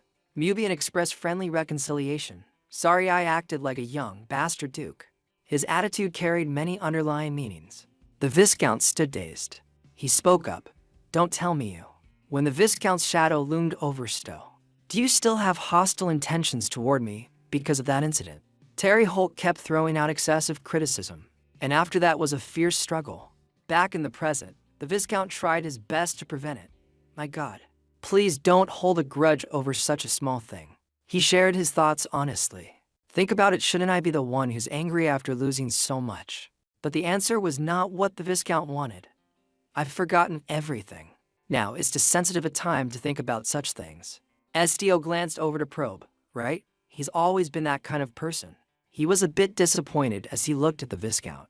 He doesn't know how to acknowledge his mistakes or even apologize. Exhausted, the Viscount stepped back and begged, I won't ask anything else of you. Please, just this once. Help me this once. He grabbed his shoulder, but Sto remained indifferent. Why should I do that? The Viscount found it hard to find another reason to convince him. A cold light appeared on Stio's face. Let go. His hand released him in fear. He turned and walked away, making it hard for the Viscount to stop him.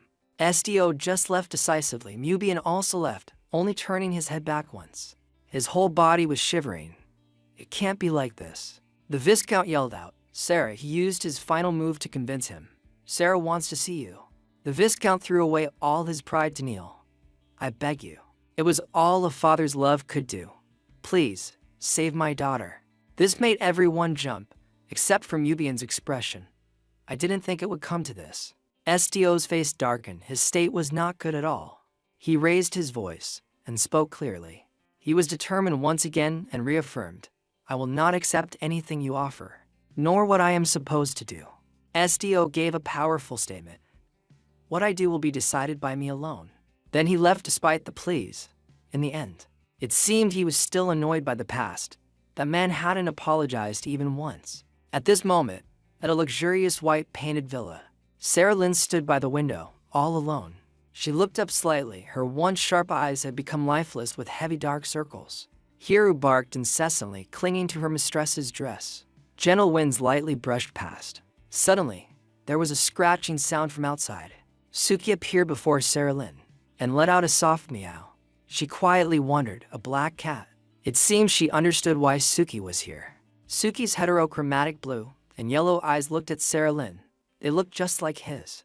She leaned against the window to chat. At first, I thought he was quite foolish. He was thin and very quiet. It seemed Sarah Lynn really wanted to meet Estio. He doesn't look happy when he reads other people's minds. If it were me, I'd love to do it. I could talk to Hiro all day, and even though he has the adorable Nezu by his side, his face remains just as expressionless. Sarah Lynn recalled what his face looked like. When she saw him, he left a deep impression on her. His eyes were beautiful. She closed her eyes as the sunlight gently shone in. Her heart felt a sense of peace when she thought of those blue eyes. But she grew troubled at the thought of him using those same eyes to kill someone out there. Sarah Lynn was falling into a daze. I don't know anymore. I can't think of anything. Her emotions were in turmoil.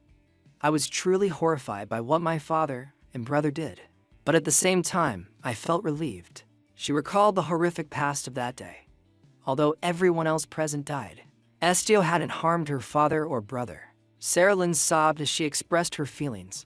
I was afraid of myself for thinking that way.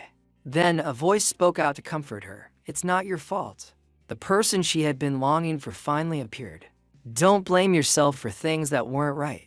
After he jumped down next to her, Sarah Lynn called out to him in surprise. Hey, he greeted her with a gentle smile. It's been a while, hasn't it, Lady Sarah Lynn?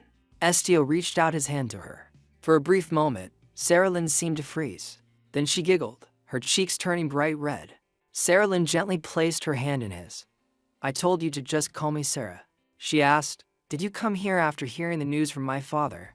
Estio immediately denied it, saying it had nothing to do with the Viscount. He reminded her of something. Didn't you say the same thing last time? Sarah Lynn asked back, sounding surprised. Estio hesitated slightly before saying, we are friends. She was happy to hear that. That's right, secret friends. You still remember. Estio explained his heart. As your friend, I have no intention of harming you or your family. Then he made an important announcement that stunned her. So, I am going to erase your memories. Sarah Lynn couldn't believe her ears. What? Estio patted her head to reassure her. You don't need to be afraid. He gently advised her. Sarah Lynn, this is necessary for you. But Sarah Lynn decisively brushed Estio's hand away. What are you talking about? Estio wasn't finished. If I don't, he asked a critical question. Are you planning to just die? This left her at a loss for words. That's. Estio emphasized the benefits. If you forget everything about me, you can smile happily when you see your family. Sarah Lynn was so angry she began to shake. Her head dropped. Sarah Lynn clenched her fists. What do you mean by what I need? Sarah Lynn grabbed Estio's shirt and vented her anger. Do you think not knowing is a good thing? Just ignoring the things I don't like. Looking away, feigning ignorance, and forgetting everything. She felt overwhelmed with disappointment. Is this how adults are? Estio spoke gently. That's not what I meant. But Sarah Lynn couldn't take it anymore. Then, what do you mean, you idiot? Tears began to well up in her eyes. I'm afraid of forgetting all these emotions. Sarah Lynn's legs felt weak. Bullying others without realizing it, hurting them. I'm afraid I'll just smile because I won't know that what I did was wrong. She didn't want to become a heartless person like her father. Sarah Lynn called Hiro and picked him up. Hiro, come here. Hiro leaned against her shoulder, seemingly comforting his master. If I forget you, I'll forget everything about Hiro too. Sarah Lynn's tears fell uncontrollably. I never want that to happen. Estio hesitated then. He asked Sarah Lynn what she desired. What do you want to do? She slowly spoke. I want to continue. Her long-held wish of being his friend. Sarah Lynn tried to smile through her pain. This is enough. I'll handle the rest myself. Estio's voice was full of concern. Are you sure you'll be okay? She nodded. Yes, I will. Sarah Lynn became cheerful under the bright moonlight. After all, I am Sarah Lynn Zafabin. She warned him sternly not to think about erasing her memories, and Estio replied with a promise. I understand.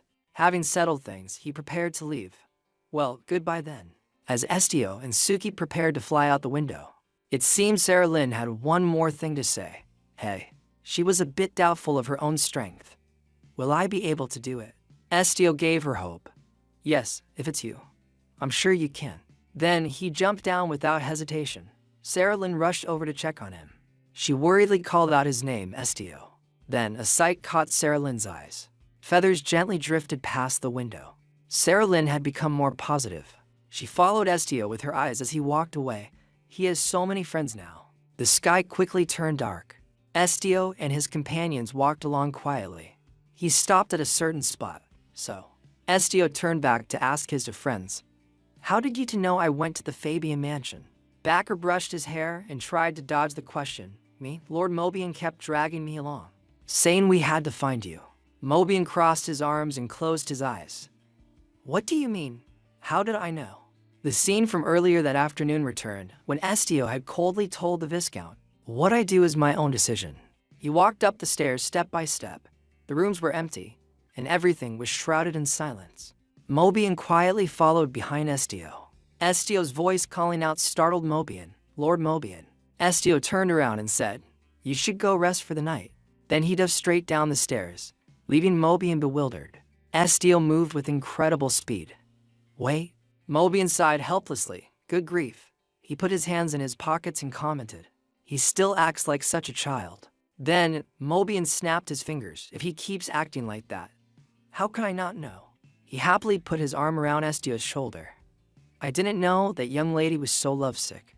Though, Estio only uttered two words, "She isn't." After a moment, Mobian stopped teasing. "I'll stop talking now, Estio." Nezu waved from above.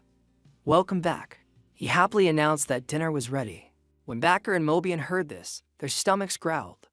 "I am pretty hungry. Since we leave tomorrow, let's get some food."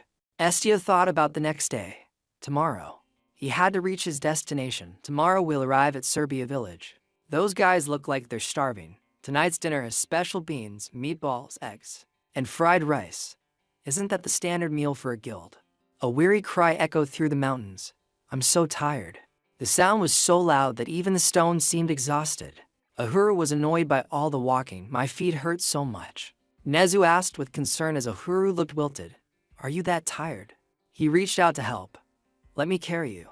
Ahura was so happy he lunged into Nezu's arms. The group continued on their way. Backer pulled out a handkerchief. He wiped the sweat from his face. "Don't get too close, even with the carriage. It's going to be a bumpy ride." Mobian agreed. "I think so too. We've come this far, but is it still a long way to the village?" Estio replied, "We still have a bit further to go." He explained as they climbed higher, "This village is quite isolated. Being deep in the forest like this explains why." He looked up to scan the surroundings. Estio was lost in thought, thinking, "Come to think of it, I really did live in a very remote place." Backer and Mobian both shared the same opinion. Thieves wouldn't even bother coming here. How could they rob a place with no people? Backer suddenly asked, "Commander, how long has it been since you were last in your hometown?" Estio kept walking, leaving them behind. "I only just left the village at the beginning of this year." Backer continued to ask, "So you left right after your coming-of-age ceremony?" It seemed the question was poorly timed, as Estio's expression darkened. Bad memories began to surface. "Get out of here, you bastard." The constant insults and discrimination. The talk about him being a cursed child was definitely true. Bit by bit, it all piled onto Estio. He froze, submerged in that dark memory. Then, a sound woke Estio up. "You felt a great sense of responsibility, so you left as soon as you became an adult, right?" He turned back. "Responsibility?" Backer nodded, "Kind of." He smiled at the positive thought. Leaving the place where you grew up is a difficult thing, whether it's to pursue a dream or something else. Estio couldn't say a word. A few seconds later, he spoke to deny it. "That's not it." Then Estio turned away in the gloom of his heart. It wasn't because of something called responsibility. He clenched his fist tightly. "I only left because I wanted to live." Both Backer and Mobian shrugged at each other, confused. Mobian moved closer to Estio. "But you said your family still lives in Serbia village." He replied, "I suppose." Mobian counted on his fingers. "Both your parents are doing well, and you're the youngest, with an older brother and sister." I did a little research. Mobian imagined a warm atmosphere that Estio had never even considered. "They must be very happy to see you return, right?" But he was met only with Estio's silence. Backer worried for him. "That's strange. Isn't Estio happy?" Even though he's become a guild commander, he began to analyze the situation. He rarely talks about his family. His expression is terrible whenever they're mentioned. But why? How could they not like a son with such incredible talent? Suddenly, Backer noticed something. Red smoke was billowing in the distance, causing him to cry out, "Fire!" Mobian looked on in shock. Backer took flight to investigate. "I'll go check it out immediately." Mobian put his hand to his forehead to see better. "What is that smoke? Is the mountain on fire?" Estio replied no. He calmly stated, "That's where the village is." He turned sharply, showing his concern. "What? Is the village on fire?" Estio remained indifferent. "Who knows?" Estio didn't say another word. Mobian found it increasingly confusing. How can he be so calm? Even Nezu showed signs of anxiety. What should we do? Will the villagers be hurt? The black smoke grew more intense. Such a large fire in an isolated village would be very difficult to handle. Mobian stood there assessing the situation. Even though we don't have anyone who can control water, we're in a tough spot. Suddenly, Nez's eyes sparkled. The ability to control water. He nodded and continued his analysis. Mages can use nearby water sources, and elemental mages can even summon rain. Backer's wings descended as he landed. He returned to report. Neza quickly asked, "Well, is the fire big?" Backer shook his head. "No, it's..." Backer's answer left everyone stunned. It wasn't the mountain on fire. Estio suddenly stopped him. "Wait," he turned, wanting to confirm the information. "What did you say just now?" Backer had witnessed a fire being lit. "The villagers have set up a pyre and an altar and are burning it." Ahura was getting frustrated. "This is strange. I'm so tired. Why are you making this so difficult to explain?" He was break out in a sweat. "If I'm not mistaken." Estio listened patiently. Backer's voice remained slow. "On the burning platform." He dropped the bombshell. "Someone is tied up there." Estio froze after hearing those words. On the burning platform, someone is tied up there. His eyes were filled with horror. "Backer." He clenched his fist. "Are you saying the villagers tied someone up and are burning them?" Backer replied frantically, "Yes, it seems so. And the person tied up appears to still be alive." Because of this, the four of them fell into an incredibly awkward silence. Estio bit his lip and tried to convince himself. It can't be. He must be mistaken. Despite his thoughts, he immediately sprinted into the forest. Estio dashed through the vast, tall, and lush green trees. His steps became more and more hurried. As he rushed, he thought, the people of Serbia wouldn't dare go that far. No matter how wicked they are, they wouldn't dare commit such a heinous crime. But the worried voices of those behind him called out, "Estio?"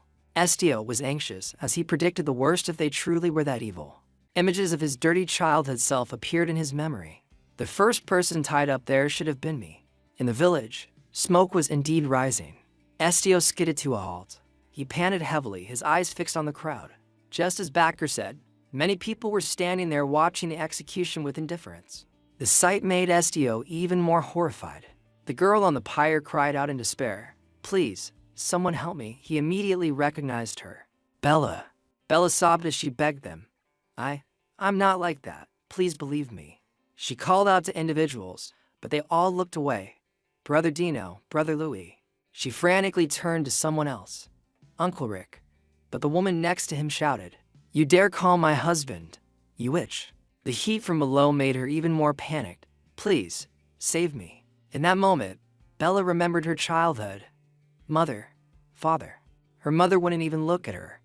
"Go play by yourself. I'm busy." Her father coldly pushed her away. "Stop bothering us and go outside to play." Tears welled up in her eyes from the sadness. "But I want to be with you." While she was in despair, a voice suddenly cut through. It rang out, "Are you Bella? Want to play together?" The girl immediately turned around. Together. The other young people in the village reached out their hands. "Yeah, let's play together." Bella returned to the present with a bright smile and quickly ran over. They happily surrounded her, making the scene bright. "You're so cute. Do you want to be my little sister?" In her thoughts, she realized, is this what it's like to be loved? I'm so happy. From then on, she grew up with a constant smile on her face. The young girls in the village called her by an affectionate name, Lovely Bella. The adults looked at her with delight. "You're getting more beautiful every day." Bella's desire grew. "I want to be loved." Everyone seemed to adore her. "I love you, Bella." She basked in the affection. "Love me more." Until one day, that rosy world shattered. You. A woman screamed in fury. With my husband? How dare you? The man stammered, dear. Bella was stunned as they pointed at her. I thought if I did that, I would continue to be loved. The man's wife criticized her directly. That girl is a witch. She seduced him to push me away. Back in the present, she still tried to call out to him. You said you loved me. You said you loved me. The response was only insults from the villagers. Die. Burn the witch. The flames surrounding her began to close in. It's so hot. Bella could only close her eyes tightly. I don't want to die like this. Someone save me. Suddenly, a pair of sleek cat ears appeared. A cat sat atop the pyre's pillar and let out a cry. Attracted by the sound, she looked up. Then Bella gasped in surprise. A cat. Its presence made the crowd even more fearful. A black cat, in this situation. It's a sign of the devil. She definitely is a witch. Suki calmly cried out again, while staring at her. Bella suddenly felt a wave of injustice and began to whimper. Those large, round eyes caught her attention. Its face looks just like his. Yes, it's all his fault. The cat seemed to mirror Estio's face. If he hadn't left, I wouldn't have been. But at that moment, something blurred through the air. A sharp object sliced through the ropes that bound Bella. Suddenly released, Bella froze in shock. The people below also gasped. What? What was that just now? Estio appeared with a sword in his hand. The villagers shouted angrily. What are you doing? Then, Bella opened her eyes wide, unable to hide her surprise. A strong gust of wind blew, causing his coat to flutter. Estio picked her up and carried her away from the pyre. Brother Estio. Despite his heroic act, he maintained his cold demeanor. The village chief stepped back in fear. Estio, but that badge. What caught his eye was an exquisite badge, the Ignis Guild. Both of them landed on a clear patch of ground, away from the flames. Estio immediately questioned them. What exactly is going on here? The village chief gritted his teeth in anger. That girl. He tapped his cane on the ground to regain his dignity. She is a sinner. She committed a grave error that angered the gods, and now she must pay the price. He continued to ask, what did Bella do? Another person spoke up for him. That tramp seduced a man and then killed him. Rosette, Estio's older sister, looked at them with a look of disgust. Look at you. What kind of state have you returned in? But so what? She continued to criticize. The girl you just saved is a murderer. Bella quickly protested from the side. That's not true. However, Rosette didn't stop. She's a witch who seduces the men in the village, kills them, and then eats their livers. I heard she likes to eat fresh organs right after they die. Not just her, but many others joined in. We must kill her, a disgusting witch. Estio remained calm and asked, is there proof? Was there a fair trial? She immediately dismissed him. Why would we need to do that? Suddenly, another man cut in, protecting a sinner like that. You really are a cursed child. Tariot, Estio's older brother, crossed his arms and said, if you're going to leave, you should have stayed gone without a trace. He shrugged in contempt. Why crawl back to the village like a rat, for what? But instead of arguing, Estio simply told them, Bella hasn't killed anyone. Tariot scoffed, not believing him. What? He continued to explain his claim. I just read Bella's memories. Estio provided evidence. In her memories, there is no such thing. Bella also nodded in agreement. That's right, I'm innocent. But that wasn't enough to convince the villagers. He's using that strange power. He can say whatever he wants. How can we believe him? Someone grew agitated and threw something. Get out of here, you monster. It hit Estio's head, and red blood splattered out. The village chief's face turned pale with fear. What? He turned back and shouted, you fool. What kind of stupid thing did you just do? Heavy raindrops suddenly began to fall. Dark clouds rolled in as the rain slowly pelted the stone ground. No one spoke. The scene was soaked in rainwater and tension. A stream of red blood ran down his cheek. It dripped down and accidentally landed on his boot. Bella spoke up in worry. Estio, there's blood running down your head. He only let out a helpless smile. This place hasn't changed a bit.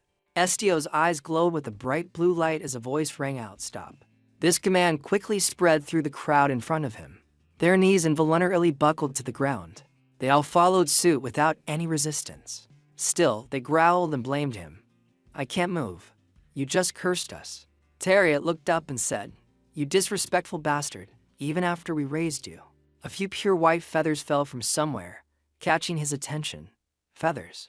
Mobian was the first to speak to break the silence. Enough. Backer's jade green wings also folded slightly. He stepped forward with the team members. Don't you dare speak so recklessly to the commander of the Ignis Guild. Where are your manners? Reset gasped in surprise. The famous Ignis Guild.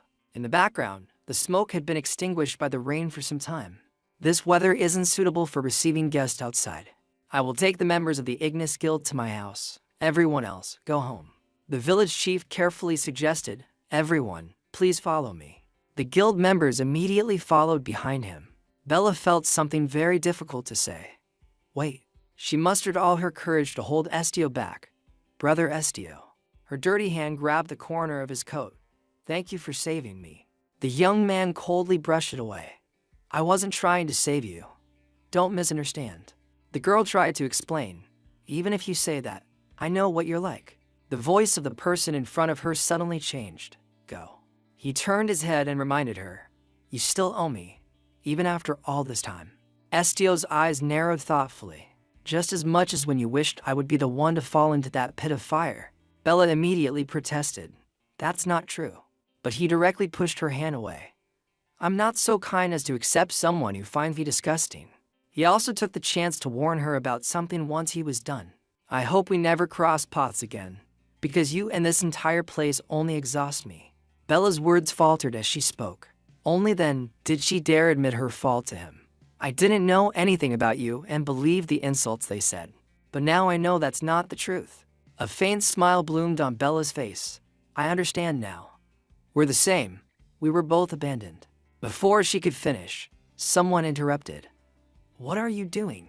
Mobian raised an eyebrow in question. Are you going to keep listening to that nonsense? Estio immediately responded and continued walking. No, let's go. After taking a few more steps, the person behind called out again, Brother Estio. The girl trembled with a sense of despair. We were friends when we were little, right? He answered without any emotion. When were we ever close enough to say such words? After that, he quickly left with Mobian. Bella was left behind, falling to the ground in shock. She covered her face and cried out in agony. Why? In the end, the cold rain continued, the sound of water pitter-pattering on the roofs echoing repeatedly. In the village chief's spacious house, a small gathering was taking place. He chuckled without hesitation. To think such a wonderful person was born in our village. Contrary to that expression, Estio was completely expressionless. He tried to salvage the situation by changing the subject. That's right. It's been a long time since you saw your family, so welcome back. The round table was full of people, but no one bothered to talk. The village chief had to speak again. Estio has made a name for himself and returned. How wonderful. He even tried to recall old times. It feels like just yesterday he was only this tall. Estio's father also mumbled, yes, that's right. But the act was cut short when Mobian spoke up. That doesn't seem right. Our commander didn't come back here because he missed you. He crossed his arms with an obvious attitude. He's here to fulfill my request. The village chief frowned. I know you're the one who made the request, but don't interrupt when adults are talking. His finger gently touched the rim of his cup. Speaking rudely, are we? Mobian took a sip and muttered, good grief. Whether noble or commoner, you old fogies all talk the same. Then he suddenly turned serious. Give me a proper answer. Both Estio's father and the village chief jumped. He carefully asked, are you a noble? He raised an eyebrow in interest. Me? Mobian's hand reached into his coat to search for something. Gold coins were poured out like toys. I said I'm the one who made the request. The eyes of everyone at the table lit up. Seeing they had taken the bait, Mobian smiled secretly. He continued, these are for you. If you answer my questions, I will give you all the money on this table. The village chief's lips twitched as he tried to say something. Without another thought, he began to praise. Oh my, you should have told us you were a noble. My lord, Rosette said with a smile. I knew it. You exude such an elegant scent, as if you were bathed in honey. Mobian shrugged and explained to them, it's not honey, I use perfume. The girl was immediately attracted by that item, perfume. He even intentionally bragged more. I use Greek distilled fragrant oil gifted by the emperor himself to massage my feet every morning. Since it's a gift, it would be rude not to use it. The other person gasped, truly wonderful.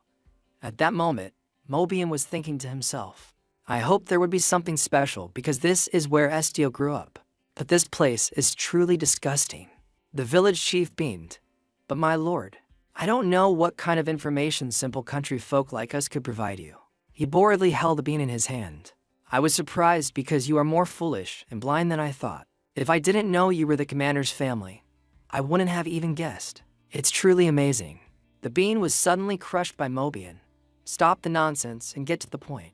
The remains fell onto the table as he spoke. At the very least, you fools should be able to answer questions about things you've actually experienced. Mobian posed a question. Are you really Commander Estio's family? Estio's father and mother glanced at each other, as if exchanging a look.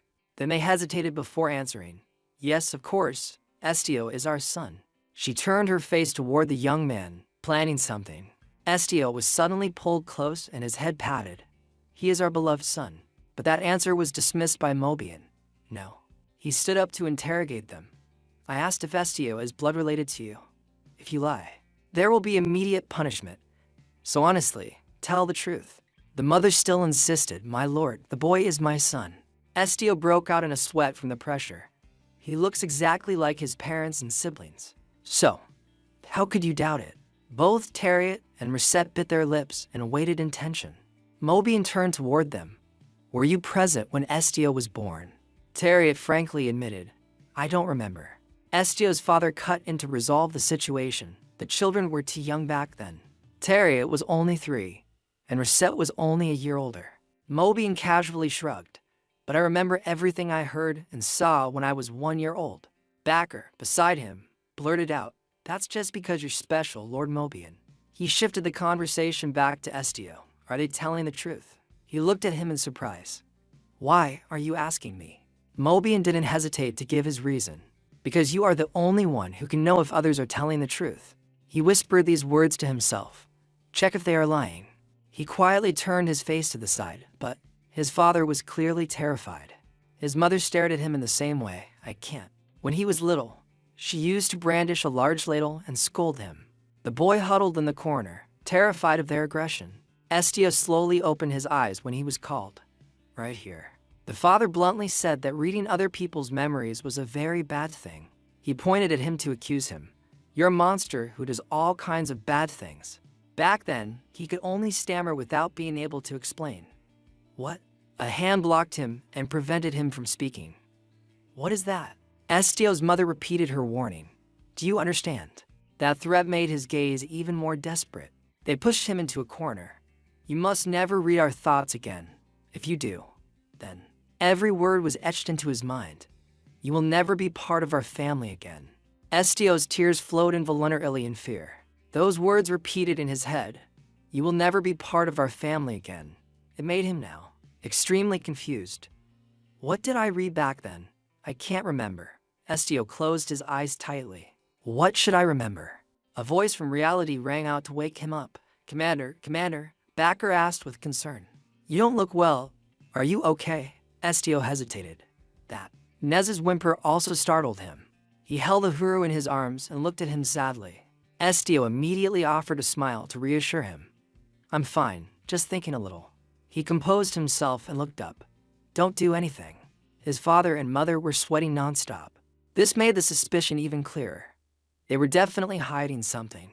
The young man stood up and aimed his gaze directly at the people. Who had created those painful memories? He brushed past the two of them, while they could only wait in silence. Estio's hands gently rested on both their shoulders. Estio remained polite as he asked, according to the requester's words. Would you both let me see your memories to confirm? The mother suddenly grew agitated and brushed his hand away. No. She protested vehemently. We already told you, Estio. It's because you do things like that you became a monster. You have no idea how hard we've tried. Mobian intervened by smashing the wooden table.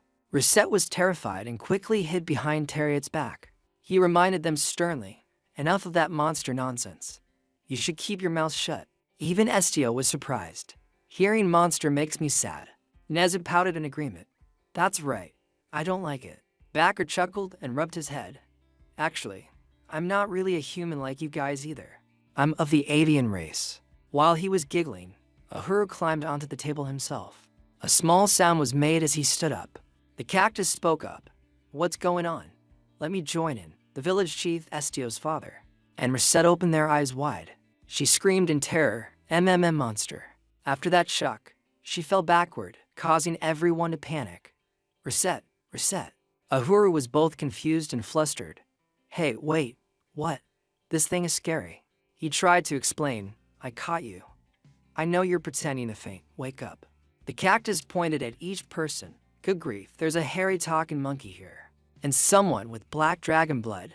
Even a talking chicken. But only I am scary. Backer was called a chicken, causing his feathers to ruffle. Ahura let out a loud cry of indignation. He directly jumped up for Estio to catch him. The little plant whimpered in his friend's arms. Ahura's tears flowed like rain. Everyone looks down on me. Estio smiled. They don't look down on you. They're just afraid. Being able to scare so many people means you're very impressive. Ahura felt reassured and slowly became happy again. If you say so. Then I guess I am pretty great.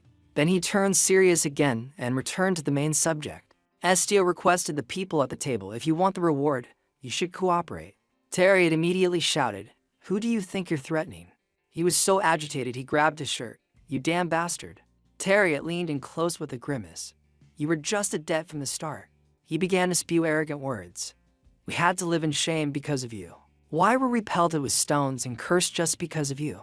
Estio remained silent even as the other continued to rail. I put you in the attic so I wouldn't have to see you. You little brat. A smug smile bloomed on his face. You know, that attic wasn't built to be lived in. Tariot revealed more. Do you know that in the winter, it becomes like a freezer where no one can survive? Estio's father suddenly intervened. Tariot, stop it. Mobian just stood by and watched, but he had started to pay attention. Tariot pushed further. We didn't feed you for a month, but you still lived like a cockroach. He ignored the other's protest. I told you to stop. Finally, he involuntarily blurted out, if you're still alive after we sent you to hell's doorstep, what are you if not a monster? Both Estio's mother and father had expressions of disbelief. He uttered a sentence as his gaze turned several degrees colder. So that's how it was. Terry continued to spit out the hidden truth. I hate you for being the most out of place among everyone. It's disgusting. You only lived with my family because you mimicked our mother's eye color. Mobian raised an eyebrow in curiosity. Mimicked an eye color? The hands covered by cloth gently grabbed Tariot's wrist. For a long time now. He bluntly expressed his thoughts. I've hated you too, Tariot. This made the other even more bitter, and he gritted his teeth. Tariot swung his fist in a rage. You bastard. The sound of impact rang out painfully. But instead of Estio, it was his father who took the blow. Tariot was surprised. Father. Only then did he begin to speak. He is your brother, Tariot. I don't expect you to get along. He sternly reminded him of one thing, but you cannot deny him. The man still refused to listen. Why should I? He stubbornly shouted. You hate him too. You were always afraid of him. The other immediately admitted. That's right, I was afraid. His whole body shook uncontrollably. But I never hated him. Estio, behind him, was also skeptical. If you didn't hate me, then why? His hand gently rested on him. The light from his power flashed. Why did you do that? The surrounding space immediately changed as he entered the man's memories. Estio's face turned into a look of surprise. Everyone in the room was affected by the flash of light. They were teleported in the blink of an eye, and the place they were just in became unusually empty. A dark and gloomy sky appeared before their eyes. A dull sound deep within the clouds echoed repeatedly. Estio's father was panting heavily. In his hand was a crude axe, and he was trying to climb a very high slope. A black crow suddenly lunged out aggressively from somewhere. It startled him, and he slipped and fell down. The crow flew away, leaving the man alone in the dense forest. Estio's father tried to get up. Damn it. He looked around in confusion. I took the wrong path, damn it. Next, a strange light flashed from somewhere in the forest. It led to a spot not far away and caught his attention. He hurriedly ran toward that direction. As he ran, he cried out, I'm sorry. Hey, over there, save me. He hurriedly begged the other. Please wait for me. At least stay with me until the sun rises. The scene in front became blurred by that pure white light. Estio's father quickly covered his face with his hands. When he looked closely, he gasped in surprise. Good grief. In the middle of a piece of land, a large hole had been gouged out. A giant gold nugget shone brilliantly. He kept muttering to himself, Lord. Without another thought, the man slid straight down into the deep hole. His boots were illuminated by that honey-like golden glow. He approached the gold nugget, half believing and half doubting. Although shocked, joy was also visible on his face. He hugged the object tightly. Gold, gold. He began to mutter, I can take this. But a growl stopped that thought. A black wolf quietly approached, its amber eyes fixed on its prey. He was terrified and hurried away from the animal. The wolf also grimaced and bared its sharp teeth. In the father's mind, everything became clouded by fear and the potential game before him. That light indeed caught his eye. But next to it was a bloodstain that hadn't yet dried beneath the wolf's feet. He thought of his wife and children waiting at home. He gripped the axe handle tightly. If I can bring that back, my life might change a bit. Summoning all his courage, he lunged forward with his weapon. The wild beast also reared up to meet the challenge. The man used all his strength for the attack. The black wolf bit hard into his arm, and blood flowed down. Seizing the moment, the sharp axe blade was swung high. A faint sound rang out as a stream of red blood sprayed everywhere. The animal lay motionless on the ground, and he panted nonstop. The axe was thrown to the ground as he also collapsed. Estio's father's hands excitedly touched the gold nugget. If I take this. That same night, he rushed back to the village. His hands pounded on the door. Dear, open the door. She carried Rosette in her arms and gasped in surprise. No, you. Her husband suddenly requested, pack your things first. She asked in confusion, are you crazy? What are you talking about? He closed the door carefully. Then Estio's father added, I don't have time to explain. We have to take the children and leave this village. She was still skeptical. You have to explain to me before I decide to wake them up and pack. As he spoke, he unbuckled the strap. I got lost in the mountains. This made her worry. What? Are you okay? Are you hurt? He immediately set the basket down. I'm fine. You'll be very surprised when you see what I found on the mountain. The wife looked in curiously. What is it? He happily answered. A precious gem like I've never seen before. The thin cloth flew with the wind as it was thrown aside. He still excitedly told his wife it was gold, but her attitude was very indifferent. You're crazy. Only then did Estio's father look. What? Appearing inside the basket wasn't gold, but a child. Estio back then was still smiling adorably at them. The man was so shocked he was speechless. No, wait, this. Before he could finish, a punch landed squarely on his face. Estio's father lay flat on the ground. No, dear, it's a misunderstanding. Her face darkened terrifyingly. Gold, a precious gem like never before. He tremblingly raised a hand. No, what I brought back wasn't. Her angry voice filled the house. Take it away. The next morning, he returned to that forest. Doubt still clouded his thoughts. It was clearly a gold nugget. The child looked innocently at the person before him. Am I haunted? The wife followed behind to keep watch. Her face was grim. Return it to where you found it immediately. Sweat broke out all over Estio's father, and he could only comply. As they walked, he couldn't stop thinking, if that gold nugget was a human, then what was that beast? A sudden fear terrified him. Did I kill someone? The two of them crossed the forest and approached the base of a tree. They were surprised to see several people dressed formally standing inside the hole. Many other villagers were around the rim. Estio's father reassured himself, right? It's natural to find such a large hole. Let's just act normal.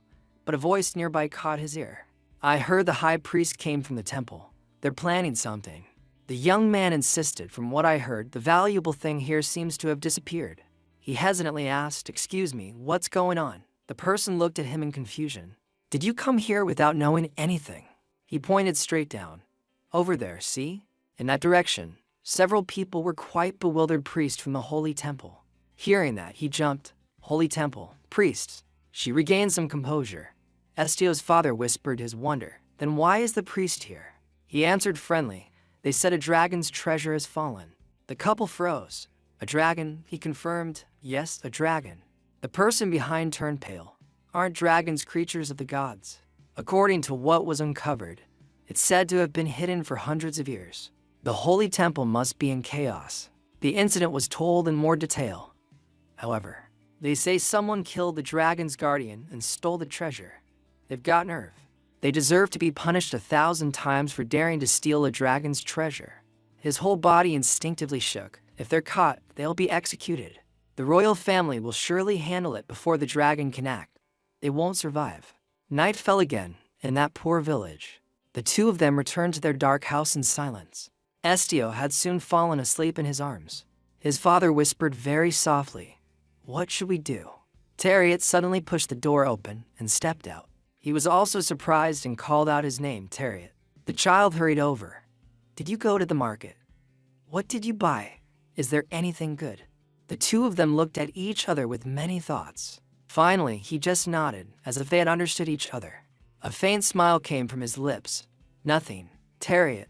The boy quickly noticed something else. "Then, what is that?" Estio's father gently lowered him. "Here, a child. He will be your brother." Terriot tried to touch him. "Little brother." He nodded tenderly. "Yes." A child even smaller than Reset.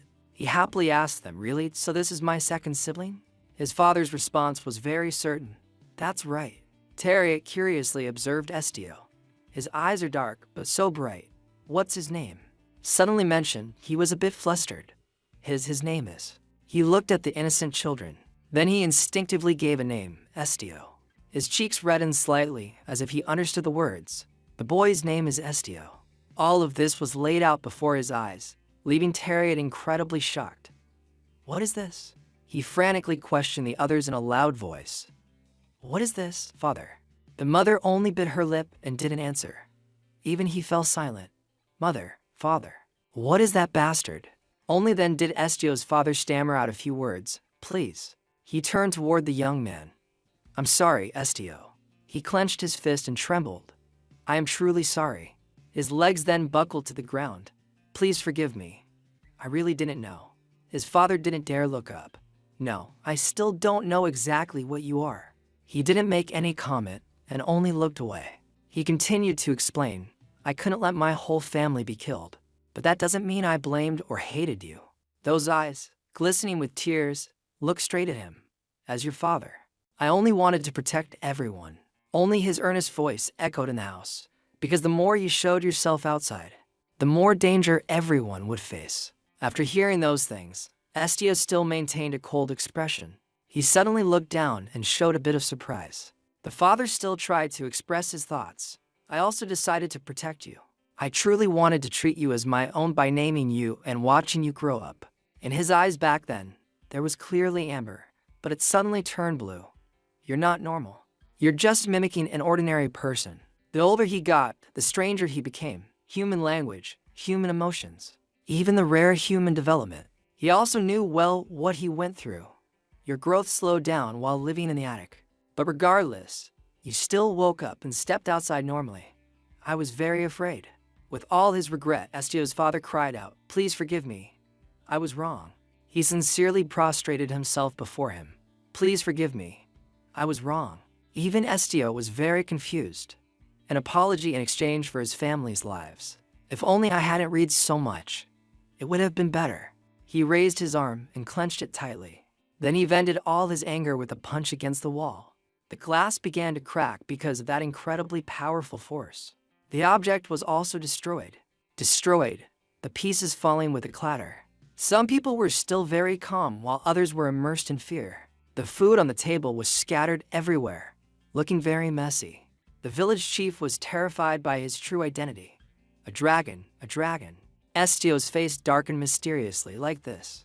He turned his boot in one direction. Terriot immediately recognized the action.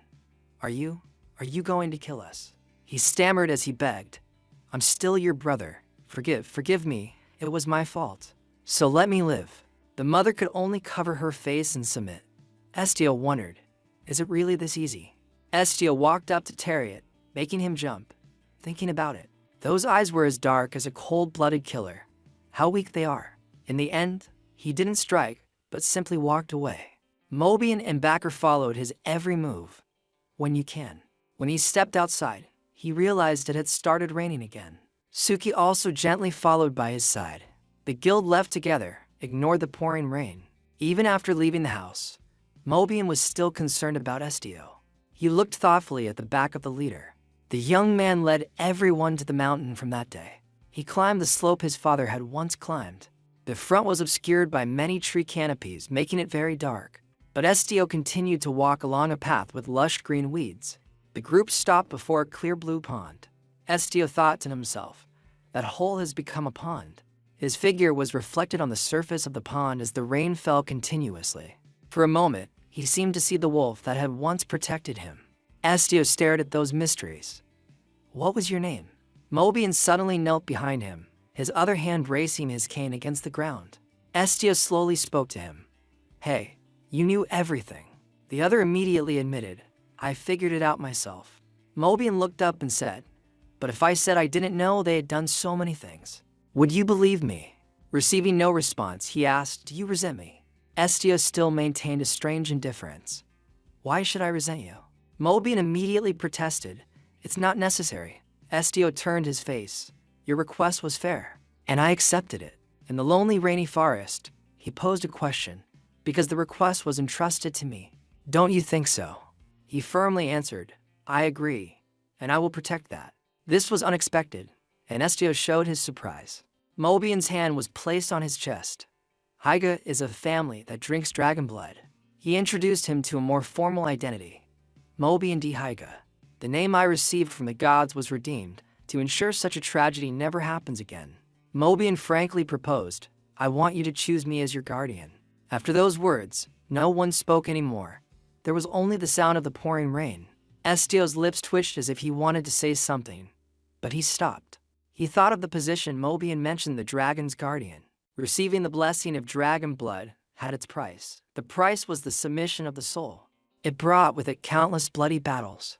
The one who became the guardian would have to follow orders, and the master's safety was the top priority. It could be said that it was extremely dangerous a blood contract. It was past midnight, so the guild members had to return. We've walked a lot today. You should rest, Commander. The inn-room had been prepared in advance, so they stayed there. While Estio lay still on the bed, Suki moved stealthily. It carefully observed that face. Suki felt a bit relieved. He must be so confused, so sleeping like this is good. Just as it finished speaking, he suddenly moved. Something flashed past the cat's eyes. Estio hugged the cat tightly in his arms and whispered, Suki. Having no choice, it also lay down. Estio, it's okay. Those large round eyes looked straight at the young man, no matter what you are. Then it slowly fell asleep. It doesn't change a thing. Just as it became early morning, sunbeams gently shone through the window frame. The young man was still sleeping soundly. Because of the sunlight, he woke up shortly after. When he sat up, Nezu and Suki were lying on either side of him. Estio whispered to himself. Suddenly, the sound of a door opening came from outside. Backer appeared happily. I was going to wake you up, but it looks like you're already up. Good morning. He was about to say more when Mobian interrupted. Let's go eat. Backer's face immediately turned annoyed. I was going to say that. The weather was only beautiful for a moment before the rain and wind returned. They said it would take about 2 days to reach Galasha. A warm breakfast was served on the table, but the rain was so heavy that the carriage couldn't go anywhere now. We have to wait until the weather clears up. Backer picked up a piece of bread. Commander. He ate but also hinted. What should we do when we return to the main headquarters? Estio hesitated. I suppose we'll wait for the next mission. Backer immediately let out a surprised sound. But that dragon, no. Mobian cut in. Do you plan to continue working for the guild? He gave his opinion naturally. Yes, you also have duties as a duke. You can't just be an ordinary guardian. He said seriously, I plan to give up all my current positions. However, Estio dismissed it. That's not necessary. Mobian was firm in his decision. No, a guardian can't leave his master. You know they can't survive on their own. Estio fell into thought. I don't. The only thing I know is the truth about myself. He coldly reminded them, beyond that, there is nothing else. Mobian realized, that's right, compared to Estio's true age, he is still just a newborn dragon. Their lives followed a specific rule. The dragon's growth process was quite long, at least 100 years, and at most 500 years. After hatching, the dragon would be cared for by its mother for hundreds of years before becoming an adult. He reached a conclusion while looking at Estio. As such, the commander here is no different from a baby. There were still other things bothering him. Furthermore, he might look like a human, but that form is only mimicked to survive. A random question arose in his mind. Why didn't the black dragon protect its bloodline? The more he speculated, the more shocked Mobian became. What if it wasn't that they didn't protect it? Something must have been hidden that Estio didn't know about, but because they couldn't. After enjoying breakfast, he quickly said, "The mission is complete. Let's go back." Mobian persistently tried to convince him. "Lord Estio, why are you so determined to stay in the guild?" He tried to suggest a solution. "At least come with me. My territory is safer than this place." He remained expressionless and said, "I might not be the entity you think I am." Estio frankly gave his decision. "To be honest, everything so far has been the truth, and I'm not sure I want to know more. So please leave." Mobian held him back, but couldn't argue with that. He gritted his teeth. The only remaining trace of the dragon, the master I have always wanted to find. What if everything I've done until now was for nothing? He clenched his fists. Is the Hyga family really that useless? Estio suddenly continued. However, he told Mobian one thing. "I will contact you in the future." Estio slowly said, "Please return and continue your work. I will call you when I need you." He looked very shocked by the proposal. To reassure Mobian, he promised seriously, "I swear it clearly." Upon returning to the main headquarters, the first thing he received was a request. "Go rest." The young man stopped applying medicine as papers flew around. Quinn leaned back in his chair very relaxedly. "Go rest. The guild master wants to see you. She'll come to see you soon. So before then, just rest." Estio's eyes flickered in disbelief. Quinn quickly left his chair. He held up a cloth. "This is very precious to me, but I'll give it to you," he added with a bit of jealousy. "You don't know the joy of curling up your legs and rolling on a bed, do you?" Quinn shrugged and suggested some fun things. "Try reading a book in a warm room.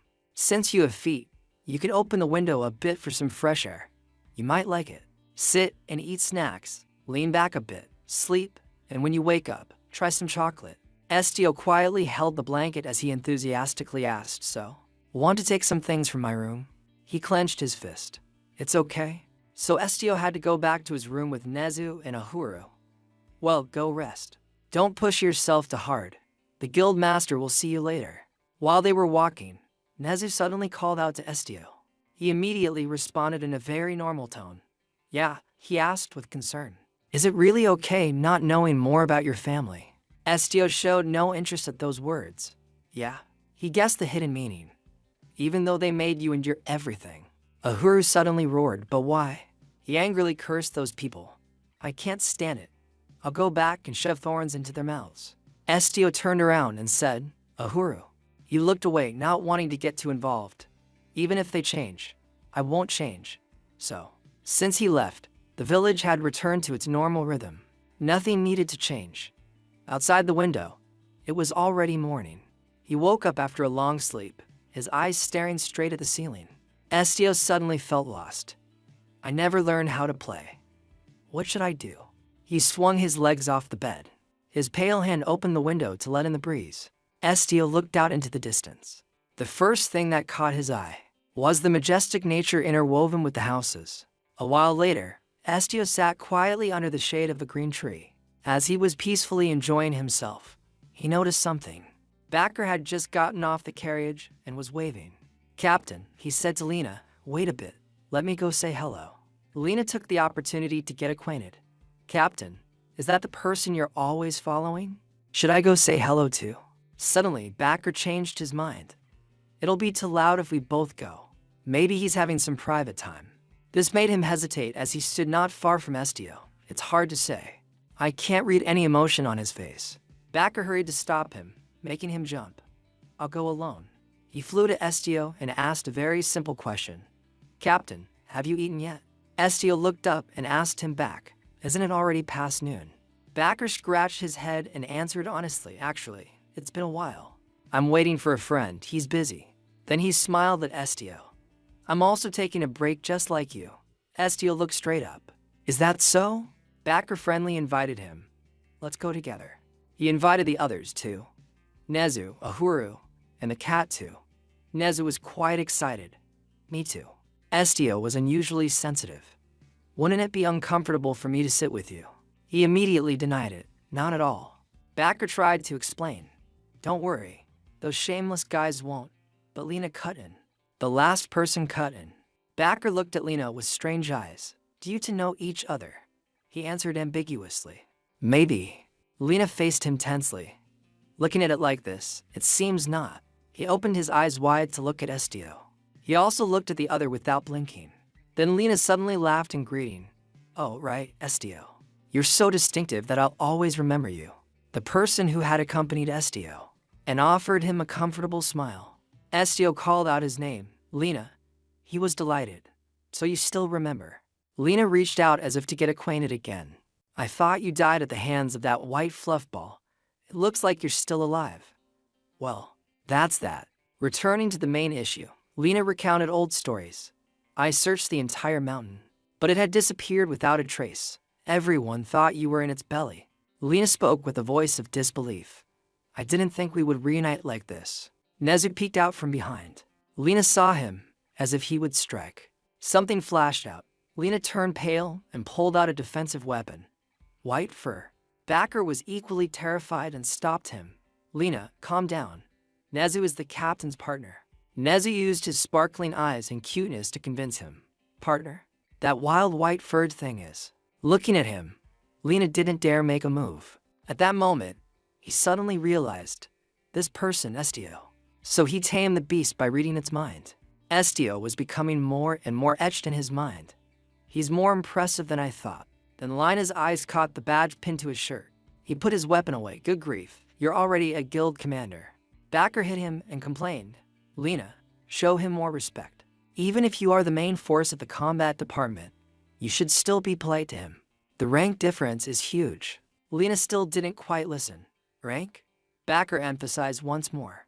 Yes. Disrespect can lead to demotion or even exile. You know that. Then Estio stood up and told him, Backer, go eat with your friend. Backer asked in surprise. You're not coming with us. Estio's tone was a bit bored. I'll eat later. This isn't comfortable for me. Estio bluntly stated, and the way you spoke to Nezu like that, I also feel uncomfortable. Lena and Backer froze on the spot. Then he brushed past them like a breeze. Goodbye. Lena wasn't in a good mood now. He called out, hey, your stuff. He called him with more respect, Commander Estio. He only glanced back. Is there something else you need to say? Lena bowed 90 degrees. I'm sorry. This made Estio open his eyes wide in surprise. He bowed before everyone to show his remorse. My words weren't because of my discomfort, but because I was very surprised. I won't call him White for anymore. And I didn't think an acquaintance would become a commander. From now on, I'll call you Commander. Then Lena winked. So please don't misunderstand. As an apology, let me treat you to this meal. Estio felt a bit awkward after hearing that. Finally, the three of them went to eat, not missing anyone, since they were already going. We have to eat at the best restaurant. A voice enthusiastically recommended. And this is the best restaurant in Revital. Lena waved to call the waiter. Let me order. I'll make sure everyone's food is the best. Estio was half skeptical. Really? He replied firmly, of course. Estio looked thoughtfully at Ahuru. Today he was unusually quiet. Ahuru was also lost in thought. A thought crossed his mind. Is he hurt somewhere? Then someone called out, hey. Jen, her face covered, asked, how old is that cactus? Estio answered naturally. I don't know. I've never asked it. She felt it was confusing. She didn't know why. She revealed an obvious truth. You don't need to ask to know. Jen's face showed no emotion. Estio became cautious. That's strange. I can't read her emotions. Who are you? Lena leaned over to introduce her. Jen isn't human. She's a doll made by the guild master. Estio muttered to words, a doll. Backer added, maybe you didn't know. He crossed his arms and revealed information. The guild master of Ignis is the only puppeteer in the world. Every gesture of Jen, from her eyes to her hair, her eyebrows and her tightly pursed lips. Estio thought to himself, except for not being able to read her heart, she looks no different from a living person. Then he asked a question. How can you tell she's a doll? Lena told him to look closely at Jen. A blue star under Jen's eye. Lena told him to pay close attention. See the tattoo under her eye. All of the master's dolls have that tattoo, so everyone can tell. He put his hand on the table and spoke seriously. But you don't need to pay too much attention. A doll is still a doll. They can only obey their master and don't know pain. He gritted his teeth and glanced at Jen. so treating her like a human only makes things worse. Then Lena winked at Estio. Trust me, I have a lot of experience. Right then, the food is served. Here is your meal. His mood suddenly turned sour, a living doll. A table of delicious food was laid out before his eyes. Estio, look, all right, everyone. Eat and drink to your heart's content. Nezzy saw the delicious dishes and was delighted. Looks so good. Estio also had to secretly agree. Indeed, everyone enjoyed the food to fill their stomachs. While Backer was chewing, he subtly noticed something. Backer saw Estio didn't move his chopsticks. Commander, aren't you eating anything? Then Backer grew worried. Could it be that you can't eat raw food? We should have asked you before ordering. Lena, order something cooked immediately. He only thoughtfully denied it. That's not it. Estio fell into another silence. He let out a sigh of disappointment. No, it just doesn't suit my taste. Then he looked at the table of lavish food again. The delicious dishes were arranged on the plates, but he felt it was truly pitiable those creatures had been cut while still alive, just minutes or seconds ago.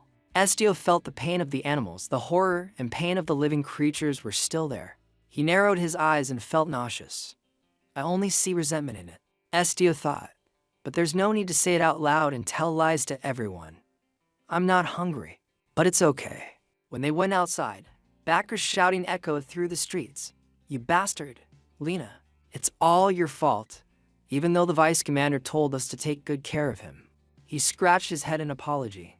I know, but do you think I would have done that if I knew beforehand? Backer shouted in agony while Lena felt helpless.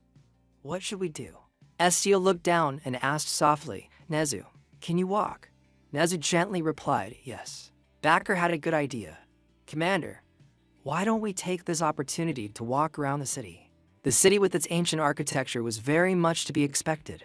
You were only just assigned to the main headquarters a short time ago, right? And recently you've only been inside and haven't gone out. Backer was also quite worried about Estio's feelings and how he seemed dazed every day. After receiving his latest assignment, Lena scratched his head, wanting to fix his mistake. Don't worry, I'm a local here. He winked at Estio again. He looked at it and felt a bit disgusted. He quickly rushed over. All right, Commander. He naturally put his arm around Estio. You don't have anything to do today, right? Lena pointed straight down the road. Then let's go. Estio asked curiously where to. Then Lena began to tell stories about the city. Actually, our guild has a tradition from since it was founded. Or maybe Lena just made it up. It's to welcome the newcomer. Oh, right. Backer enthusiastically joined in. I went through that too. The houses are built with red-tiled roofs. Usually, we let the recruits patrol around the headquarters to get a basic understanding. Then they'll be called in to describe the city. Like, where is the largest statue in the square? Where is the oldest candy shop?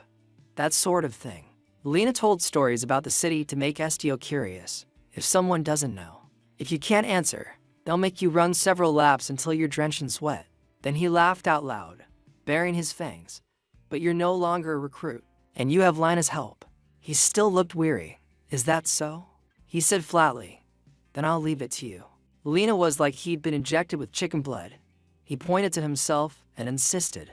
Just trust me and follow me. Revital is the most prosperous and safest city. I guarantee you'll have a wonderful trip. Estio nodded. All right. Then the two of them asked Estio curious questions. Before that, why do you keep crossing your arms, Commander? Jen involuntarily followed the three of them, listening to every excuse and explanation. She looked at Estio from behind. Then she smiled very gently. The commander really is a generous person. On a street crowded with people passing by, Lena said, this is the famous 3rd Street. He continued, the cool thing is that the sunlight shines directly onto the road. Let's go further, and then continue talking. Estio looked around anxiously while refusing. No need. It's fine like this. Lena saw his restlessness and couldn't help but wonder. Commander, you've been looking around all this time. Are you looking for something? Hearing that, Estio immediately turned to ask if there was any medical center that could check the health of plants. Lena suddenly grew stiff. He stared at the potted cactus, his tone hesitant. If it's for this plant. Lena put his hand to his chin and thought for a moment before speaking with uncertainty. There is a research garden, but the owner is always busy. I'm not sure if we can meet him. Estio didn't think twice and quickly asked, can you take me there? Lena offered a bright smile. All right, it'll be worth it if you come along. Then he excitedly ran like the wind. As he ran, he shouted, Trust me, this way. Backer had been silent until now. At this point, he approached him with a confused look. He's quite lively, isn't he? Estio answered softly. It's okay. Backer raised an eyebrow and looked away, rubbing his head awkwardly. He's like a wild colt. People even call him Little Lena. Suddenly Estio felt confused, his eyes wide as if he couldn't believe his ears. Seeing Estio's expression, Backer quickly explained, It's little as in little cockroach. Lena was still busy running ahead to lead the way, swinging his arms like a dance. He leaned his shoulder into Estio's and laughed heartily, teasing him. It sounds like a beautiful girl's name. We often use it to joke with the recruits. I was tricked once too. Lena finally spoke, interrupting the conversation behind him, causing both of them to jump guiltily. What are you doing? Talking bad about me, aren't you? Backer smiled and stepped forward quickly. All right, we're coming. Estio looked down at Ahuru and thought to himself, still so quiet. At a white house with wooden frames hidden behind tall trees. The house became clearer with every step. When they stepped inside the house, Backer felt confused. They left the door open? Lena quickly answered, since the research garden is sponsored by the association, you can think of it as the city's moon garden. They stepped inside, walking between 2 rows of lush green grass. He was still leading and added calmly, so everyone is allowed in to see the plants and flowers. Backer looked everywhere with curious and strange eyes. This is also my first time coming to the research garden. The image of an ancient tree appeared in Backer's mind. He continued, unlike animals, plants don't move or cry out. Suddenly he turned to Estio and asked, Come to think of it, Commander, do plants talk? Estio answered briefly, I don't know, causing Backer to let out a gasp. Lena also felt it was strange. Don't you read the minds of animals? Can't you do it with plants? Estio stared at Ahuru in his arms. I don't always hear it. Maybe it's only possible at a certain level of contact. He seemed delighted. The more I hear, the more interesting it gets. Lena forcefully reached out and pulled a tree trunk toward him. The tree trunk was pulled so hard it bent. Lena pointed at it and asked, So, what is this tree saying? Estio looked up at the tree.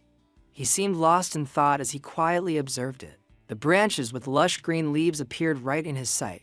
But then Estio lowered his head slightly, his voice growing softer. If possible, I would rather not hear. Lena was briefly stunned and looked at him in confusion. Why? He awkwardly thought to himself. If I could read minds, I would read the thoughts of everything, even a guess. Suddenly a voice rang out. It is welcoming you. Both Backer and Lena looked up. They called out together. Jen, the person who had just arrived was Jen. She also spoke Estio. Jen looked up at the branches above and repeated the sentence. They are welcoming you. Green leaves blew everywhere in the air. She slowly recounted the broken words she felt. Pleased to meet you, cute boy in black. It's good, you're still alive. One of the leaves accidentally got caught in Estio's hair. He reached out and gently took it down. Estio gently swayed the leaf in his hand for a moment. Then he suddenly grew curious. Jen, you can hear plants. Jen then turned to look at them. I was created from trees.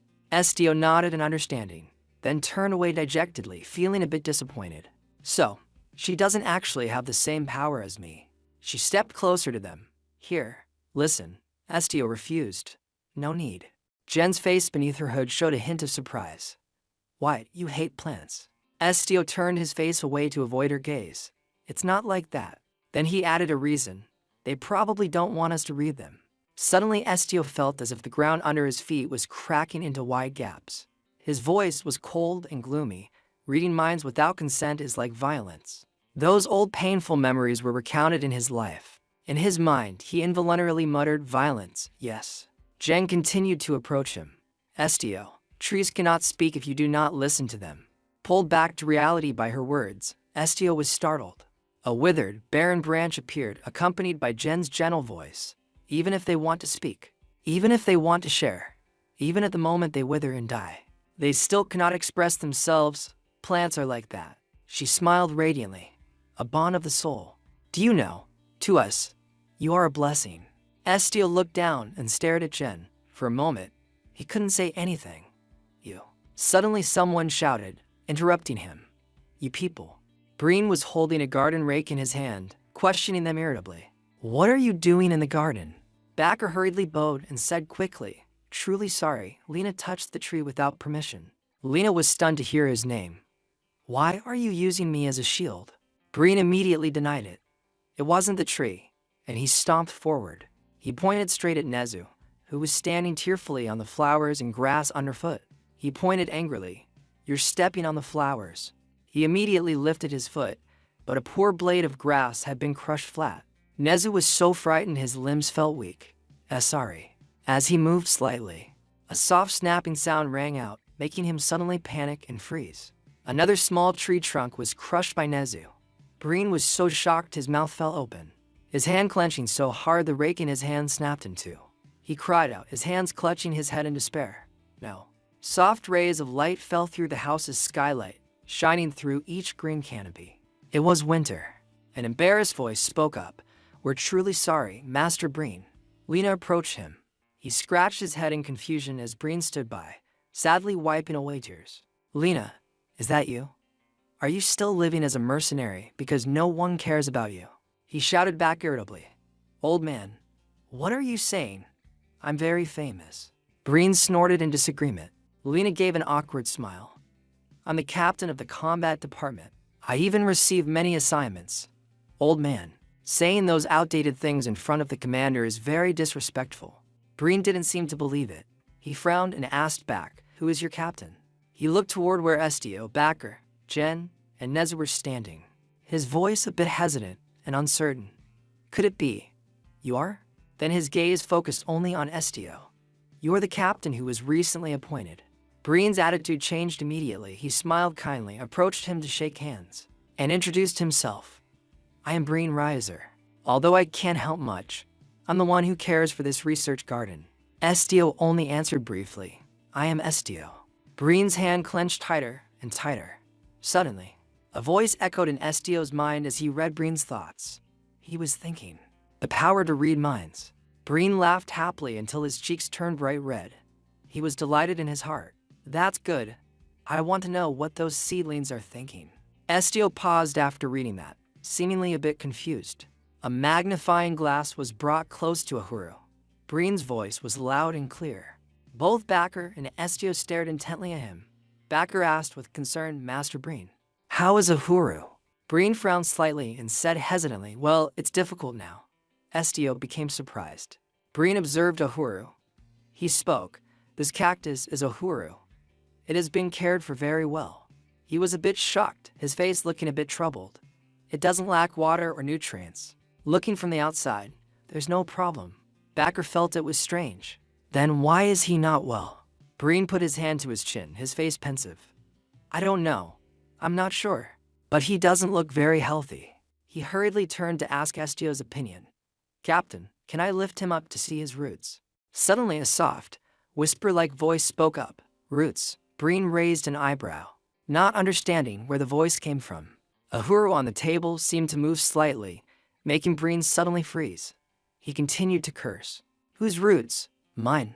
Are you serious? You pervert. He screamed in terror, stepping back a distance. Good grief, he's awake. His face darkened, his tone stammering. PP pervert, don't call me that. One of them spoke up. Are humans always so surprised by the unusual? Another person marveled. It seems the cactus is talking. Ahuru said irritably. What are you looking at? Is it your first time seeing a talking cactus? He blushed to the top of his head. He gave a cold snort.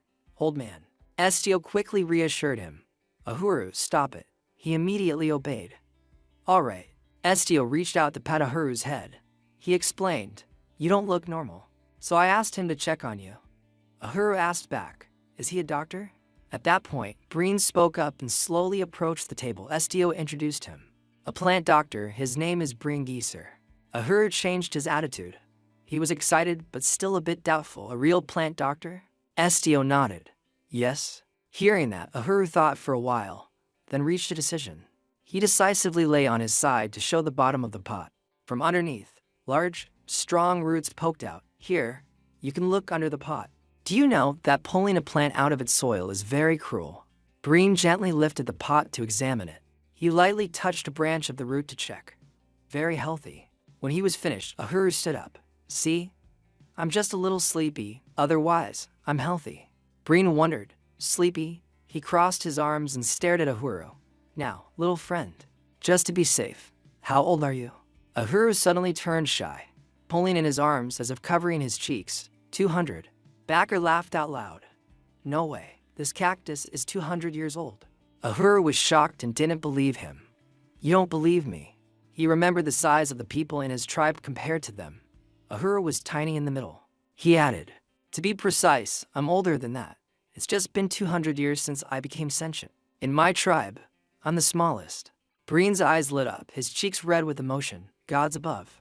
He stood up excitedly. Captain, this little friend is a rare plant species that has long been extinct, the giant cactus. Estio was briefly confused. What does that mean? Breen imagined a giant cactus standing tall in a desolate desert, with a flower blooming on its head. A large, beautiful flower in the desert, majestic and beautiful. His mouth kept rattling off flowery words. They take thousands of years to grow, but they will bear the fruit of crystals. Ahuru quickly interrupted. We aren't extinct yet. My mother and relatives are still living in our homeland. Breen replied. Could it be? Breen couldn't stop staring at Ahuru with a friendly smile. From what I know, the sleepy feeling Ahuru is experiencing is the sleep cycle in the growth phase. He added, this is the first time I've encountered a giant cactus, so I'm not entirely sure. Estio was curious. How long does the sleep cycle usually last? The scene shifted to another corner of the room where lush potted plants were placed. Breen's voice rang out. I need to do more research to know the details. I only know that giant cacti grow for thousands of years and have several long sleep cycles. Estio suddenly turned sharply toward Ahuru. He advised him carefully. This is the association's research garden. I will ask them to take care of you until the sleep cycle ends. Go ahead and rest. Ahuru answered dejectedly and briefly. I don't want to. Estio leaned in close to Ahuru. If you feel uncomfortable here, I can ask Lord Haiga. Mobian is very strong. Ahuru asked sadly, do I make you uncomfortable? Estio was briefly stunned, his mouth frozen, not knowing how to answer properly. Estio reached out to pat Ahuru's head. It's not like that, it's just, he bluntly cut him off. Asserting firmly, Estio, I don't want to sleep. I will never sleep. With that, he bowed his head, curling up in Estio's palm. He gently rubbed his side, his branch lightly touching his hand as if to hold on. His next thought was kept hidden in his heart. Because I'm worried about you, Estio. A long time later, they all stepped out the door. Breen spoke. Since he can still talk and even move, I'm still not sure if it's okay. No, he warned, but refusing sleep can lead to health problems. Please keep this in mind. Estio understood and quickly replied, understood. Breen looked at the silent cactus in Estio's hand. Even though plants are very simple, once you understand them, you will know how complex and fragile they are, just like animals. Images of potted plants of different species and shapes grown in various ways in the house were now shown. Breen's words continued. Habitat, size, gender, age, or even leaf shape are the characteristics among them. He and Estio both looked at Ahuru together. He smiled. Even though this little friend being able to talk is an advantage. Breen lifted the black bag in his hand. I'm packing some nutrient-rich soil. It will be useful.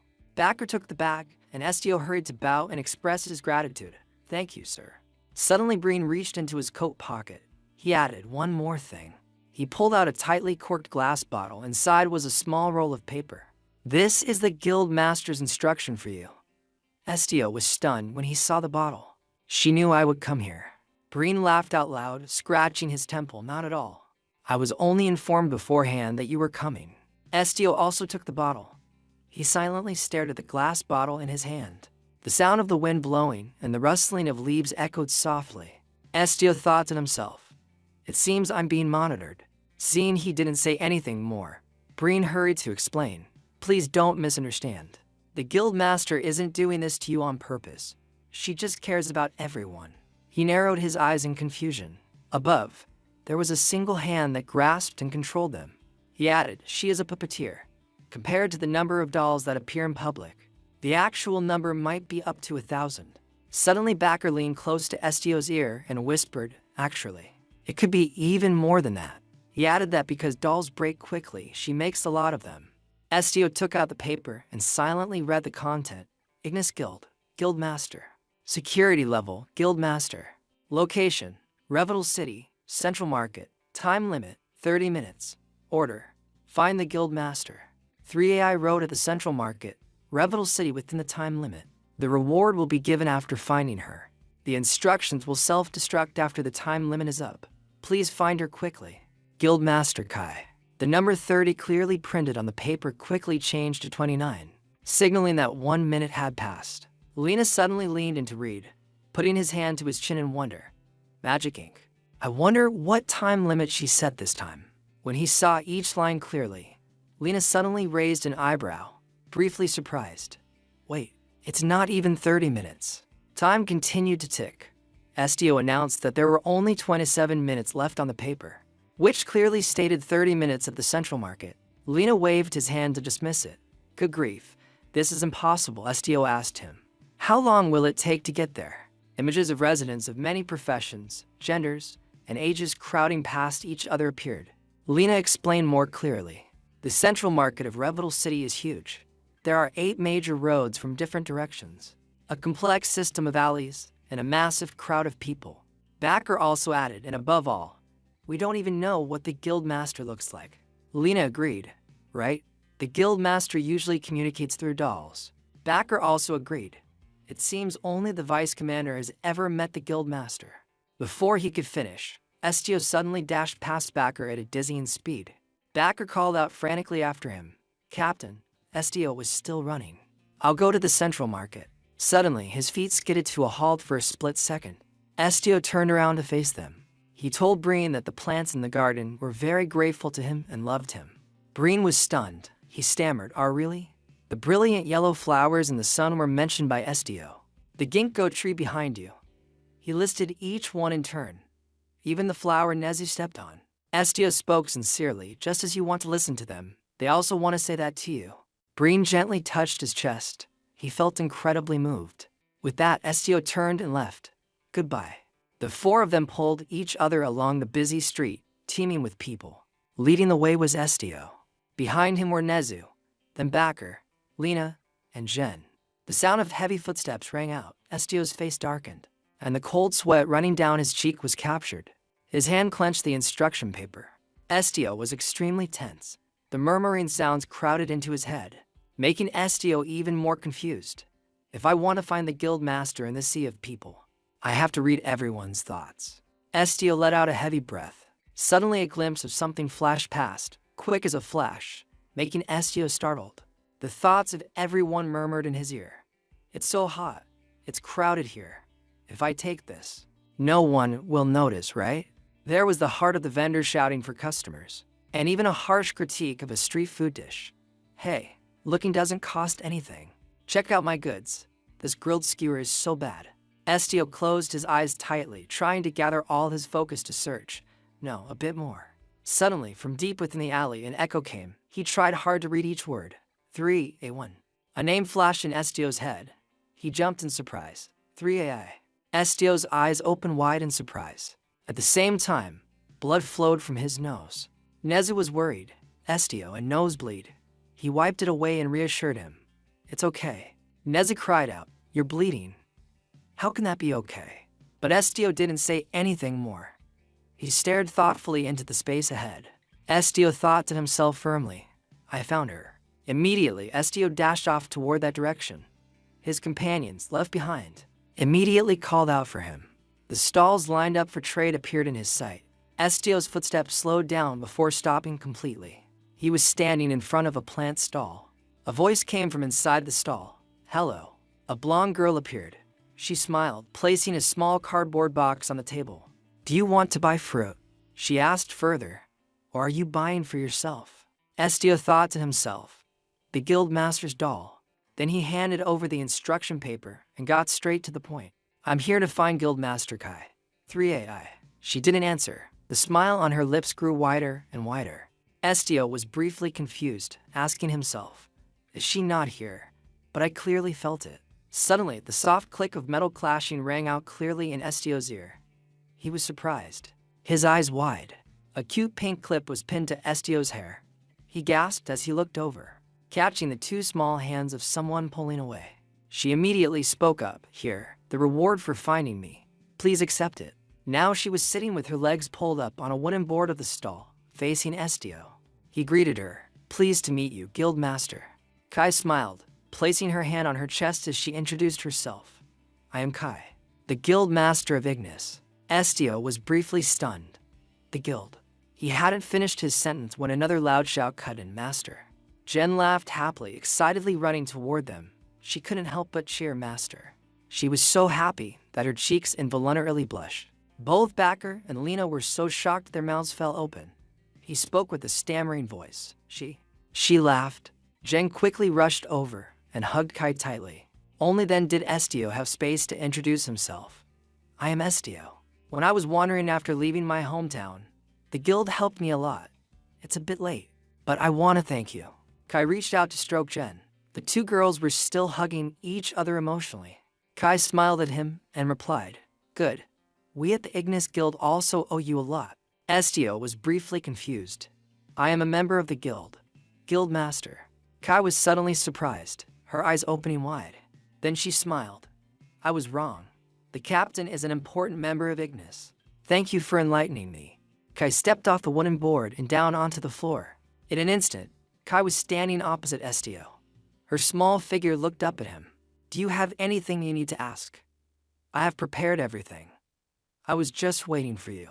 He wondered, why was I appointed to this position? As soon as she heard this question, Kai suddenly clapped her hands. Good question. That's also the reason I came to see you. She suggested Estio move, as it wasn't good for outsiders to hear. Let's use the captain's specialty. He was briefly confused. Specialty? Kai nodded slightly, agreeing with his thought. Estio stood silently in one place, preparing to use his mind-reading ability. The surrounding space gradually turned dark. The sound of rustling from afar echoed in his ears. Yes, now, in that space, there were only the two of them. Kai spoke up, so. She spoke in a soft but very firm voice. I want to protect you. Kai imagined people with special abilities, and then continued.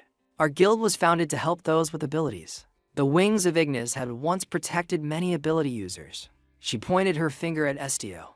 Among them, the position of commander was created to protect you. Because from a very long time ago, Kai suddenly put that finger to her mouth. She offered a knowing smile. I also once knew an entity with the exact same power as yours. Estio was stunned by what he had just heard. Kai began to recount. A long time ago, it was said that dragons had abandoned this world, but to remain. Estio asked anxiously, Who are they? She replied, One is dead, and the other is the yellow dragon Suhanan. You could call him the last dragon.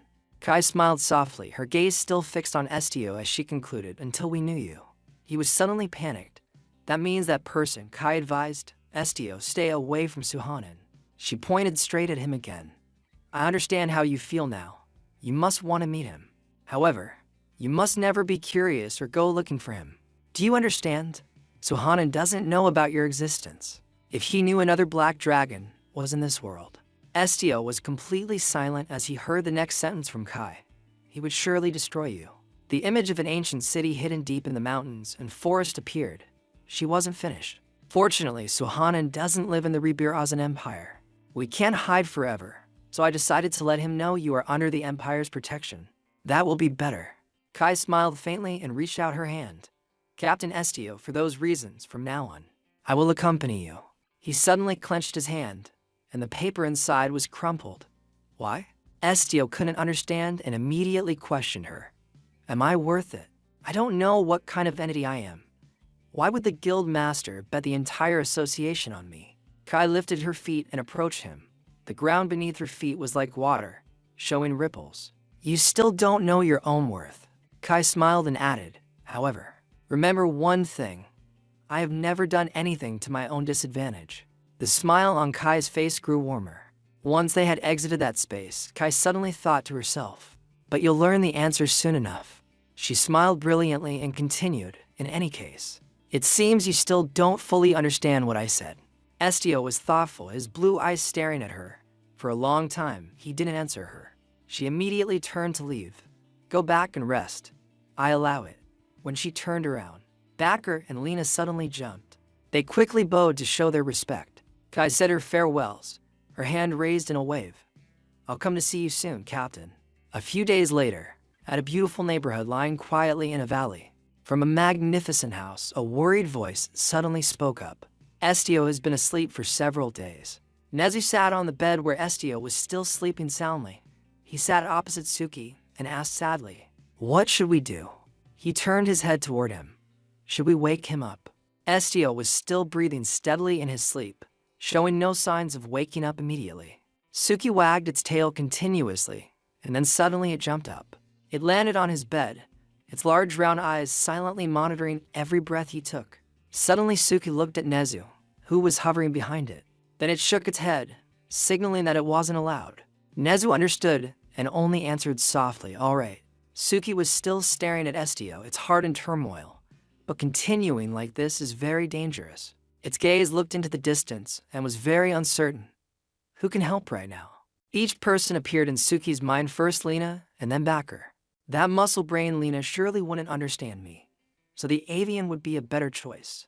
With that, it immediately turned its head, its heart still continuing to think. Suddenly, at that moment, Estio sat up. He looked at Suki and spoke. "It's okay, Suki." The sky outside was now the color of sunset.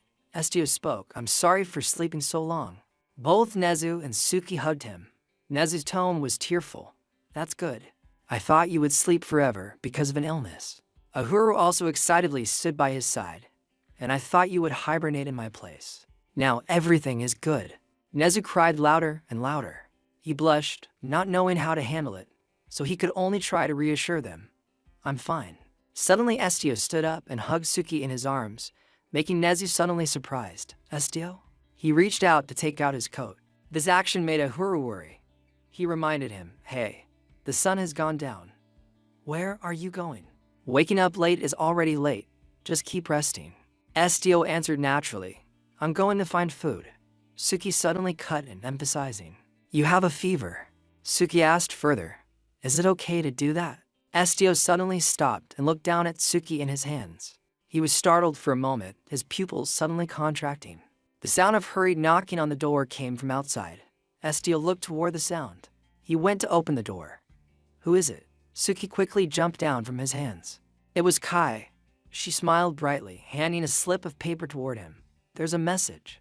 But then Kai suddenly froze and was a bit surprised when she saw Estio at that moment. His face was bright red from the fever. He also gasped as he looked at her.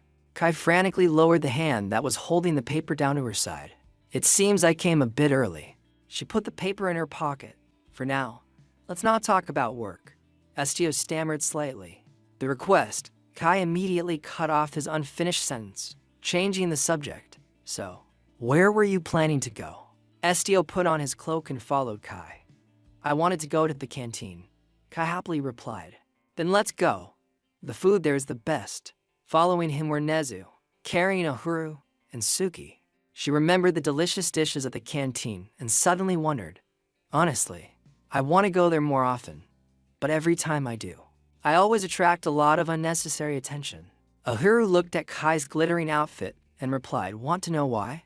He didn't wait to be asked and said immediately, "Dress normally." She was confused. "Is my outfit that strange?" Ahuru answered firmly, "Super strange."